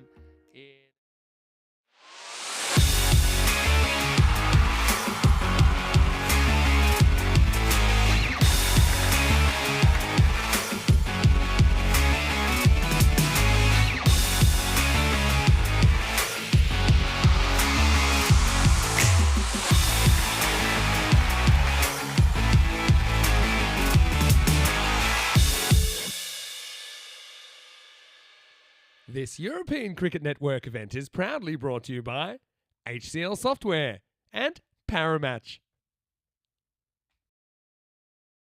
Hello and welcome back. We've got some good news for you from Rainspark Sports Ground here in London, because we are back on the park, literally.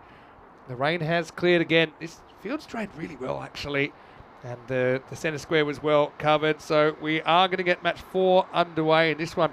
We'll see Wimbledon, the host, taking on Twickenham. Wimbledon did play earlier, but their match was abandoned after only 7 overs with one of the storms that came through. Twickenham had a good win in match 2. As they roll into this one, they found some numbers as well. We'll talk about that in a moment. But we do have some news regarding this game. It's going to be a 4-over game. You can see it there on your screen. Vinny Sandy, Mr. Maximo.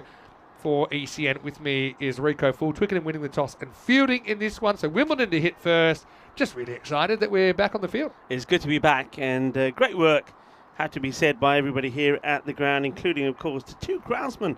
The 2 brothers have done a great job. That's Mark and Anthony Finney And the ground, yeah, it's going to be soggy in parts of Vinny. One of those where I think also teams in the field have to apply a bit of common sense. And also, we've said this before, the batter's probably better off running on the edge of the strip. Yeah, I think run on the pitch is going to be more grippy than off. Although it was pretty well covered in the middle. It's just got that extra water that gets under your studs in these kind of situations. So Malazada is going to get us going. 4 overs per side, 1 over per bowler, and a 1 over power play. And it's going to start with a bit of power because the Boyle combination, something about the related opening pairs so far has been a bit of a trick. Maximo to get us going in this 4 over fiesta. Yeah, that's a good hit. It's short and it's been clobbered. Nicely hit. That goes all the way. Fantastic shot. Well, now that we're in London, I wouldn't normally say this because sometimes we call it a 3 over thrash, but have we got a 4 over thrash? I know that's how you talk. I think you go to a doctor for that, don't you? That's short, and that one is Adios Palatra as well. Maximo back to back. And some hitting here by Matt Boyle, who's come out in the mood. And Wimbledon, I think earlier, we only really saw them field for 7.1 overs. It was pretty entertaining stuff. But now we're seeing them with the bat. And as we know, actually, we just showed a classic match from their ECL campaign. Only one of the matches, of course. They do have some power in their lineup. Well, Rashid Mulazada, well, at the moment, he's on, he's getting mullered. The batters are laying into him. And, yeah, the rag comes out. That'll be pretty handy to try and keep the Grizzly pretty dry. Can I just say what a great tape job it's been from the crew to get a succession of numbers, some ambitious ones like the 12.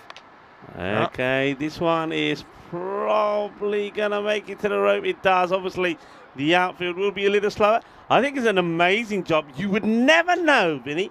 You would never know that the team in green there, Twickenham, were numberless before, and now those numbers have miraculously appeared. I even saw a 6, which was actually one of the more difficult ones to attempt.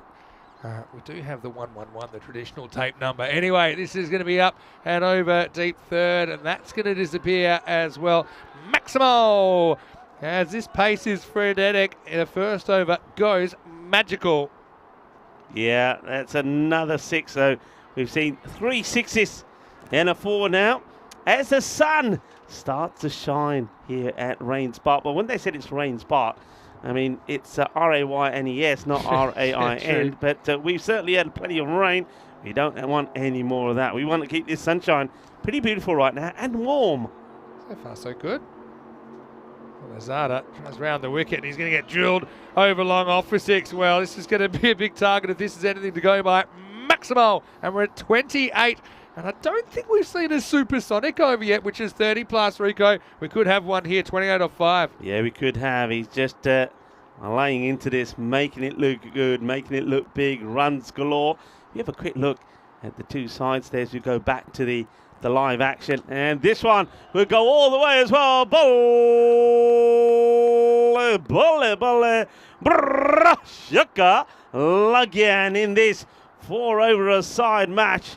It's a supersonic start, and Matt Boyle has gone ballistic in that over. It goes for 34. Mulazada has come in and, welcome. He's met ECM cricket for the first time. Hey, I've got a theory. His economy rate will come down from there, but it is a big one, 34 off the first. Look at these two teams, got the 2 balls at the top. Whipple, who's recovered from that slightly unusual blow off his own bowling. He's listed at 3, but no, he hits them very, very well. Twickenham, I mean, they'll have the right of reply. I mean, Dixit looked good at the top, and so did Talbot earlier on. Remember, they had a 10 over win. As the question is here, how do you handle it? I know batting is pretty easy, but you just swing. But if you're bowling, how do you manage your bowlers? Well, just have a look at that. The top 2 balls and a bruise to come. That was the end of the power play. So that was a powerful power play. It was 24, so 34, I should say, off it. And now we'll get to see the other half of the Boyle. This is Jack Boyle, the captain, to face up for the first time. Captain to captain action. Manu Wilgate bowled well last time, but he starts with the Gundy one down the leg side. It's going to be a wide. So Manu Wilgate, Don the man, Can he be the Don and get a breakthrough here early? He needs to fight back quickly. Otherwise, even in his 4 overs, you can see that a big score looking possible. Now this one is going to go all the way as well. Bye is a slot delivery, and there you go. Well, the ECN faithful are in the firing line there. Well, the Dogs don't seem to be too bothered about the Grizzlies coming over, but that could have caused a few problems. And, Dogs are very well behaved so far in this part of town. It's kind of a matter of time. I feel like we have an incident there. Hopefully not a lawsuit over in the fan zone, so known as the hitting zone. Here's Manuel Gate. He's going to hit straight this time. Going, and gone. Maximo just gets the distance as this crazy start continues. At the moment, it's 47 off 8 balls, and the current run rate is 35 1/4. Well, it looks like Twickenham are having a little bit of boil trouble, as this one is another biggie. Yeah, he's going after this. I've got a theory about this high scoring, by the way. As right on cue, we should get one that's maybe a 2 out there. They'll think about it. They'll take it on. They'll get it. Brings up 49 now in 9 balls. But I've got a bit of a theory, and I spotted someone around the ground, and there were some pretty insane things happening yesterday. And not just yesterday, but the whole of Estonia. Scoring rate was pretty off the charts. Goes offside this time, catching opportunity to the left, and it's well held. Nicely taken from Monazada. He didn't have an easy time with the first over, that's for sure. But he will just skate to his left there, bring up the first wicket. So Don will be happy with that, the skip up. And Wimbledon lose their first, 49 for 1. Yeah, but the thing is, you don't mind that, so don't. The battle of the captains goes the way of the Twickenham captain. Still Wimbledon, they are well on their way as Jack Ball scores 14 quick-fire runs, and then it's ball number 4 that sees the end of him. But of course, Wimbledon, it's just all about the striking. And talking about striking, well, Charlie Whipple, he knows all about striking. And I think he was showing off a nice bruise to you earlier, Vinny. Yeah, I saw it. I can't put it on TV, put it that way. But it was it's only one of the most interesting bits of off-your-own bowling fielding ever. But you talked about the Whipple effect. Let's see what he's got here. 2 to come in the second over. Don starts and stops. Charlie Whipple waits to receive his first, but you know what he's there to do. Go big straight away. Gets a short one, and it just sort of straight pulls it straight to the fielder. Charlie might have been thinking payback straight away there, going after the bowler. Straight back at him in a way. So 50 comes up. Yeah, I mean, even if they would have put the cue in the rack now, it's almost a defendable score, isn't it? But I think, when you look at these two teams and the talent that the bats have got, particularly the top order, then maybe you do need to push up kind of 70 odd to feel a little bit safe. Even then, you're probably not. If both teams get the chance to bat. So, yeah. I often say these really short games, anything's defendable, anything's chaseable. Yeah, one thing to mention here, a bonus point is out the equation in these shorter matches. So winner gets 3, loser gets 1, no matter what the margin is. Good observation, Rico. Oh, that gets past everyone. I don't think there's anything on that. That's going to be buys. Keepers have sometimes struggled with the extra grip. This certainly does a little bit, but it gets past the keeper. Muhammad Ahmed did some good things earlier. Let's have a look at it here. Just never really tracks it, does he? It's one of those things you're distracted by the bat of the stumps. And so unfortunately, that will be the end of the over. Not the way that the Twickenham side would have wanted. 54 for 1 after 2. Hey, let's welcome you into the commentary box as we've got some afternoon sunshine here. Vinny Sounding, Mr. Maximo. I've got Rico Full here. This is here's who's popped in. It's Charlie Hunt. We're not the same person because we've never been seen in the same room this year. Charlie, welcome. I know you're just here in your own time. And this is different between someone like Corey and a Charlie. Because Corey would now be billing for this game, even just for a little bit of FaceTime. He thinks he has implied brand value. Charlie has a bit of brand value as well. But anyway, Charlie's going to be in the commentary box. And tomorrow, I think, for the first time. But he's just come down to check it out. Why not? He's he bought the deserves sunshine. a bit of a day off after he used his voice yesterday. Charlie's bought the sun. And that's a wicket. So Eugene Berger gets through and gets a wicket. Yeah, well done. Look, I think here, as a bowler, you're probably in for a hiding to nothing. But the only thing you can do, is just get the ball full and straight and hope that the batters make a mistake. And there is a mistake there, but the thing is, though, even though that's going to be the end of Matt Boyle, he does score a tremendous 34, just 8 deliveries, 5 sixes and 1 4. Yeah, well, Matt Boyle, he thought Eugene Berger was on the menu, put it that way. He went after him, tried to launch him leg side, but it's a little bit too across the line there. Has that lucky 1-1-1 on the back. That's a smart number to choose. Gives the bowler some special powers. 55 for 2 now in the third over. Yes, a new batter that comes out is the big mountain of a figure of Steve Reeves. So he comes out and looking to go big. How about again Reeves? here. How about his catch earlier? The first half of the team catch that he created. That was something, wasn't it? Certainly warming up here. It looks like there could have been well, I think we might have a broken bail there. So Eugene Berger, and first time we've seen him on the network, and he will say, "Oh, you see me? Well, I've got the stumps on my back, but no bails. Why? Because I break the bails." Or as Charlie would say, well, he sent the bails to Wales. But we are in England. They've gone a long way. Wasn't that the Google slogan? It was move fast and break stuff. But he's doing exactly one of those things. Anyway, this is hit pretty hard. Straight to the fielder, though, and it's gone. A little bit of a juggle job. It's going to be a golden duck for Reeves. So he's going to have to fly out of here. Nicely taken out there as well. So, I mean, they're fighting back. That's the thing with these little games. That they can swing so quickly. It'll be 55 for 3. Yeah, and you know what that means? Well, that's 2 wickets in 2 balls. Well, we've been waiting a while to see a hat-trick. I know that myself and Charlie didn't see anything in Estonia as, well, Goldie goes. It's a good day for ducks so far. We've had plenty of rain. I know there's plenty of water around here where the ducks are having a fun time, but no fun this time round for Steve Reeves. He hits it pretty well, but he finds the hands of the fielder. A slight fumble. That Grizzly tries to get out. No surprise because it's a little bit damp, but nicely held. It's a nice moment there for the fielder. Makes no mistakes. Good catch. So James Ware now comes out, and that was well taken. Well, Blake van der Linde, and well, his partner will be happy. He's out there supporting him. This one gets played away, so Weir gets off the mark with a single. Yeah, well, remember we had the unachievable hat-trick earlier when the rain came. It's nicely played. It was Matt Boyle, in fact, himself. That took 2 for none off 2 balls. I suppose you can't really take a hat-trick across games. We talked about it before. Wrap-around hat-trick. Wrap it around a couple of games, but maybe official. We almost had Berger take the first. And outside edge, knocked down. They're going to take it on. They'll get through. That's good backing up in the end from Whipple.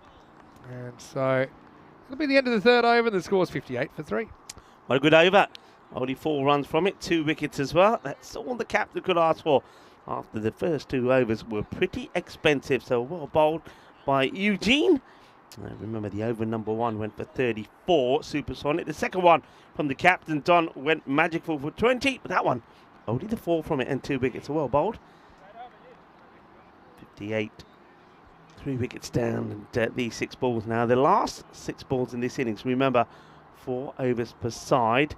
So they'll want to go big here. I mean, they could, if everything goes to plan, they could finish up with a score around about in the 70, between 70 and 80. It's a good score, but I mean, just look at who you're up against. That's the thing. Yeah, Twickenham were very good with the bat, remember, in their win earlier. So they're looking to, I think they want to get past that 70, 75. Well, that'll help. It's nicely played. There's a fielder over there, but I can't get onto it. It's a valiant effort. But this is just beautifully timed. And despite all of the efforts there from Damo Prophet, couldn't get there. And the only person that profits from that is James Ware, who gets his first boundary. And he does it in the form of 6 runs. So nicely played. Quick hello to Ian. I know he's watching, and he'd love to be here. Just had there's a few issues. It's got him holed up at the moment, but he's certainly watching and he's supporting. So good on you, Ian, from the TPL Cricket Show, of course, the Premier League Cricket Show. It goes for the same again. This time it's closer to that fielder, and he puts it down. Oh no, the batters will look to, well, I thought they'd look to come back for 2. They don't, but that's an opportunity. And, well, Prophet puts it down. And that's a rare error, because most of the time the balls ended up anywhere near a fielder. in this series so far, it's been taken. Yeah, fielding's been good so far. Back to the live action here. Flicked away nicely, and that's going to carry for 6. Maximo for a just getting a little bit too leg stumpish there, losing his line. And they do swing their way into the 70s. Yeah, that's in the 70s. So now I think all of these, I think they'll see these as big time valuable runs. Still 3 balls to go, so they could get to the 80 that I was talking about. That'd be a tremendous strike rate. So Charlie Whipple saying no signs of the injury that he picked up. That's going to go viral, by the way, so watch out for that. Kroom, 111 in the chat, saying he loved the over from the 111. Burger. Right now, it's just the 1-1. Again, smart choice when you have to tape the numbers on. Yeah. It's going to sneak through for a dot, so 71. This is going to be a cracking second half of this game because Twickenham, they've got no choice. They're going to have to take this on. They already know they got 1 point out of the game, so they might as well have a dip. They certainly will. Vinny, I'm sinking here. So how come your side is nice and dry? There's this one. It's another good bit of fielding. It's a nice... The pitch now, the outfit is lovely to get a slide in, and Patrick Dixon does just that. Yeah, I don't know. Maybe you've got some extra gravitas. You are sinking into the ground. Your side's flooded quicker than mine. Got more water, though. Anyway, last ball coming up. Slower ball forces bat to adjust. It should probably come for 2. They're eventually going to do it. Well, one of them is, and that's going to be a run out. So, look, they get 1 and done. 73 for Wimbledon. 4 wickets down. Foray goes for 15 in the last. So, look, what's that going to be? It'll be 74 target, which is 18.5 and over. But I don't know, a couple of magical overs. Suddenly that is very, very achievable. What an exciting 4 over fury we've got here in match 4. As Wimbledon batting first, getting a first chance to have it. And what a start it was. We're back with a bang with 34 coming off that first over. Yeah, well, Mulazada, he got Muller, didn't he? And it was Matt Boyle, the left-hander. He struck the ball beautifully. 5 sixes and the 1-4 in that over. 34 came from it. And, yeah, it was shots like that. That was beautiful. Held the pose as well as the ECN photographer had someone to take a shot off there. Smile, please. Click, click, click. And if you didn't see it the first time, it was done again the second. And that was bigger and better. And, well, then it was time for the captain, the Don, to come on. And he didn't find it that much easier himself. But he was able to pick up a wicket eventually. This one up in the air. And that went to the hands of the fielder. So Rashid Munazada, the bowling may not have gone too well for him, but he does pick up the gate. In fact, he fielded pretty well. Then it was this over. That was a sensational one. Not only did he knock the stumps over, the castle went down, but the bail got busted as well. So we had a bail breaker.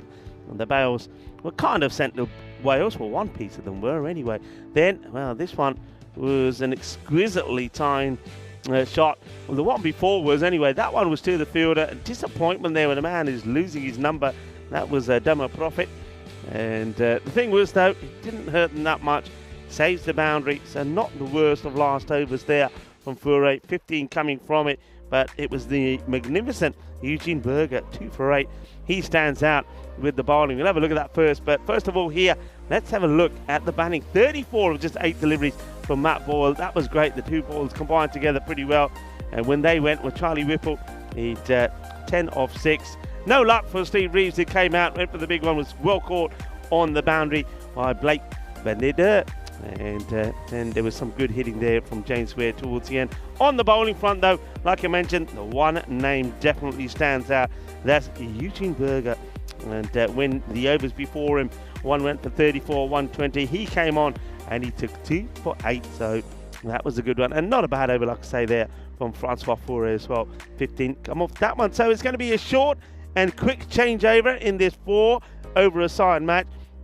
But you can see already that Wimbledon certainly turned on the start. Well, they showed that they got a master blaster or 2 in their camp when they get to 73. So 74 will be required in 4 overs. You're going to have to go at what was at one point a no point of return. Over 18 and over required. But Twickenham, they have showed us what they can do when they did the demolition job over Tunbridge Wells, getting them out for 60 and then getting the runs without losing the wicket. I wonder if Neville Talbot and Patrick Dixon will also start up here, or whether they've got some hard hitters in that middle order. We'll soon find out. Join me, Rico Full, and Mr. Maximo, Vinny Sandu, when we return in just under 10 minutes time.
This European Cricket Network event is proudly brought to you by HCL Software and Paramatch. Hello, cricket lovers, and welcome back. Just to remind you that we're about to start to see the reply from Twickenham, who are chasing 74 for victory in 4 overs. So 4 overs per side, 1 over power play, and, well, obviously we're going to see 4 different bowlers. And I have to say that Wimbledon, they certainly did put some runs on the board, and 73 in just 4 overs. So needing to go around about 8.5. We just had some glorious sunshine for the first 4 overs, but I have to say some of the cloud just returning back, looking a little bit threatening. And let's hope we can get these 4 overs in here and hope that there's no disruptions coming our way. But let's just say we're in England, and I know all about how the weather can be in England at the start of the cricket season, and today it just reminded me exactly what it was like. But we're ready to go. Charlie Whipple, if he can stay on his feet to bowl the first. And that one's hit down the ground pretty well. It's a little bit too short. I think this is all about a bowler who, in the back of his mind, is worrying about going over again. So he's not quite his normal delivery stride. It's too short, and it just gets punched away for 4. So nice shot. Hit firmly down the ground by Francois Fourie. And that will go all the way. Shaba, shaba. Ginna sona. Es a golpe muy dulce, más dulce de tata de chocolate. Well, that's Dana Oroz, the ECN photographer. We don't often see her without her trusted burrito, her camera in her hand. And I don't know where she's left the burrito, but she's doing a bit of fielding here, Diana. Well, she's after this. That gets a little bit of a Tortuga there. Yeah, look out for those pictures and some videos on, of course, our social media. That's firmly hit, and that one also is going to go for 6. It's hit hard, it's hit flat, and now it's time for somebody else to do the fielding. Lovely to see that a lot of people have turned up to watch the cricket. And that's a nice shot. So the left-handers, well, Matt Ball started very well for Wimbledon, and now it's the turn of Francois Fourie. On this one, as I'm not sure. Let's see what the umpire gives here. It's come off the keeper. Yeah, giving us byes. Otherwise, that would have been a catching opportunity. But that one really takes off. And obviously skids through. Yeah, and comes off the back of the hands of the keeper. It'll just be byes. So it doesn't go to the boundary. So that is a result. All right, now Tolbot, see what he can do. Well, he gets not the best of deliveries. And in fact, he'll be very disappointed that a ball that's going down the leg side, that if he leaves, he gets a wide, and he spoils a wide here. Just takes a little bit of pace off this one. Does Whipple. And gets a dot ball. So this is a big delivery here. He wants to go for the boundary. Gets hit similar areas. That's hit nice and straight. We'll get 4. So it's not quite supersonic. The supersonic style is what Wimbledon had with the first one. They smashed for 34, but this will go magical. So 20 come off the over. Speaking of magical, a man who's got a bit of magic about him, Vinny Sandy, joins me back in the cube. I've been riling up the crowd, asking for contributions towards the Maximo tab when I was over there. No, it's great. Young and old here, and they're very hardy crowd as well. Obviously, we had that rain in the middle of the day, which obviously wasn't great. 6 matches since the Golden Ball. You know, we do say the shorter the match, the greater the chance of a Golden Ball. And, magical start. It's a big target, no doubt, in 4 overs. But what you saw is that 1 over can swing a game. Yeah. And, of course, 6 matches, it's hard to believe. I think it's roughly 24 hours or so since we had that last Golden Ball. Maybe 26 hours. But yeah, what a game that was yesterday, with Malta beating Estonia in the final match of the ECI up there in Tallinn. Anyway, here's Kitwinder, who's going to get one on the batter, but it's going to be the latest pull shot in cricket history, and it's going to go for 6. Welcome to the European Cricket Network. Yeah, that's a Baximo. That's an Aximo. Accidental. Baximo, yeah. And it's going to go all the way. So they're right up here with the rate. It's short, but it gets pulled away. He's looking dangerous, isn't he? And Francois Furet, well, I don't know about Furet, but there's definitely a bit of fury in him. I've said this before, for the bowlers that can read, they should probably run on their arm, don't bowl short, because it's not going to end well. Anyway, Furet, 22 off 5, what a start this is. 50-50 game right now as well, according to the win predictor. And now it's going to be another late pull. Oh, well, it was nice once, but twice is going to infuriate Winder. He's going to go for 6 more. Maximo, and it's game on here at Rains Park. Yeah, well, Kit Winder is wondering what's going on here. Well, I can tell you what's happening. It's 6s galore. Well, the rain at Rains Park has stopped, and now it's raining Maximo. 6 more. Going to stick him back there, surely, or just stop bowling short. He's got the field set for kind of shortish delivery with the 3 outfielders on the leg side. Remember, it was only 1 over power play, so you can actually have up to 5 out now. It's just weird for me to be calling a Kit Winder that's not a Kit Winder sing. But anyway, here's the next ball. No, you wouldn't believe it. This time the fielder's going to come in, and has he taken? He has. He scooped under it. That's a brilliant catch. I didn't think he was going to be able to get the fingers under it. But it will be a wicket, and that is kind of like a hat trick of history repeating. But the 3rd time, the field is back. Again, I suppose you take the trade-off if you're 4-8. But, yeah, the bowler persists. Let's have a look at it here. It just kind of sticks in the right hand, doesn't it? Yeah, I mean, he slides. It's clever because I think the only way he's going to get there is to get the slide in. Slides it in. If you slow this up here, look, he gets the hands underneath it. Now, there's that little bit of doubt there, isn't there, when you see that ball going down and up? To be honest, I think it goes in the hand clean. I just don't think you could even pick it up that way if it had hit the ground first. Well, we got the ECM photographer in front of us saying it's fine. That's probably because you got a good shot of this. Come and show us. Let's have a look. Show us a shot. The proof is in the camera. The camera never lies. And Tana is saying it's fine because she gets a good shot of that. Well, look out for that on the social media. Great catch, though. Yeah, really I mean, good. Because if he's trying to take that any other way without getting that slide in first, he ain't going to get there. Yeah, I think it's also partly kind of good luck because it lodges in one hand, which I don't think is the way he's trying. Good field change, though. Hey, he gave himself a chance, though, in the first place, didn't he? This is what we don't normally see. We don't normally see white pads. We're going full village cricket. Why not? We don't normally see white pads here. Here we are. What's going on here? How's this escaped the TR? Well, white pads going on. Oh, naughty, naughty. Well, somebody's going to get it. He's going to slap in their hands. Right, good luck, umpire, with the LBW. That's all I say here. And, yeah, it's not well, they probably thought, well, if we allowed white numbers, which they didn't have before, maybe they allowed white pads. No. But, well, he's playing it missing. But what a day for Charlie Whipple. He's just been totally just reminded what this ECN circus is all about, really. He spent some time on the ground. Sometimes it's been a happy ending, sometimes it hasn't. Anyway, Winder comes back well in the over. Went for 2 sixes and then never went for another single run. This game has changed in a heartbeat. 33 for 1 after 2. Yeah, captain, the Don, he comes out. But Don is not the man this time, as he has swung and missed at the last...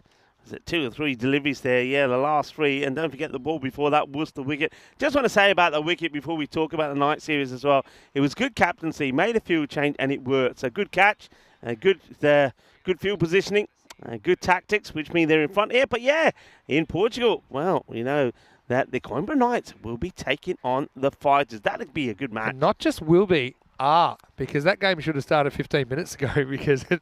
Oh, yeah, I forgot the time. They're in our time zone now. Anyway, come back to that in a second. Here's Matt Boyle, over number 3. This is where if you're the bowling team, if you can just bowl like a reasonable over, say kind of 10 or less, then suddenly the batters will need something supersonic to finish the game. And we have seen it done once or twice, but not very often.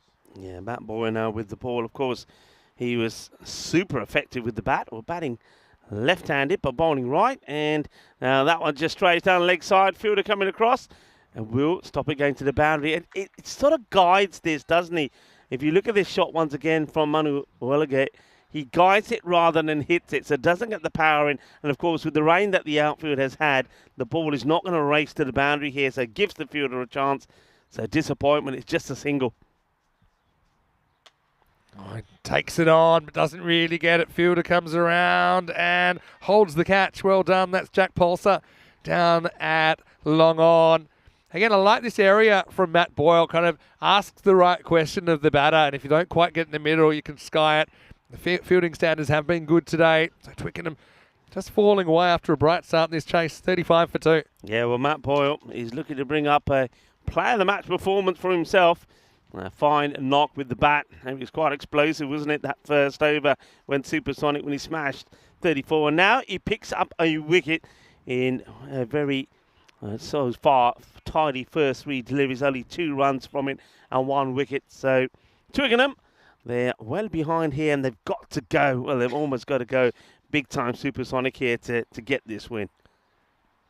So Coimbra Knights 30 for 1 in the 4th over. Any more of that white tape left? Yeah. There's a man there without a number on his back. Who's that then? That Who's the numberless will man be from advised. Wimbledon? Yeah, he's lost his number.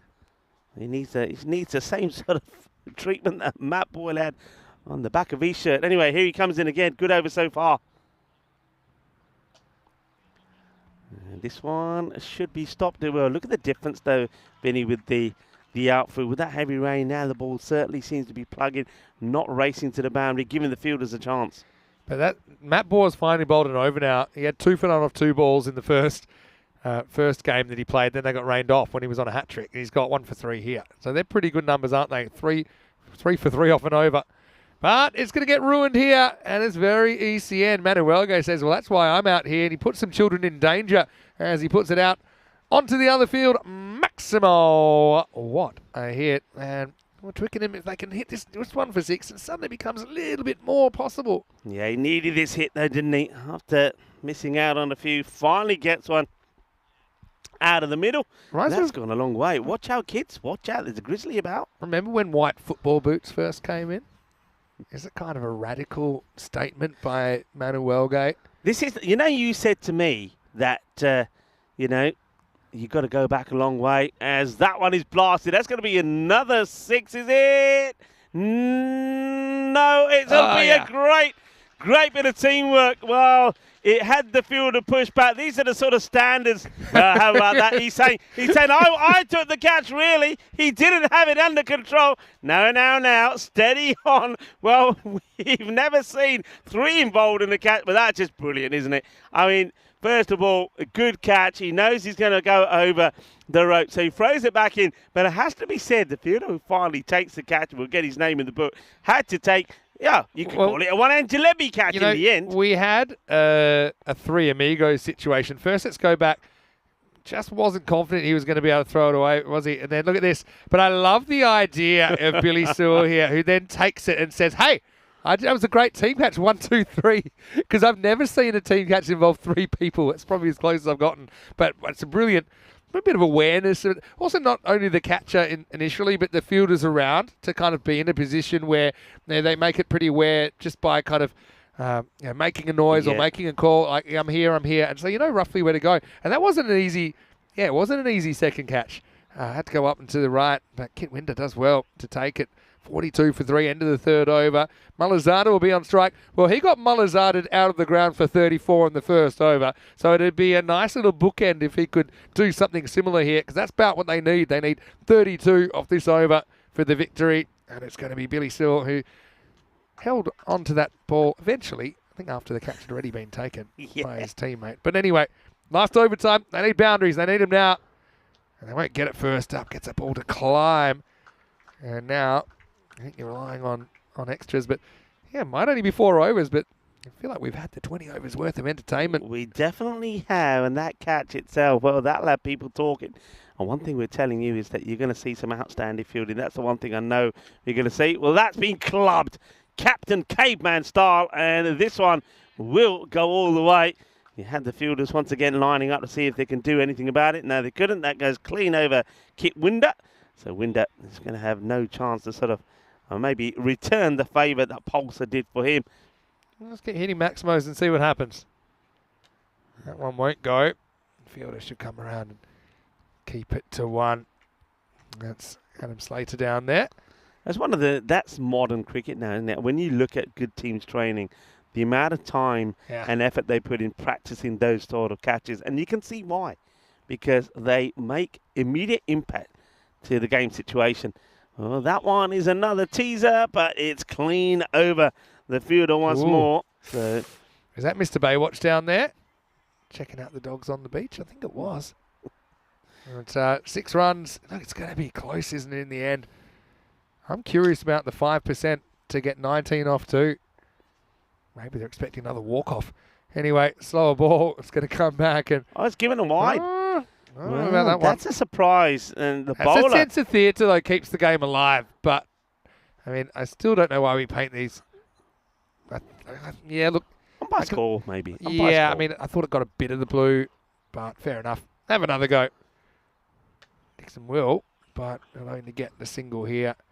So Twickenham, they'll be disappointed, obviously, to fall to their first loss here, but they won't have too much time to worry about it. In about 20 minutes, we've got the last game of the day, and they're taking on Spencer. So that's going to be a really interesting game to finish things off.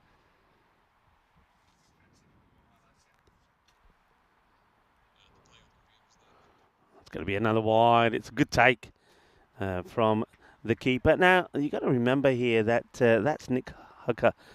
The keeper's areas is pretty wet because of the natural downward sort of downhill slide on this pitch. He's in the important slippery area there, so he's done very well. Yeah. He's sort of where he is. That's where a lot of the water has collected. So good work from him. Good start, but also very good work from Wimbledon. Well, the home side, they do. And still 59 in 4 overs is good. They started well with that magical, but then after that, they just couldn't get going again. But we saw some good catching and good fielding that really was what would probably be the difference between the two teams. I mean, it started here after those 2 balls that went for 6. It was trying to make a change. The captain did make a change.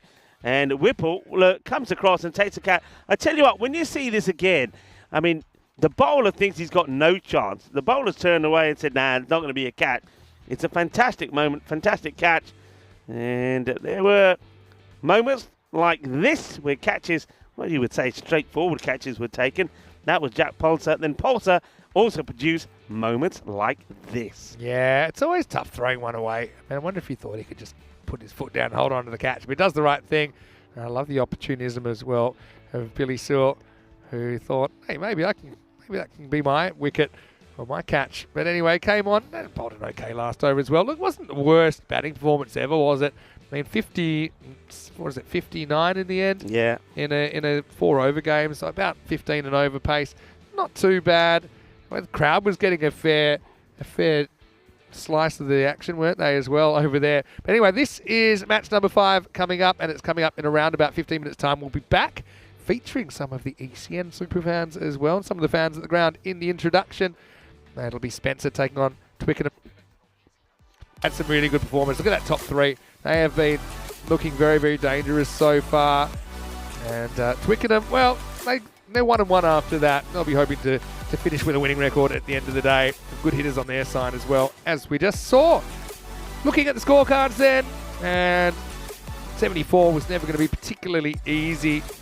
Almost like that first over blew the game away. And although Twickenham kind of fought back, they were never quite able to get ahead again. 28 for 4. He looked really good at the top of the order, didn't he? 28 of 7. Then, good efforts from the rest of the players. Went out there, had the right approach, but you need kind of everything to go right. A lot of things did, but not quite enough to get them the win. Also not helped out by a lot of extras there, just the 3 extras in the 4 overs. So it'll go down. There's a 14-run win, but don't forget, Twickenham, they do take a point out of that because it was a reduced game, so at least they do keep their point. And bowlers, I mean, Boyle sticks out there. He's had a very good day so far, hasn't he? 2 for 9 to go with his 2 for none earlier. Kitwinder with the other wicket. Whipple taking a good catch there to complete it. So we'll take a break. Back in about 15, like I said, and Twickenham will stay on the park. Spencer back. What a big opening day for those two teams, getting a real initiation of what ECN cricket's all about. Vinny Sandy here, Mr. Maximo with Rico Full. We'll be back with the last game of the day, maybe some random questions and definitely some food chat when we return to England for more European Cricket Series.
This European Cricket Network event is proudly brought to you by HCL Software and Paramatch.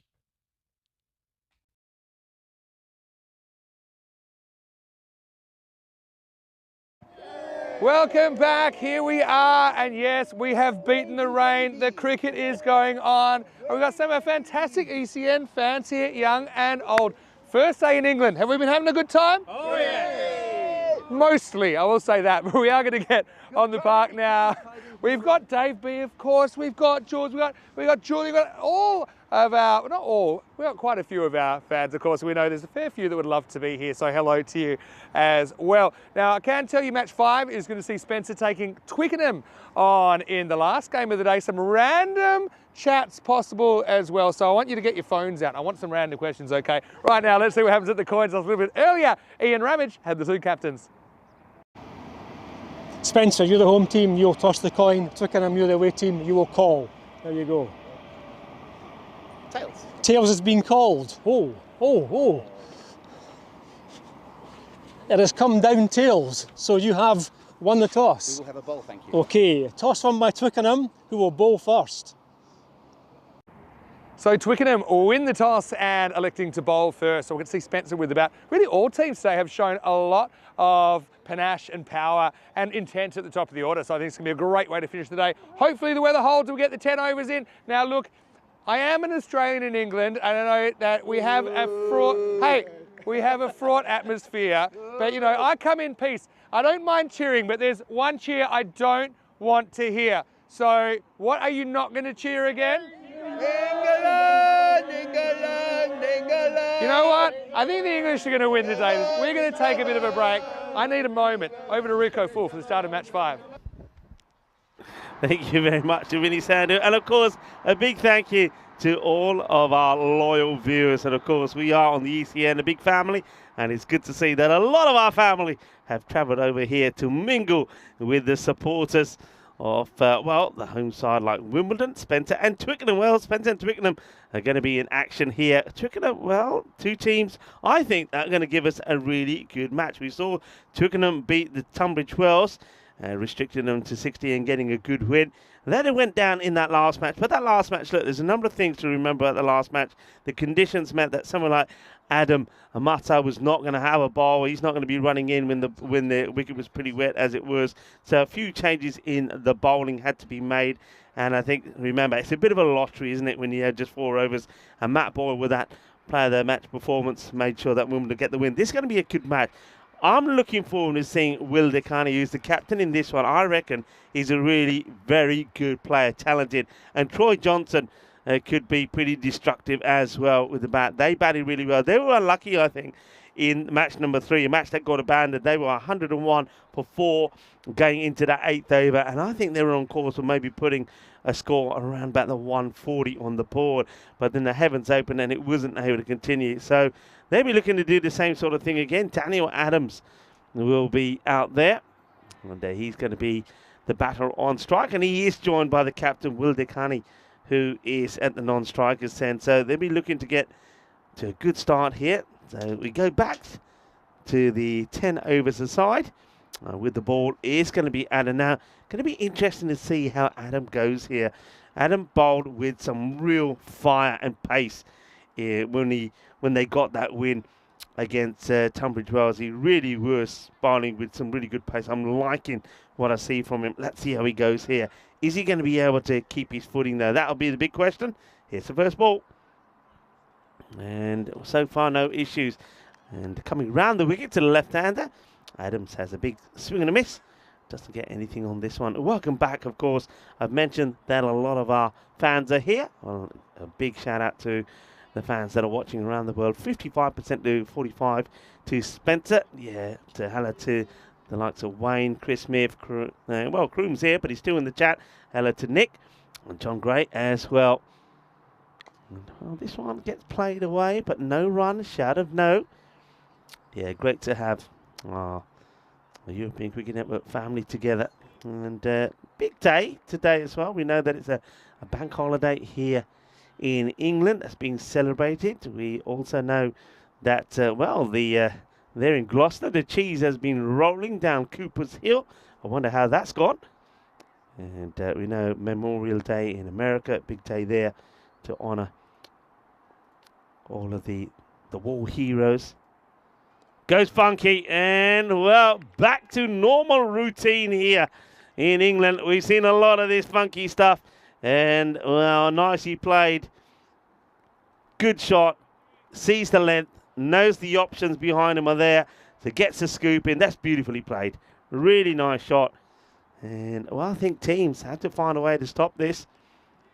And on this day, well, we are in England. So on this day, back in 1977, the British punk band, the Sex Pistols, released their single God Save the Queen. It was quickly banned by the BBC and other outlets in England.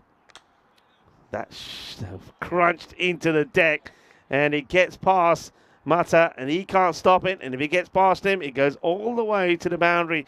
So 4 more. This time hit hard into the ground, and a few people are celebrating their birthday today, including Jamie Oliver, the British chef, who was born on this day, 1975. So Jamie, if you're a bit of a cricketer, come down to Wimbledon, enjoy the action, or maybe you could, I don't know, cook us a spot of lunch, perhaps. Marta once again, and well, this time it's just a little bit too quick. He wants a wide here. I want to see this again. I reckon he's got a good shout. Does this go over the stumps, or is it wide of the stumps? Let's have a look at this again. So he does give himself a bit of room, and yeah, I don't think it goes over the stumps. I reckon that's one that probably the umpires probably don't get quite right.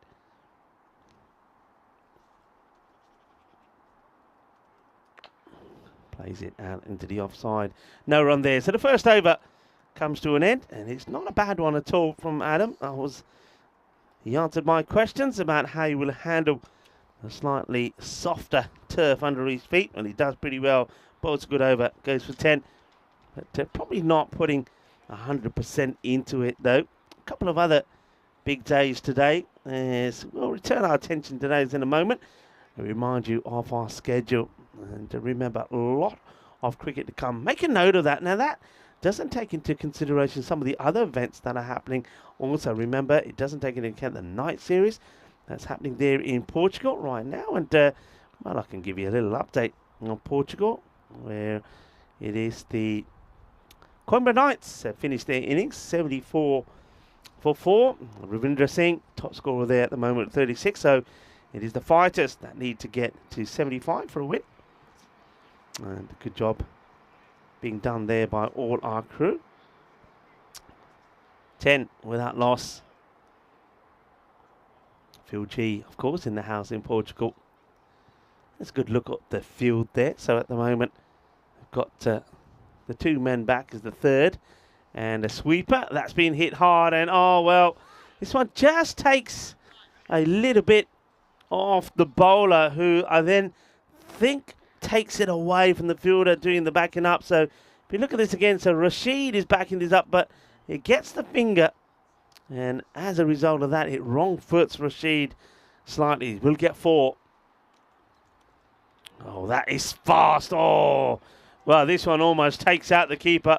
Well, Mohammed Ahmed, he almost gets knocked out by this one. That is quick, and that is taken off the surface. And you can see there that Will Dekhani can't believe that. And the keeper does well to avoid the ball going onto the lid. A little bit of fiery action there. Yeah, I was talking to you about days on this day. And one very important one, of course, when it comes to cricket, you cannot not talk about Don Bradman. And, in 1938 on this day, scored his 1,000th run in the season. And that was the earliest time that anyone had hit 1,000, on his way to 145, not out against Hampshire. Now that's being played away, and this is going to be a teaser for the officials. I think they want to check this. Does it go for 6? Does it go for 4? And Will Dekhani plays a lovely shot. Let's have a look at this. Follow the boundary. I think it might go up now. It bounces just inside. So 4 runs it will be, but still a very nice shot. Beautifully played.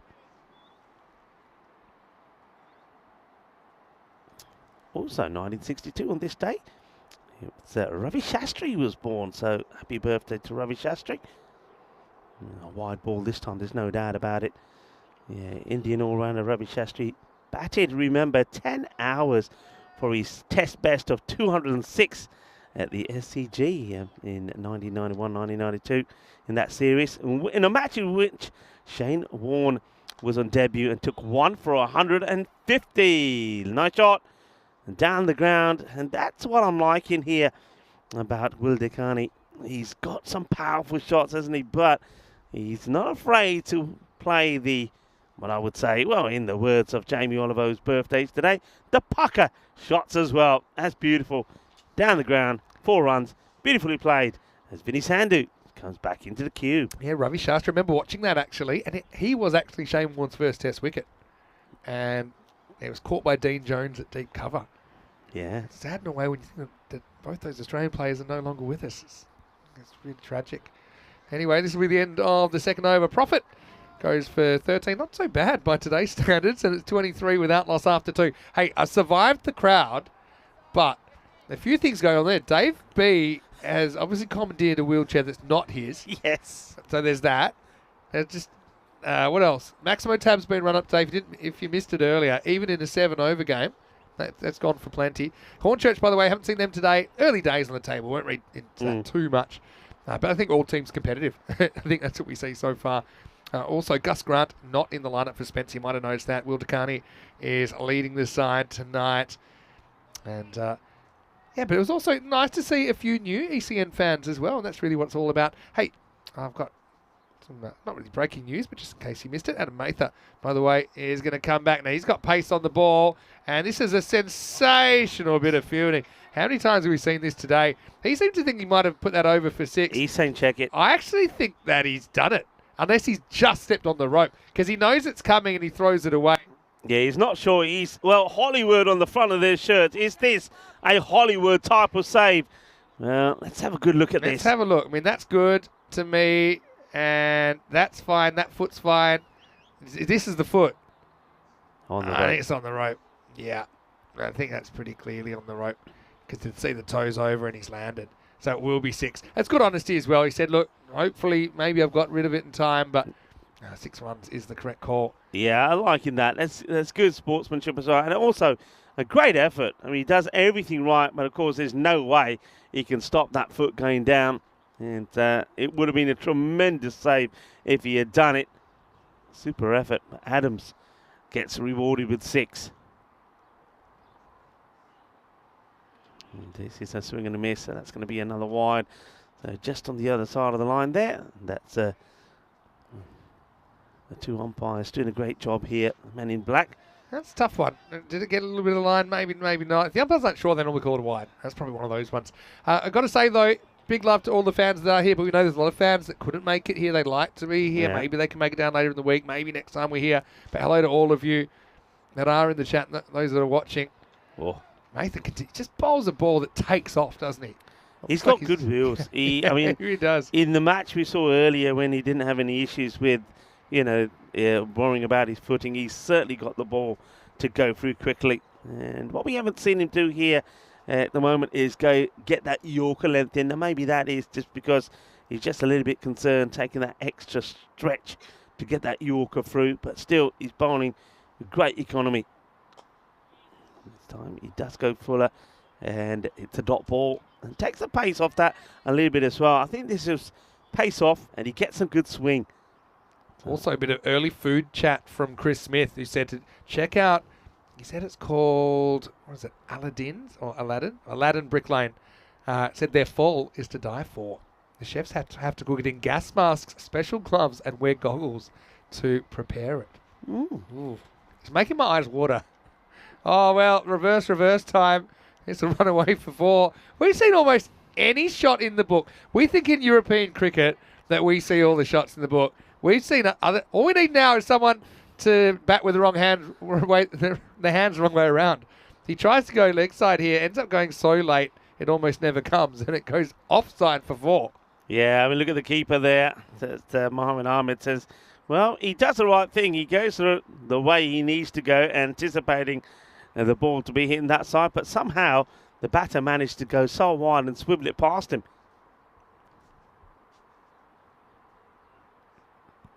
It's too wide. And yeah, just checking his fingers when he bowls that one, Adam Mata. So that one's not come out right. Maybe that one's slipped out of his hand. I think the batter making early movements there as well. Adams puts him off slightly. I think he deliberately wants to go outside off and change his mind last moment. Just overdoes it a little bit. Hey, I want to say hello to Birdie, who's in the chat as well from Hornchurch. He'll be part of the Hornchurch contingent this week, even on the field a couple of times, so I've heard. Goes for it again, and I'm loving it. Well, you can't not love the sort of shot selection that we've seen here today. And once again, he gets the scoop on here beautifully. It's just early movement, gets into position early, and not afraid to, well, take on the pace of Adam. That's a really good shot. And it's just good eyes, good hand and eye coordination. And that's going to be 4 more runs. And I think teams here, Vinny, just going to have to bite the bullet and start having fielders back I was there. literally going to say, if Corey was here, I'd be really interested to get his analysis. Yeah. I mean, I'd rather have a guy hitting me over my head for 6 or trying to against Mather than using his pace. I think you sometimes got to go, what does the batter want least? Yeah. And I think with someone like Mather, they don't really necessarily want to have to time him up over his head. That's time. Could be time for a new ball. We haven't had too many replacement balls today, but that's It's in the jungle. Gone but not forgotten. Yeah, I think what you have to remember is when you're about. I mean, if you have a look at how he's been going to the boundaries, it's always been these sort of shots. So I think as a captain and as a bowler, what you should be saying to yourself is, all right, if that's his go-to shot, well, let's take it away. Let's put a fielder there to make him do something different. This is what I'll also say. If you put Feidenegger deep third back, right? Yeah. Then even if the guy does try and whack you down the ground, they still might nick it down there. You know, so they still could come into play. Whereas if you think the other way, if you tempt it around and it goes wrong, it's not going to miraculously go over the bowler's head. So, yeah, I think it might be worth thinking about. I think it depends on the pace of the bowler. Hey, also, Hornchurch playing tomorrow. It's a pretty early start for them. I've got to say, they've got the first game of the day. Birdie's saying he's going to have to leave about 6 a.m. London's a big city. Yeah. Last ball of the over, last ball for Mather.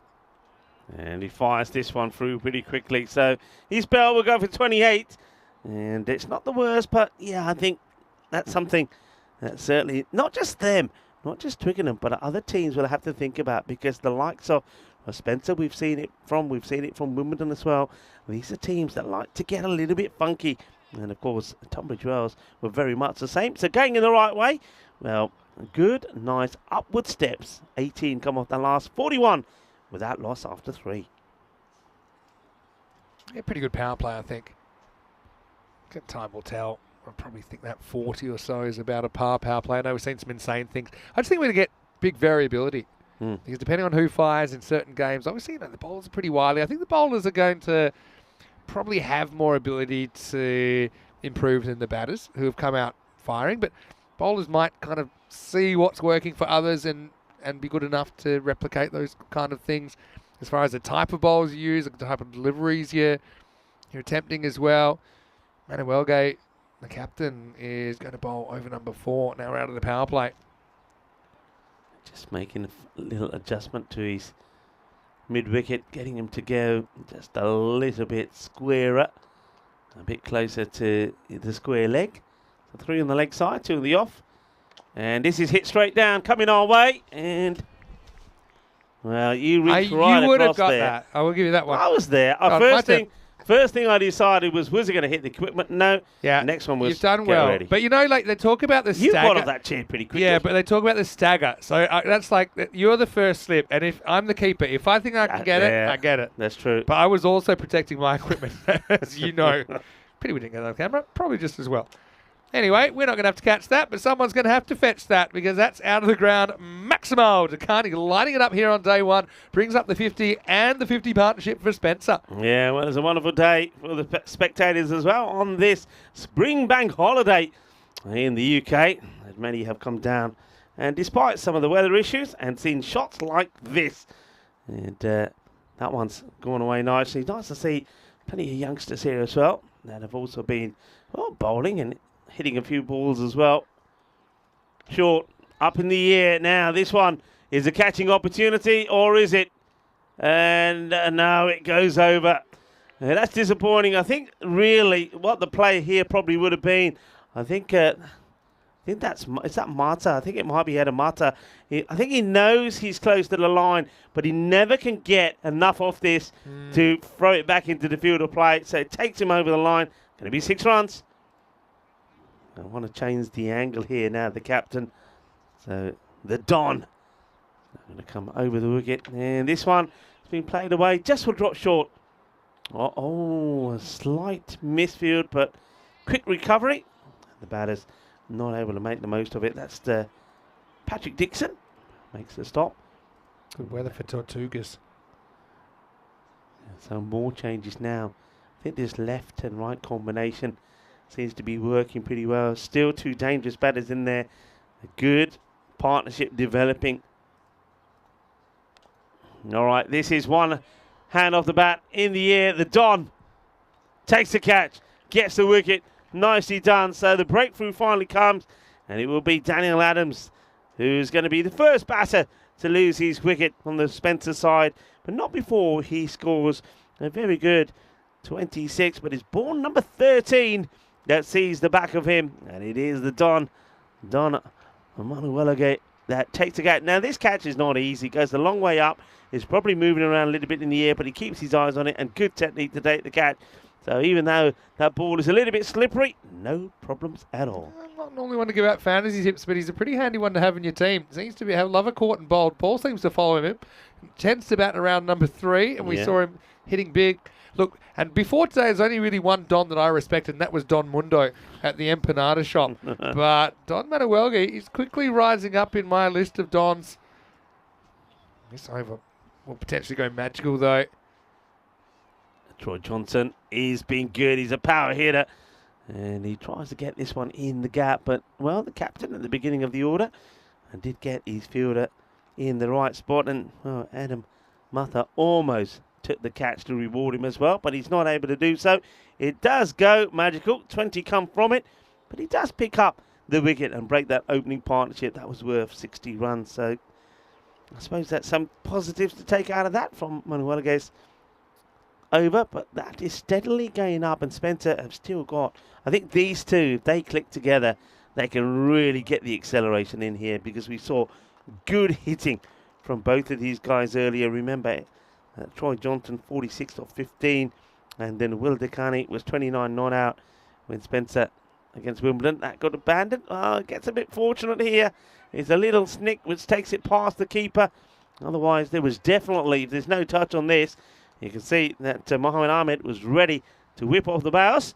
And it's Eugene Berger coming to bowl. He bowled a fantastic spell earlier when he took 2 for just 4 runs. And that was against Wimbledon. Let's see how he fares here. He got a great over early, didn't he, Berger? Now he's going to get a wicket first up. Well, how do you like that? Takani runs down. Couldn't resist it. Berger's tempting. As I can speak for that first hand. It'll be the second wicket down. 62 for 2. Yeah, well bowled. I mean, he just gets it in the right area and he creates a mistake. The ball before was only a little bit of luck, really, that Troy managed to get an edge on it. Otherwise, he could have gone the same way as this. So, draws out, and gets that bit of movement away. That's what it is. And picks up the wicket. No mistakes there from Ahmed. And that will be the end. Well, I was talking about how that partnership between Will Dekani and Troy Johnson could be the important one. Well, it doesn't last very long. Only really a couple of runs. So Dekani back in the shed, 31 off 11. So they remove the 2 openers. Good timing to remove those batters when they were looking pretty dangerous. Tim Barker comes in at number 4. It's all pretty well today. Oh, well, can you believe it? He gets another, and he'll be on a hat-trick once more, will Eugene Berger, and everything going his way. Well, I don't know what's happening out there, but he's bowling with a bit of spice. And, well, when you get Berger and spice together, it's very, very tasty. And it means there's a little bit of masala out there in the middle. As we see Goldie, well, Goldie is having a good day today. Another batter gets quacked off. And full straight. You miss, I hit. And it's a golden duck for Timothy Barker. Yeah, just kind of slid on, didn't it? And so I've got to stop bigging players up because I said Barker has kind of hit the ball well today without a lot of luck.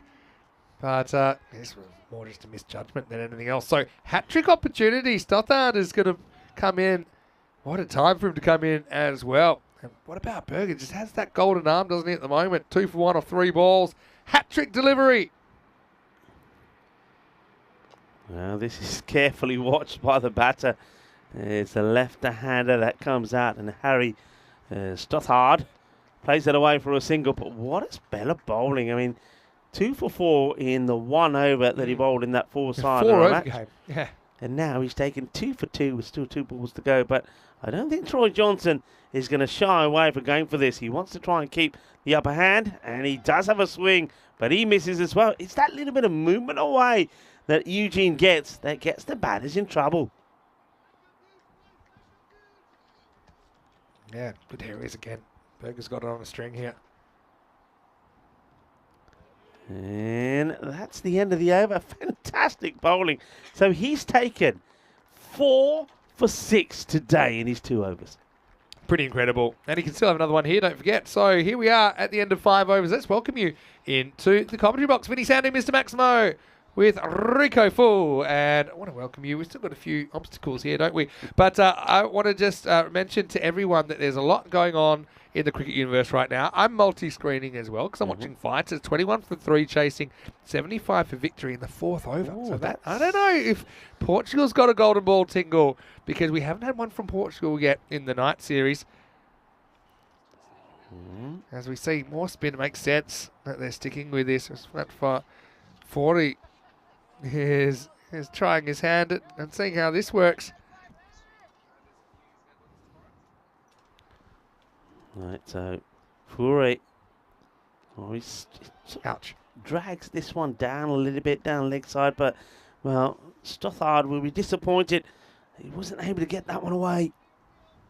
Yes, this is what's coming up tomorrow, by the way, Rico, because Corey, a second. So yeah, we've got the HCL Tech T20 IW starting tomorrow. It's a 4-match series between the Netherlands and Italy. And that's good bowling. Runs just off, drying up here. Pace-off's working. Johnson's stuck at the other end at the moment. He's been destructive today. 4A has just rocked out 4 dots, saying, what's the big deal about? Just do this. But yeah, he's read the conditions and he's adapted his style pretty well, hasn't he? And this one has been played nicely. It's in the area that's been left vacant on the offside. So they've got sort of short cover in, but nobody sweeping out there, just the 2 men out. And that's nicely played. And well, he'll feel a lot happier, Harry, after getting that one away. That's his first boundary. And a little bit of fielding to be done by one of our spectators. Still, brilliant over for Twickenham. 4-8 trying to close it out here. All right, well, can anyone get there? Yeah, they can. Well, sooner or later, getting too funky was going to be your downfall. And Harry Stothard, he also wanted to join the club of batters that got funky and got a reverse him or a scoop in. Well, he didn't quite get the contact he wanted, and the fielder, good anticipation, chases after it and pulls off a good catch. You're right about the anticipation. When you see this shot, I think if you're square at the wicket, if you're dead sideways, you're like, well, it's only going to go one way, or it's not going to come to me at all. So he just takes off and takes it pretty comfortably. So I've certainly enjoyed the kind of smarts of the fielders here. I suppose it's a lot easier when you're on these kind of surfaces, right? And we've got a lot of surfaces where it's difficult to throw yourselves around and things like that. But yeah, Damo Profit taking a good catch there. 67 for 4 after 6. So Berger, he's going to continue on a heater right now. So yeah, just quickly, there's a 4-match series between the Netherlands and Italy. There's 1 match tomorrow, then 2 matches the next day, and then 1 match on Thursday. So tomorrow it starts 9 a.m. GMT, 11 o'clock in Central Europe, 2:30 p.m. in India. So still a lot going on, obviously. We'll have 3 different locations in the next 3 days on ECN. Okay, Berger. And, oh, that is so close to going through and hitting the stumps.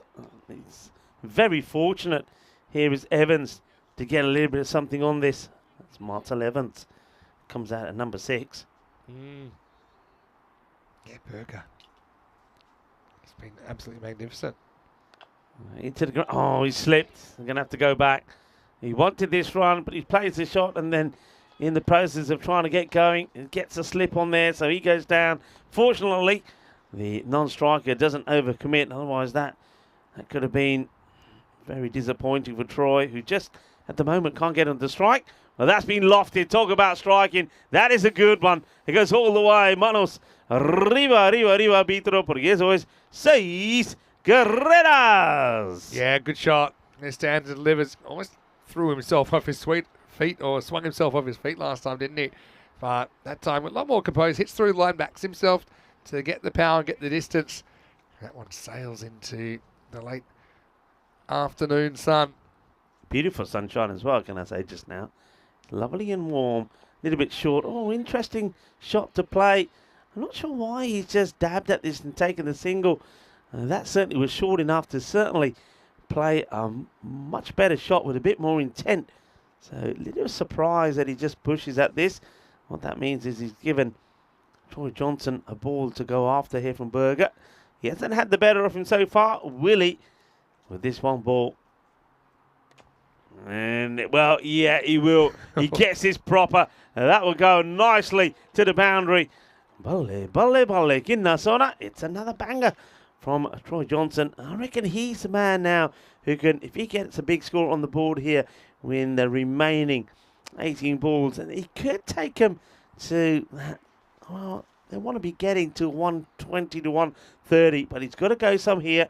See what the computer is saying in the expected score, but we can have a look at this. This is what Vinny's been talking about. Action that is going to be happening in the Netherlands, and of course myself and Charlie had the great pleasure of watching the women's cricket there in Estonia, the Estonian women taking on the Maltese, and that was very exciting, very thrilling, and more action for you to come. 81 for 4 at the end of the over. So the expected score around that 124 mark. But they want to get the acceleration in here. And, well, they definitely want that. But for me, I think they're looking to get another 16 added to that. I think you're looking to get to the 140. But at the moment, that expected score with dot balls is going the wrong way. Goes for it, but doesn't get this clean. It's just going to be another single. One thing also, Vinny, to touch on here is, as the inning starts, I think the power play becomes so important. For me, the reason is, as the innings progresses, that ball gets heavier. Yeah, it definitely does on a day like today. Yeah. This ground retains a lot of moisture as well. Johnson, absolute dynamo. Oh, gives that everything. Keeper's kind of back, maybe for more of a big edge rather than right up to the stumps. Interesting. But just as I was saying, this golden ball tingle in Portugal, Fighters now 29 for 6, chasing 75. Oh, that's a collapse and a half. We might have to do it here. And to be honest, this game's pretty close to a 50-50.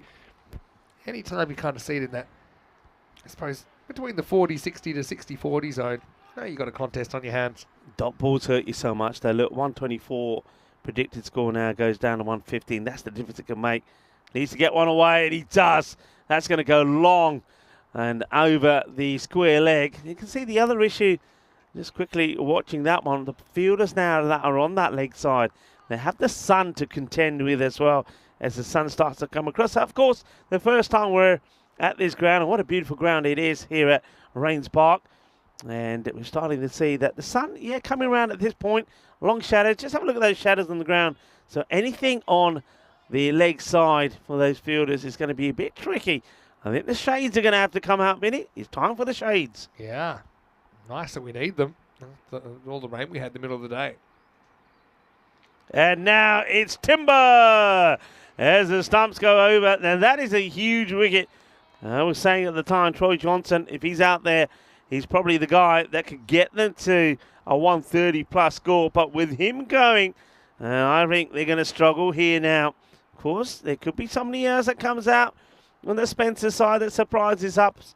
But 5 wickets gone, and basically the top 5 all back in the shed.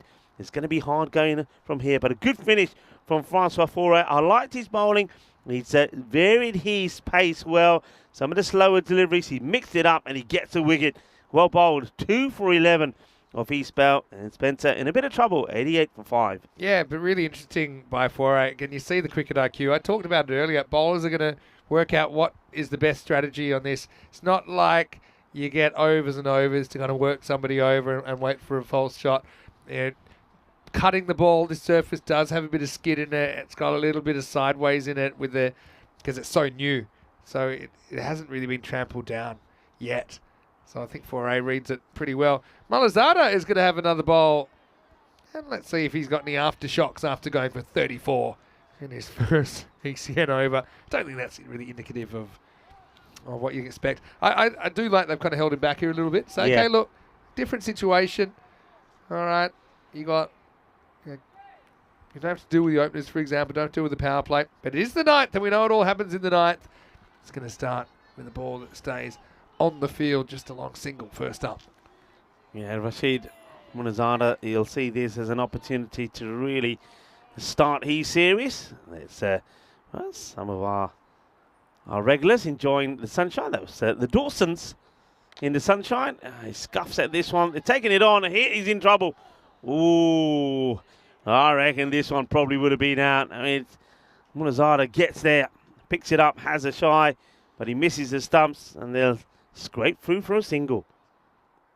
I don't know. We probably have a chance, maybe just to have a look at the throw. Yeah, it would have been close.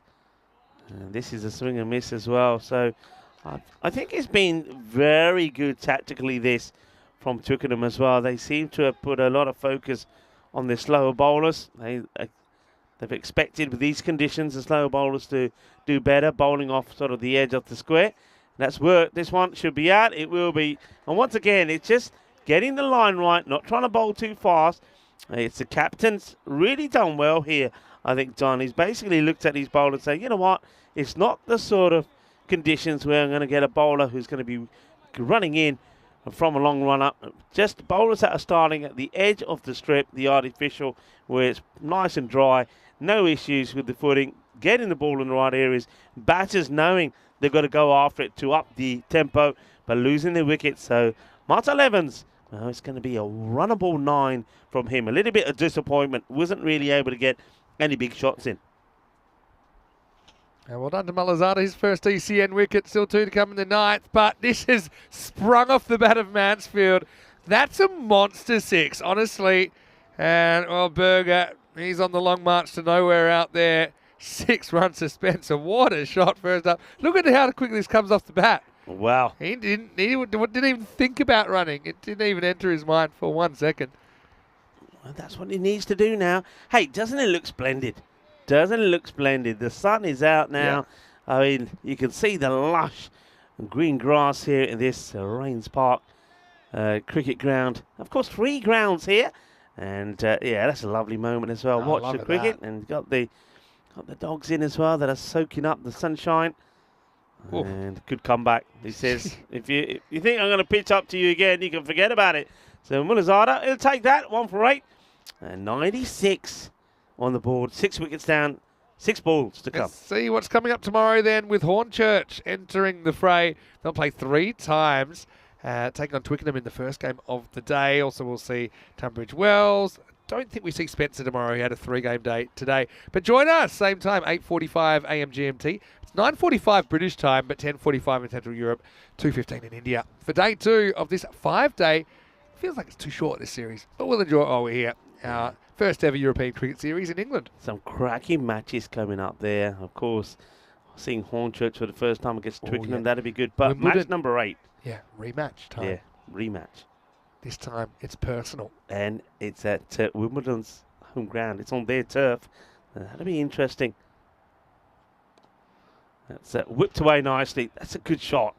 So Blake Van der Linde comes on here. Remember early on, he put a fantastic spell of bowling, and he just bowled 1 over, took 2 for 2, and he got the player of the match in that one, in that win against Tunbridge Wells. So Blake's the guy who's actually played indoor cricket or action cricket, which is what I played as well for a long time. He's played for South Africa, and he can tell with his run-up, he's very good off a short run-up.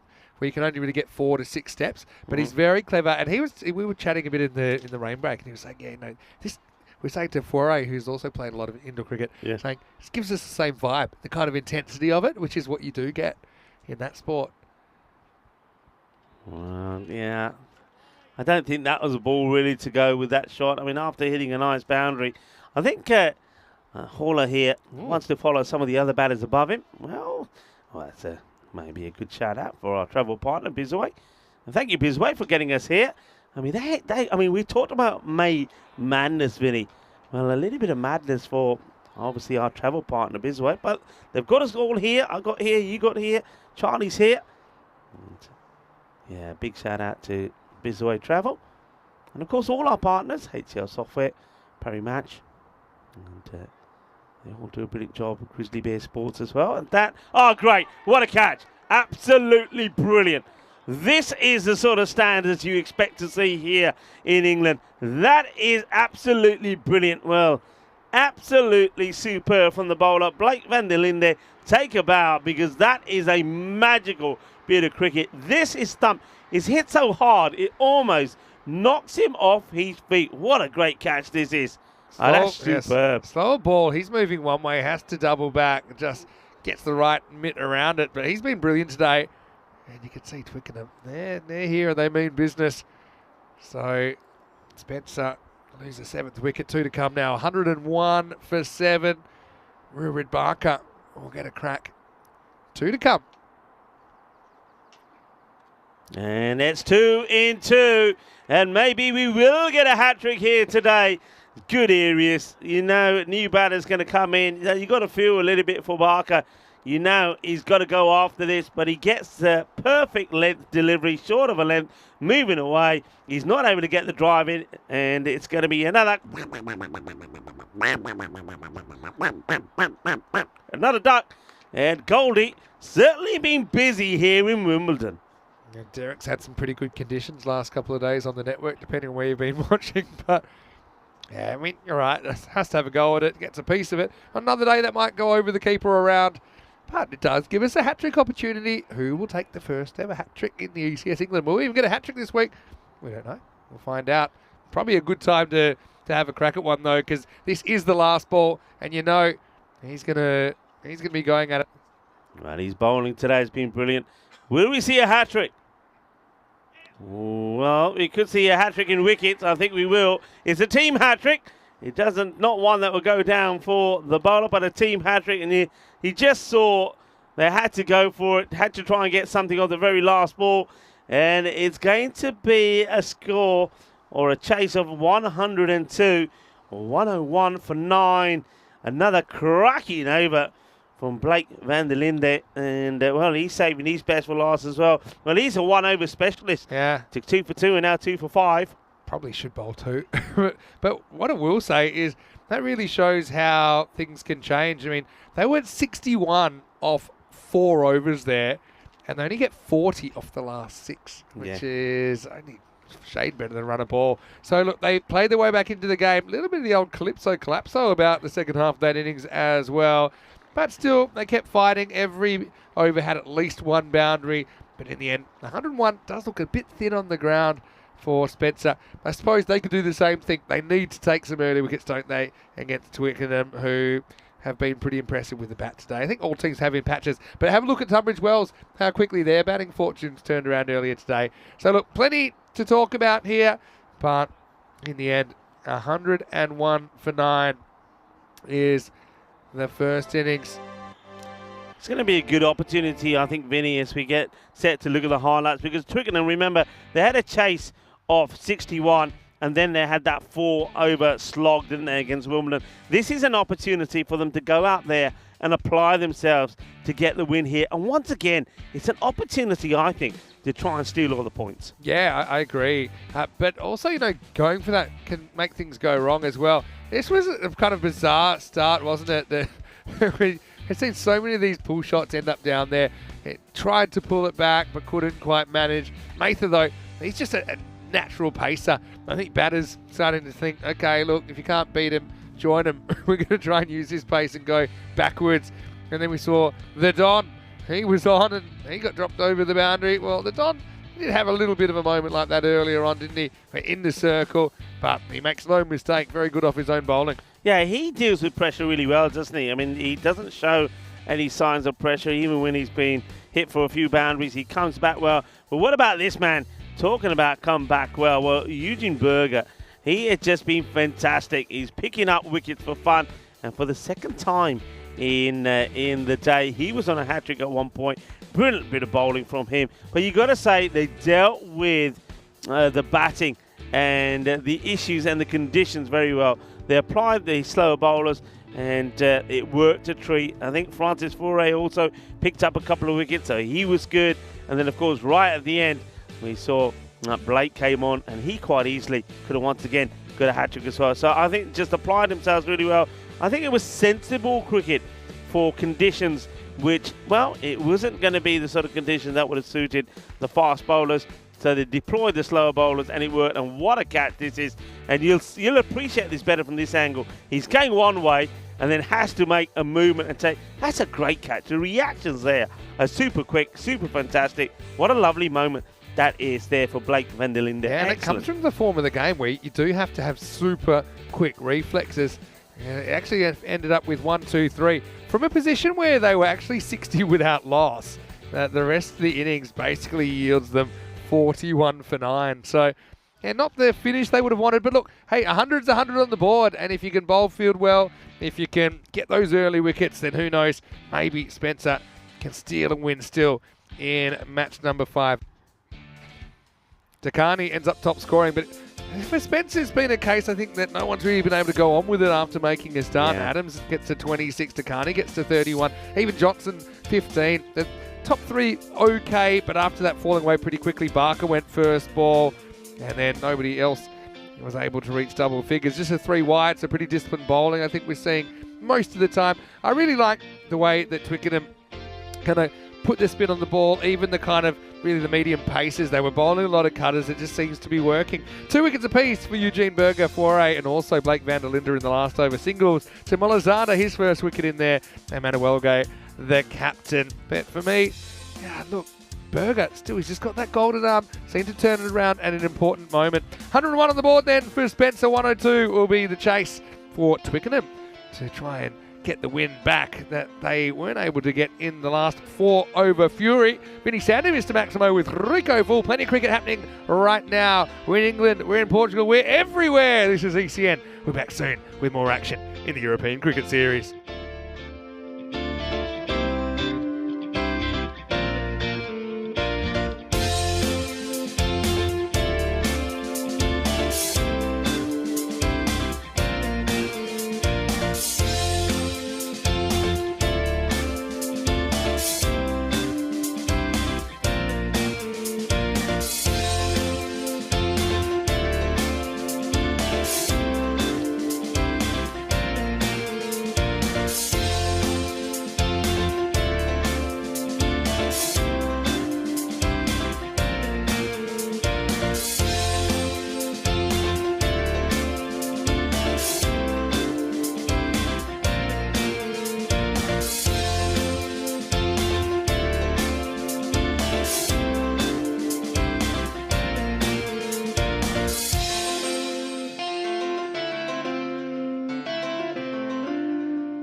This European Cricket Network event is proudly brought to you by HCL Software and Paramatch.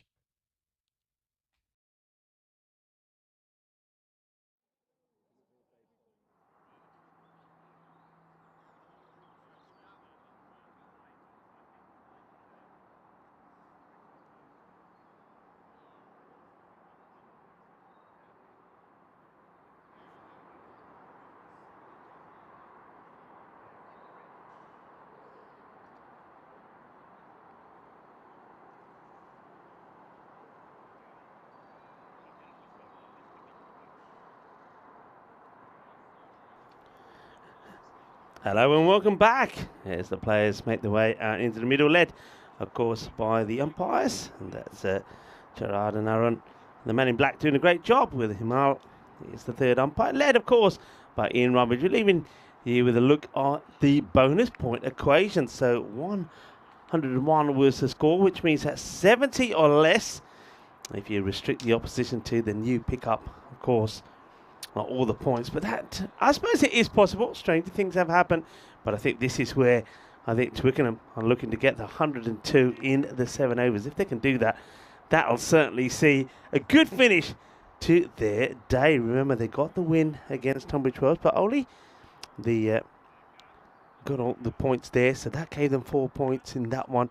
They weren't able to get a win against Wimbledon, but did pick up a point because it was only 4 overs aside. So this one is key, and if they can get 4 points here, that'll really help them on the standings. You can see they're watching with intent is the first ball, and it will be a wide to start off with from Barker. So, Rudich Barker trying to get that ball outside the earth. You can see third is back in the catching position, and also square legs. So that's your two fielders back in the power play. And no ball call this time, so this must be a foot fault. So let's have a look at this again, see if we can pick anything up on it. And might get just a chance to see this here. So yeah, it goes a long way forward. Go back to the action, free hit, and it's been muscled over the leg side boundary. That's going to be 6 runs.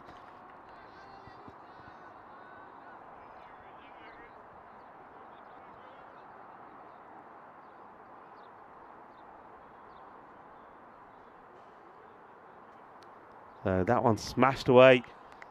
That's the way to deal with a free hit. Clobbered away. Twickenham want to get a big start here. Power play could be so key. Oh, that's Gundy. That's come out all wrong from Barker. That's a big wide. And so far, we haven't seen that many extras from teams. They've been pretty good. And Barker, he's obviously struggling, just getting his line right. And that one here is okay. That's what he's trying to do. That's where he wants to be. But he seemed to be a little bit more controlled in his approach that time. Patrick Dixon is the opener, and he's joined once again by Neville Talbot at the other end. Back to the wides again. Dixon. He's just not getting it right. I don't know whether it's his footing he's getting wrong, but yeah, a little bit closer that time. And that one has been hit well. Well, that's the old swivel MJ style. Oh, this one goes to the boundary and pretty quickly as well. Really good shot. And just watch the swivel. Aye, aye, aye. Well, he says, once again, we've seen 10 out of 10 for the shot. Maybe not so good for the landing. The judges, yeah, all the 10s for the shot. What about the landing, folks? Still, the result is good. Gets the runs on the board. And now plays this one handsomely outside the off. That's a terrific shot, isn't it? Top class, top draw. He knows what he's going to get. That's the thing here. I think Barker has shown his cards, hasn't he? He knows where the ball is going to be because he's been trying to get it there all the time. And this time, Patrick Dixon plays a beautiful shot. Lovely square cut all along the deck. And that one, well, rain or no rain, soggy outfield or not, that's going to go to 4. So Could we have a magical start here from Twickenham? And it was a miscue just over the short mid-wicket, and it will go to the boundary. Come on, young man, get your hands on it. Don't be shy. Next time it's yours. And loving the injection of youth here around the ground. Both boys and girls enjoying and playing the game. Look, you wanted to go for it just for that, and he thought, and I like that. The fielder saying, yeah, you can have it, don't worry. Next time. Well, that's crunch, but what a catch! Oh, yeah, baby. That is a sizzler. Been absolutely walloped, but Troy Johnson has just grabbed a wonder catch. This ball is travelling. Dixon has mullered it. 22 has come off the over, but they do take the wicket of Patrick Dixon. This was travelling. That was hit like a bullet. What a catch. And if you wanted to know what's going to be different, that's a lot of people who are asking me and Charlie when we were in Estonia, what do you think is going to be different? And I said two things. One, the bowling would be better. Secondly, the fielding would be exceptional. And so far today, we have not been proved wrong. That was a great catch. And Dixon will go. He departs with 22. 8 matches since a golden ball. Yeah, quite incredible. So Dixon goes for 18. 22 is the score. But what a catch that was. That was a thunderbolt. And Johnson holds on to it. So I suppose you're only going to win this match by taking wickets. And the thing is, though, you can't be giving away 22 runs in between each wicket. Lovely shot of the ground. It gives you an opportunity to appreciate the field positioning as well. Like in the ring of fielders on the offside, but no protection out the off. And that means that this one, well, it could have gone over the fielder. It doesn't. So Talbot will go first ball. We're going to see another golden duck. Well, I want to know. I keep seeing all the golden ducks, but I haven't seen a womble yet. Where's the wombles? Where's the wombles in Wimbledon? But plenty of ducks. Here's another one. Here's another goldie. Neville Talbot will, well, it's a rare failure for him. The shot was on. He just doesn't get the time. And look, it was short enough to get that shot in, but he's just reaching for it. Hits the toe end of the bat, and a comfortable catch taken. Wickets. Take wickets. And, well, you give yourself a chance. Well, that's Harry Southard. That's the biggest number 1 I've seen on the back of a shirt. Mind you, I think it's a number 1. It could be a sign, you know. You never know these days. Talbot will go. Disappointment for him. Golden duck. Simple catch taken by Harry. So, Troy, after taking a wonder catch, takes a wicket off his first ball. And he won't with this one, as the captain goes down on one knee, and it's a slog sweep for 6. So Don Manuelagay comes out there. The last time we saw him, it took him a few balls to get going, but when he did, he's dangerous. That's exactly what he does there.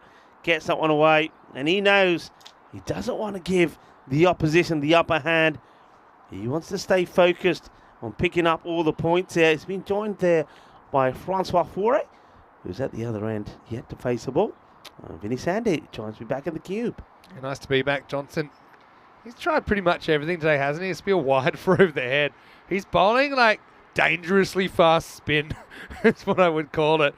But yeah, he's just trying to give the batters something that they're not expecting. For example, this. He probably doesn't want to get it quite that high. But I like the way he thinks. He's obviously a very high-level cricketer. And this is the kind of game that it tests your cricket IQ.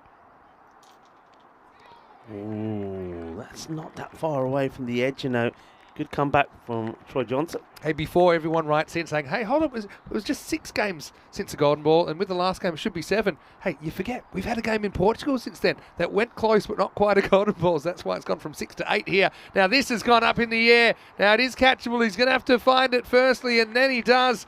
And so Manuelagay's going to have to go. Well, Johnson, I got to say, he has been very, very clever. And Stothard, well, he's got the length and he's also got the judgment. As Twickenham are going to lose another wicket. 29 on the board. This game's got a few turns. It's got a little bit of the old golden ball feel about it at the moment, doesn't it, Rico? He wants to keep the upper hand, does the captain, Don. And he goes to try and get this over the offside. But that's a really good catch from Harry Strothard, because he knows it's his catch. He starts to go backwards slowly, but he knows he's not going to get there going backwards. He needs to get a bit of a shuffle on. He shuffles, then has to turn back round again and find it and catch it. He does well. Good catch. And I said they needed wickets in the power play. And I always say, if you get 3 or 4 wickets in the power play, you should maybe go on and win the match. And they've done just that. 29 for 3. As well, it's time for Utenberger. See if he can also perform with the bat. So he comes in here at number 5. Berger's been brilliant with the ball. Let's see what he can deliver with the bat here too to come in the second. Well, he just plays this away. A little clip of the pads. I've got a Don-related question, seeing we've had to say goodbye to Don now that he's out. Yeah. This is a regional food-related question. In Australia, there was a company called Don's Small Goods that did ham and bacon and a few things. Did they have that anywhere else? Is that an Australian thing? Because the slogan, which you'll never forget, is Don is good. Simple. Don is good. Look it up on YouTube. Australians, if you're still awake, you're probably not. Help me out. Is Don is good. So I think Don has been pretty good today. Didn't start great with a drop catch, but he's taken some important wickets, hit some big balls. Right now, Twickenham still in the box seat. It's another opportunity. Somebody's got to call this. And it's 3 out of 3 for Harry Strothard. That's really good. Look, he comes to it's his catch, but he knows he's got 2 fielders that are backpedaling to get to it. He gets the call in. They leave it alone. 3 wickets in the over. And Troy Johnson, I reckon he's put his team in front here, quite amazingly. And, well, Spencer, it didn't go well for them with the bat. But right now, well, unless there's a good partnership coming in here from Twickenham, they have the upper hand. Strothard, great catching. And Johnson's one of the best players I've seen today. And, one of the reasons is, okay, for example, the bouncer that is caught a wide. It doesn't cost him more than that. And he's just very hard to time up. He's giving you unexpected challenges as a bat. And just the pace on the ball there. Strothard takes another good catch. And you just get a quick look at the table there with Twickenham and Wimbledon. 5 points out of there. Matches today, Twickenham can go clear at the top of the table with successful chase and pretty decently clear as well. We've played 3 games, of course, same with Spencer. But yeah, look, a bit like a long-term relationship, the key is communication. We don't see enough of it, I think, in continental Europe sometimes. And even though the infielder was tracking around there, he's kind of there for support. Yeah. But Strothard always knew it was his catch. Now he gets the ball and fires a wide out the side of the off stump. But he had confidence that no one was getting in his way. Yeah. And that he didn't have anything to worry about. Concentrating catching the ball. That's exactly what he does. Yeah, he's got his, 3 catches. And we might as well start talking about possible another record that could be broken. We've never seen 6 catches in an innings by one player. We've seen 5 a few times, never 6. Yeah, true. I just want to talk about Strothard's number 1. Now, if we do run out of tape, we'll be able to get at least another couple of shirts just by cutting that in half to a more reasonable size. Looks like a game of hangman where you haven't guessed the first couple of letters. It's interesting. I mean, number 1 is obvious that one bit of tape would have been enough.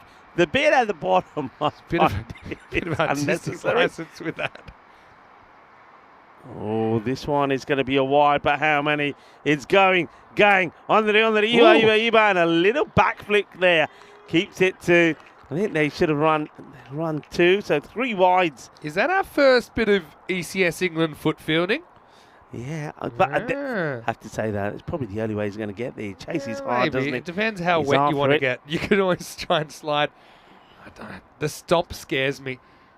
Some good double heading there. Yeah, Zalikula on a kill. Looks like a good young player. And, they all applaud that save from him. Okay, Blake Vendelinde now on strike for the first time. He's been impressive with the ball. Just plays this one away. So I wonder if, Vinny, the initial approach from the top order batters was because of the aggression they showed, to try and go for the 4 points. Now maybe it's just settling for just the win and just steadying things up a little bit. Depends. maybe. Yeah, I think looking at that, and well, we've seen the Oh, yeah. old, the like, what you call this, like a back flick. We call it a back flick. Yeah.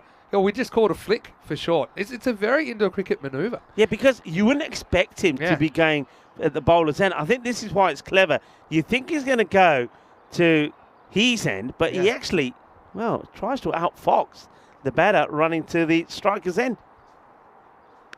And that one gets played away. He talked about foxes. Are we going to get foxes here? We could Tell us do. a bit about the fauna. We could do. I mean, They got wolves? we use foxes, badgers, maybe. Wolves, no. No wolves? No, well, not over here. I'll no, be in no Portugal on the wolves. weekend. That's right. I'll get some wolves there. You might get some deer. You never know. Ooh. You know. And that's another wide. Well, here he goes again. On the end, the Iba. And this time he says, I'll do it with my fingers. There's that chased hard. And in comes the throw. Yeah, I mean, the extra's not helping at the moment. Again, just don't think it's anywhere near where Stothard wants that to go. Yeah. Hey, the number of golden ducks that have been, it's been quite high, really. There's been more goldens than normal. Great pickup. Yeah, just gets away from it at the last moment, but I think he had to get down to this one. He did have a sweeper behind it, but still, it's a good save. Yeah, it's been golden ducks galore in Wimbledon, but I still haven't seen a womble. So we're the wombles. I want to see, come on, if you're coming down tomorrow, any of the locals, I want to see a womble or two at the ground. And maybe the womble is the mascot. A womble mascot would be wonderful here. It really would be. But, all right, end of the over. We saw some pretty cool mascots from Wimbledon in the ECL, didn't we, as well? Yeah, for all the fours, hey, 44 for 4 after 3. So they win the power play just, but they lost 4 wickets. So they won it in runs, but I'd say 41 for 0 looks a little bit prettier than the 44 for 4. Hey, getting a bit of support from the chat. A few people have said that most people have no idea what they're talking about, but I have put in the YouTube clip of Is Don Is Good, and the robot knows. I knew the robot would know, and Wayne knows as well. They said anyone under 35 will have no idea what I'm talking about. Anyway, time for Burger.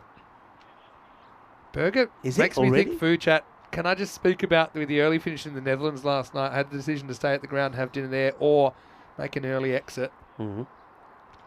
Oh, he's bowled him. And so, unfortunately, Burger plays all around this one. Haller comes out and he rattles the stumps first ball. And just like that, 44 for 5. What an interesting game. Yeah, very interesting. You got to say, I mean, with still 58 runs required. I mean, thing is, they needed a 42 ball, so the rate required per over is just over 8. That doesn't sound a lot, but they lost 5 wickets. That's the issue here now. Yeah, definitely. What an interesting day for Spencer. Their first day in the ECN universe. In fact, both these teams playing their first day on the network, playing 3 games. They're getting a real initiation. Here's Mulazada, who's coming out to bat at number 7. I was going to say, so I decided to get back to my room, start packing a bit. I knew I had the really early start. Let's just say there was one establishment nearby. Let's just say it's run by a clown called Ronald that took me down pretty good. If you're going to go there, you never eat a reasonable amount. That's not normally your cup of tea. Anyway, it's going to be another. I can't believe what I'm seeing. Well, Mulazada as well. It's a long, lonely walk back for him. He doesn't want to take this walk back. He hangs around for a moment and saying, "What have I done?"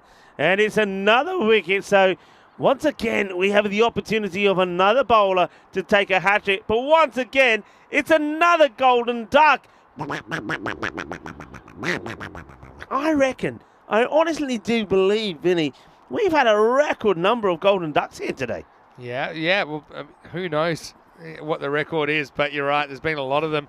And Haller could become another guy. Well, he is already a guy who's come out and he's on a hat-trick with the first 2 balls he's bowled. Yeah. That one just got a bit big. All right, is it time? I feel we know that every opportunity is one closer to hat-trick number 17 of the season. Here we go. Haller. Muhammad Ahmed's the batter. Hat-trick ball.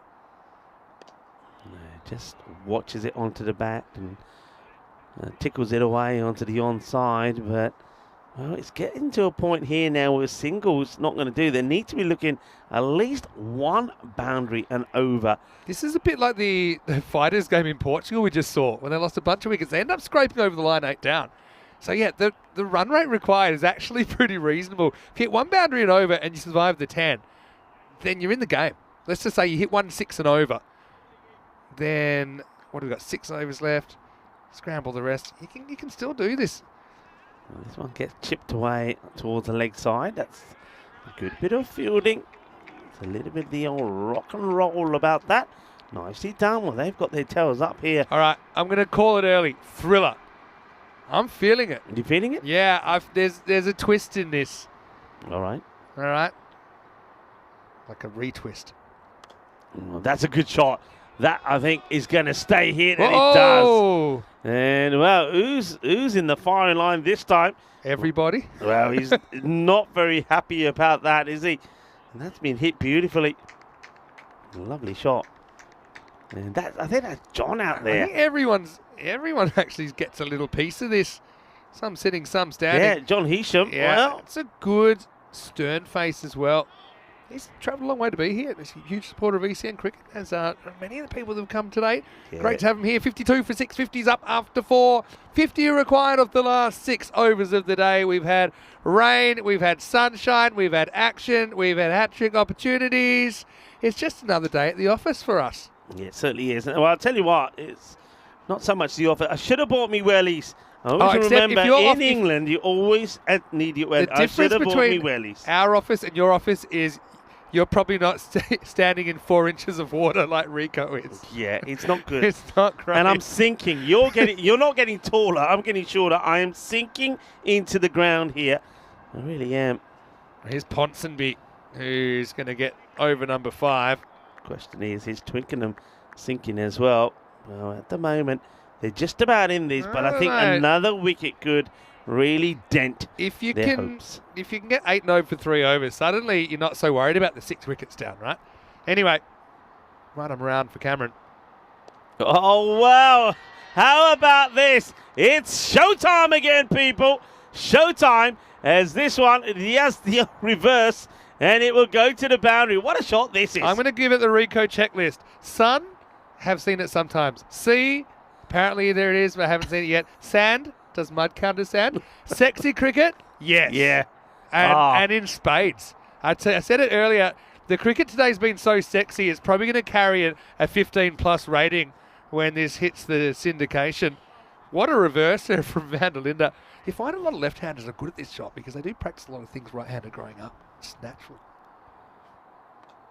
And this time, he plays this more straight. Interesting, he plays this shot and looks back straight away. I'm not sure why he's looking back. I think he almost like he was worried he was close to hitting his own stumps or something. Right. Good matchup here. Left-hander, theoretically, against Ponsonby. Does he go reverse again? Maybe. Oh, they're asking the question. Oh, it was close. Yeah, Probably just going on with the arm to miss the leg stump, and he was a fair way down, so there's an element of doubt there. Yeah, let's have a look at this, the line of this delivery. So let's see. Where's the impact here? Yeah, probably just drifting. There's doubt. But I mean, it might have hit. Just I suppose you don't get fired. Well, you should get fired on it. Might have hit. So hanging in the 8s. Yeah, don't forget Trust me, T20 cricket, I've watched games drift in the 8s for like an hour and a half. Yeah. I've been in a different world, Rico, for a week. But anyway, this will resolve itself pretty quickly. Yeah, Ahmed played a nice shot. I think what they're thinking here, both these batters, saying, look, if we take a singles and just get that one boundary away, pick the right ball, then we're staying in this. And he picks the right ball and he will get the boundary. Bolle, bolle, bolle, kinna sona, shaka lagia, say smash. And that's a beautiful shot. And it's in the slot. He's played 2 like that. So basically here now, you got to be thinking, right, we don't want to give him that shot. Try and do something different. Trying to get the ball wider from him. Maybe change the angle here, Ponsonby. No, he goes for it again, but he goes for it, and he could have got the wicket, the big wicket, and it has been taken. The catching has been brilliant, and Ahmed will be very disappointed with himself. The reason why, he gets the boundary that they needed. He takes the required rate to less than 8, and then he's teased by Ponsonby to go for this one. He doesn't get himself in the right spot. Look, it is wider, but he still goes for it. Slices off the bat, but a catch has been taken. That's another one that bites the dust. And with Ahmed going on 13, it is 63 for 7. Yeah, it's a big wicket. 7 looks a lot worse than 6. Already halfway through the doubleheader there in Portugal. As we're about 15 minutes away from match 28, Coimbra Knights versus Fighters in that one. And you can join Phil G over there. Fighters getting over the line. They had to fight 8 down. This one has a kind of different, this has a similar feel, I was going to say, to it.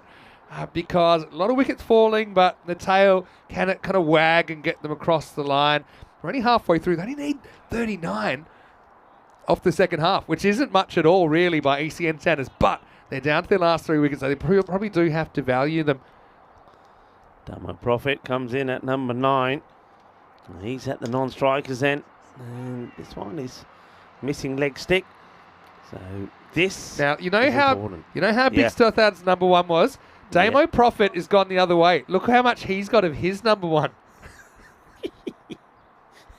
You know what they say? It's not the size that matters.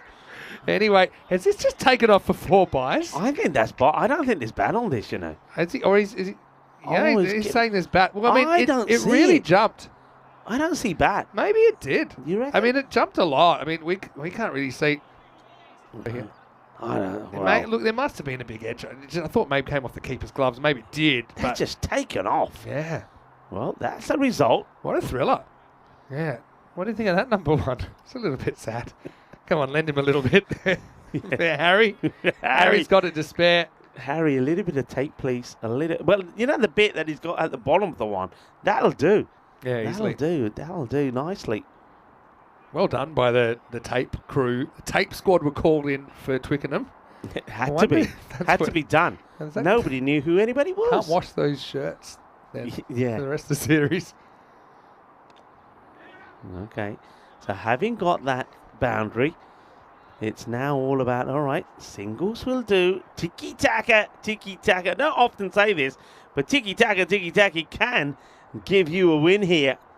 And just put away the bad ball. And that's what, well, Blake Van der Linde is trying to do. He moves to 14, but many batters have got here, then got out. Can he stay there? And plays this nicely. Good bit of fielding with his own bowling. The umpire gets out of the way pretty quickly. Good work. Have we got like a 9 down thriller coming? Something like that. Last ball of the 6th. It's well bowled. Takes all the pace off this. There's Horler. 2 for 14 for him. End of the over. 6 completed. 69 for 7. The Horler does well. Yeah, also I want to say quick hello to Trip, who's watching from America. Of course, World Cup's about to start there just in around about a week's time. So hello to you. USA-Canada's actually the first game of that tournament. So everyone's really excited about that. Yeah, 9 out of the 20 countries are associate countries or kind of non-test playing countries, which I think is wonderful for the world game. I've always said I'd love to see even more. 24, 28, 32. Keep them going. Johnson's got 3 for 8. He's coming back to bowl his over. This is a huge over, really, in the context of the game. Johnson's a guy, I don't know, I'd be happy enough to get 6 off him and survive. He's just been so good at taking wickets.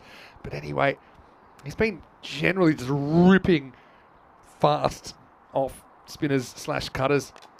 Well, goes for him, but this is catchable, and it should be his 4th. It is his 4th. 4 for 8. Well, maybe that's Troy Johnson. He likes a little bit of Michelle Pfeiffer because we could see a Pfeiffer here.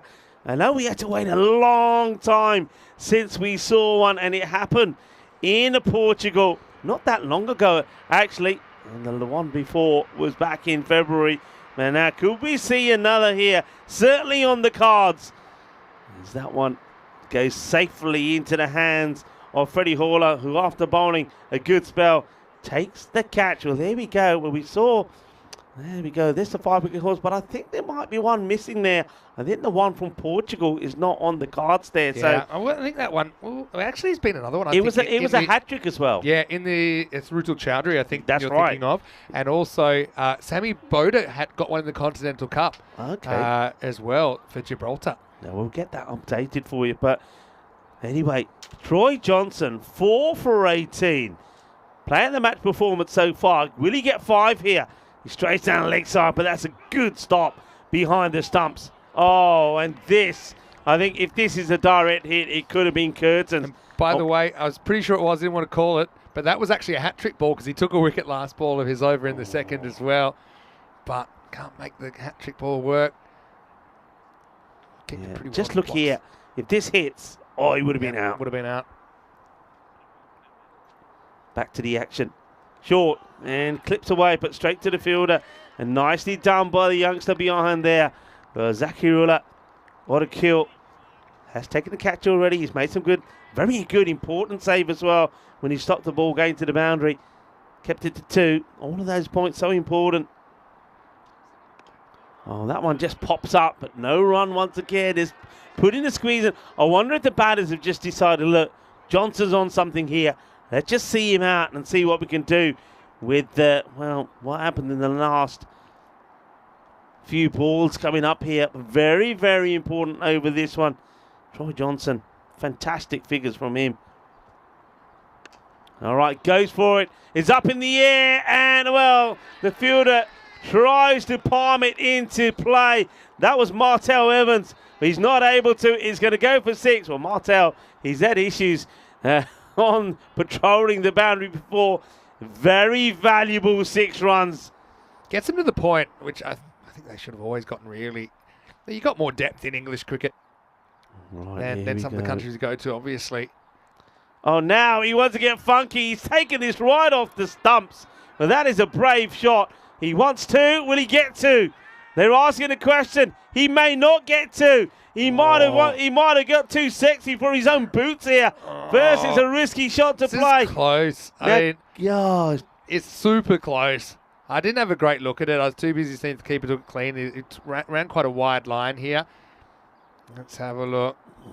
I felt like he was in, but I think he's not. You think so? I don't think he makes it, Vinny. I don't think he makes it.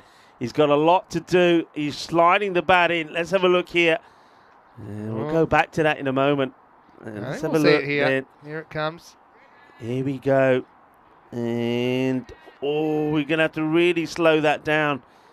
Really slow it down and have a look at it again. Tight call. I think they might have to go with umpire's call here, Vinny. Umpire's call. It was too close to call. And this side probably doesn't help, really. Umpire's call. Not out is the verdict. Back to the live action. And this is into the pads. No runs. So 78 for 8 after 7, 24 off 18. Well, we saw the space-time continuum getting bent a little bit out of shape there, but he does survive. I think he was in anyway, got to say. I think he was just in. We agreed to disagree on that, but looked more in than out. But I said this is going to go down to the wire, and it's kind of looking that way at the moment. 78 for 8 after 7. Hornchurch joined the party tomorrow, and they're a team that know how to party. We know that after their ECL 24 win. And I hope they haven't lost the trophy, but it went deep into the night when they won the ECL 24. Twickenham back with a big day tomorrow as well. They'll be up front. Wimbledon the hosts, and obviously Tunbridge Wells back towards the end of the day. Yeah, this one's been clipped away, and look, we've been very well looked after here by everyone. Big shout out to Barry Danny's the president, but Barry, I reckon you might need a few more chairs tomorrow, because if Hornchurch turn up with their fan club, half term as well, trying to keep the kids busy with the free activity. Yeah, and it could be a busy day here tomorrow. Let's hope we get some good weather as well. It's got just slightly darker now. Some more clouds starting to come over, but I don't think it should have an impact on this match. We should get through it, but that's a good delivery. And, well, Ponsonby, hasn't he bowled well as well at the right times? Cameron's bowled quite well. He's made the most of that angle across. Oh, goes for it big, and that's a great shot. Well, that will certainly take a little bit of tension away. Well, Adam Musa, we know what he can do with the ball. He's pretty devastating. He's quick and fast. And, well, he's pretty handy using a long handle as well. That's a good, clean hit.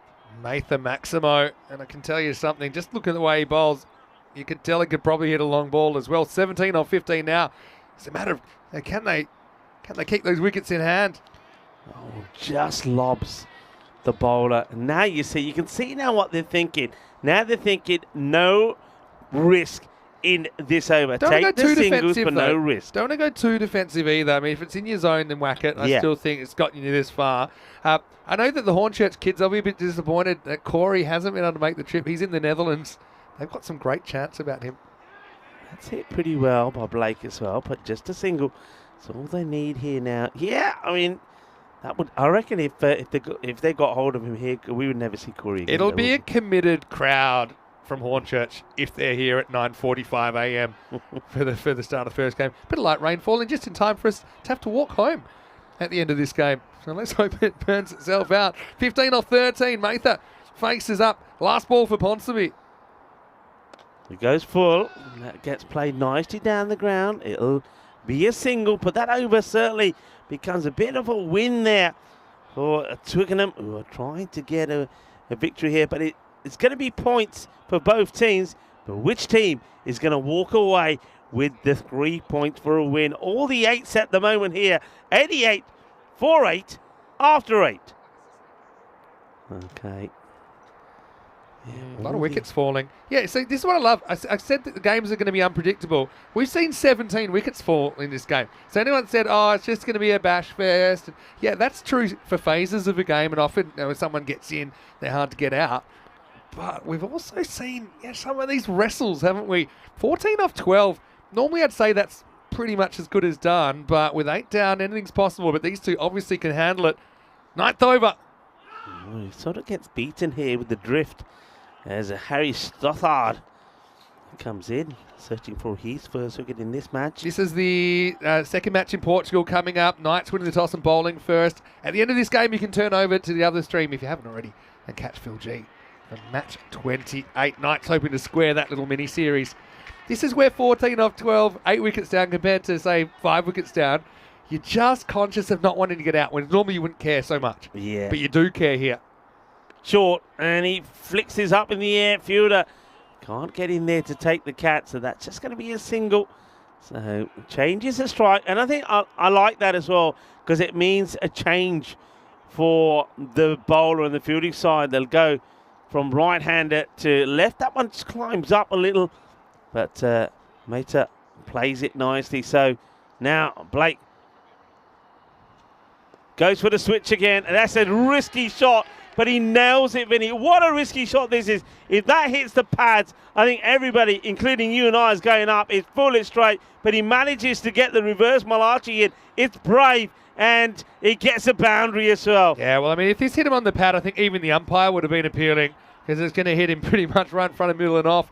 But very, very good shot. Very good shot. Fortune favours the brave. It was brave. I suppose if it doesn't work, it would have been called something else. 9 off 8 now. Game still on a knife's edge.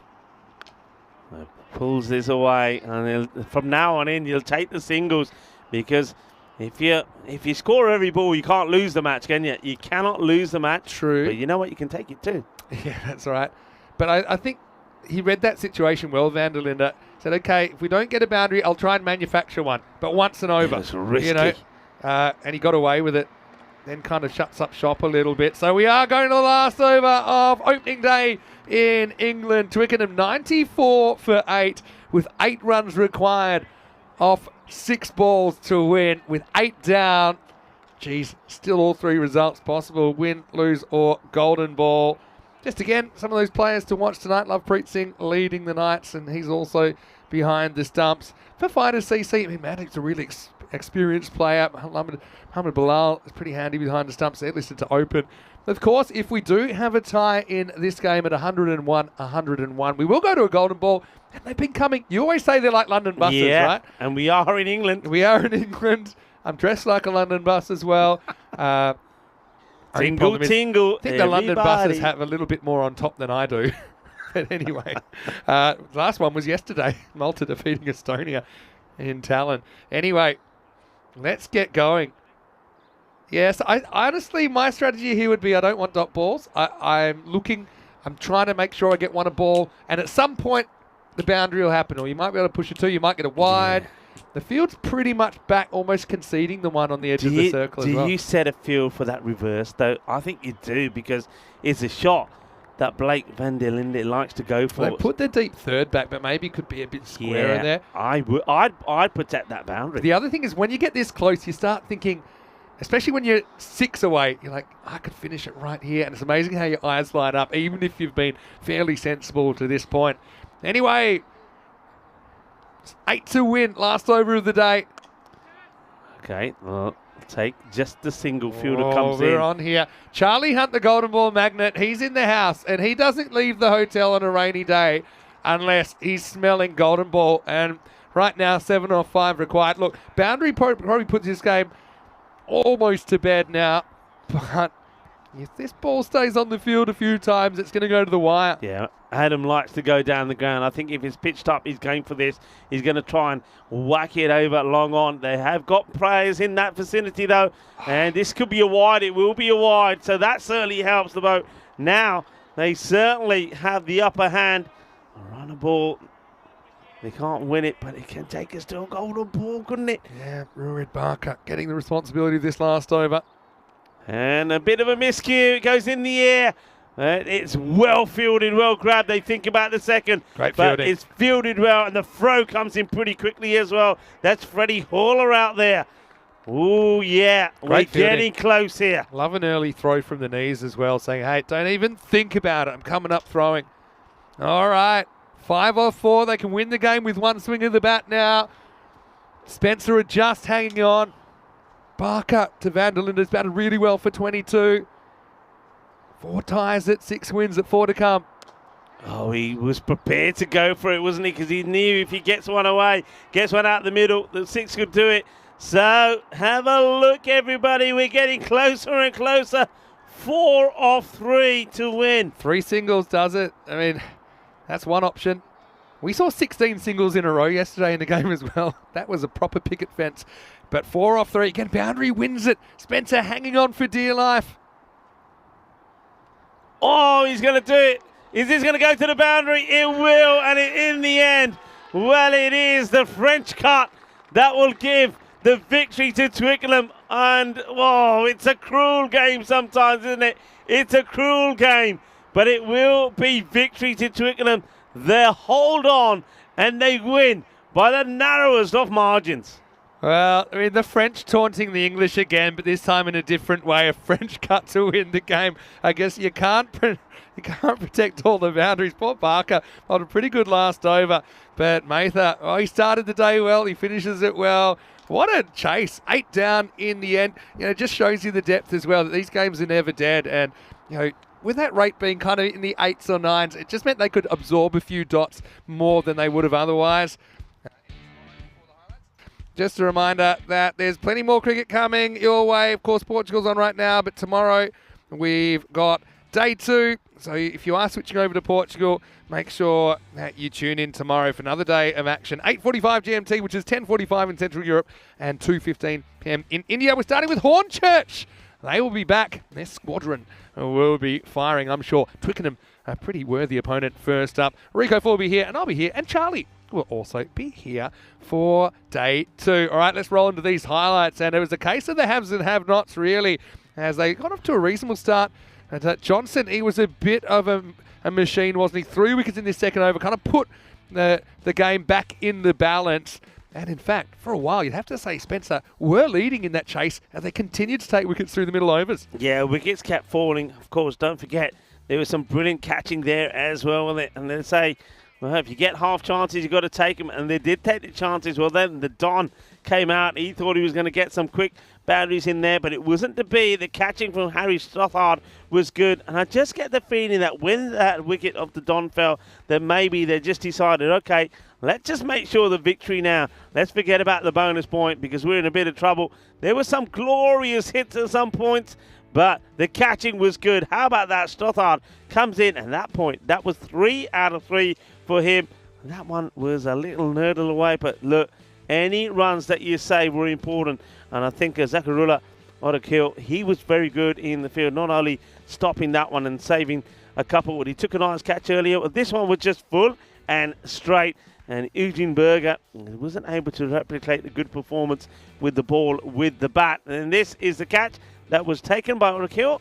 So a good fielding performance. And just then, that game, it came alive, and you knew they needed a partnership. Partnerships wins you matches, and one man who could also do what he did with the ball, Blake van der Linde, he surely has to be the player of the match here, because that partnership between him and also Adam was worth 33. What an important partnership it was. And concerns, of course there were concerns when wickets were falling. That was Mohammed. I thought he batted really well as well. I think he actually kind of had the right approach, and he was quite involved in that turnaround. But then they did get down to number 10, didn't they? And this was the last ball of what would turn out to be the last ball of the day anyway, with a little sneaky inside edge. Well, that's ECN cricket. There's always in a pocket of sweat there, a little bit of luck involved, and Twickenham had it on that occasion. But what we've seen today, anyone can beat anyone in this competition and any given game, and that basically sets up for a great series. Only one day in, couldn't even get the full complement of the 100 overs in, but what we did see, I really liked, and also a magnificent setting for ECS cricket. Yeah, great setting. We look at that scorecard, but it's all about that partnership. Blake van der Linde, 23 of 19, and supported brilliantly by Adam Marta as well, 22 of 15. You've got to feel a little bit for Spencer, because they fell short against Tunbridge Wells, 126 to 130. Then they, of course, had one match abandoned, and they were going well with the bat, and you thought that they were going to give Wimbledon a real test. And in this one, they just didn't get the click with the bat. You just go another. If they get and got to that expected score, which at one point was 124, they would have gone and won this match. So fair play, really, to the bowling of Twickenham as well. I think the likes of Berger, Foray, and also Blake bowled beautifully, and they really got their team in a winning position. And then it was Blake himself that had to go all the way and get the win for his side. It was a really good partnership between him and Mate, and you can't, that's what partnerships are about. We always talk about partnerships. Partnerships are really key. So well done, and a really good finish there as we start to have a look at the scorecards here. Yeah, well, in the end, they do get home with 2 balls to spare. And van der Linde, I think he's a good choice. I mean, you had Johnson there. He had a pretty good game as well, particularly with the ball with his 4 wickets. Really cracking contest. Many sound to hear Mr. Maximo with Rico Full wrapping up opening day in England. And you know what? There's been a few special guests all around the ground. Look who is here. Another one here. coming It's not a fake. It's Pavel Florin here in London in the flesh. How are you? You good? Yeah, just coming. I know you've been playing a bit of cricket. It's great to have you here. Well, maybe see you out in the middle. I'd like to see a few challenges thrown down to some of these hitters, because they might be able to hit this medium pace. But you're a genuine slow bowler, right? Ready with All right. Well, he's ready with his grenades, Pavel said. Yeah, all right. So, look, Pavel, great to have you here. Once again, we're just going to run you through what's happening. We've got tomorrow, day 2. We've got Portugal happening right now. In fact, that game started 6 minutes ago between the Knights, who are over there. And look, they're hoping to fight back against the Fighters and square that series. Just quickly before we go, a reminder to subscribe. We've got over 400,000 subscribers. The first 100,000 are actually because of you back in 2019. But also don't forget there's social media at European Cricket, and also our website, europeancricket.com. A lot happening. We've got cricket in the Netherlands tomorrow as well with the HCL T20I starting, the HCL Tech T20IW format series between the Netherlands and Italy. We've got the night series, we've got the day series, we've got so much going on. Rico, been a great day, special day for the network. Indeed. And you, great to see you here. Great to see so many of the super fans here as well. I think they were great. I know that not everyone was able to make it. Those that were, we really appreciated it. Those that aren't, they're here in spirit, whether you're in England or around the world. But really, really successful day, I think, for the network, and a groundbreaking day for us. Yeah, it's a great day. First time in England. And we knew what that was going to be. We knew it was going to be great cricket. We knew that the fielding was going to be sensational. And when you see some of the highlights of the day, some of the fielding was sensational. And we also knew that the weather was going to be a little bit, but you know what? We got most of it. We survived it. Charlie isn't too far away. He'll be in the box tomorrow. But we're going to say goodbye now. Here's some of the best bits of day 1. I'm going to do a Pavel Florin favourite. I'm going to throw this up and I'm going to shoot it down as we get ready for the best bits of day 1. We'll see you tomorrow right here for more European Cricket Series. Let's go.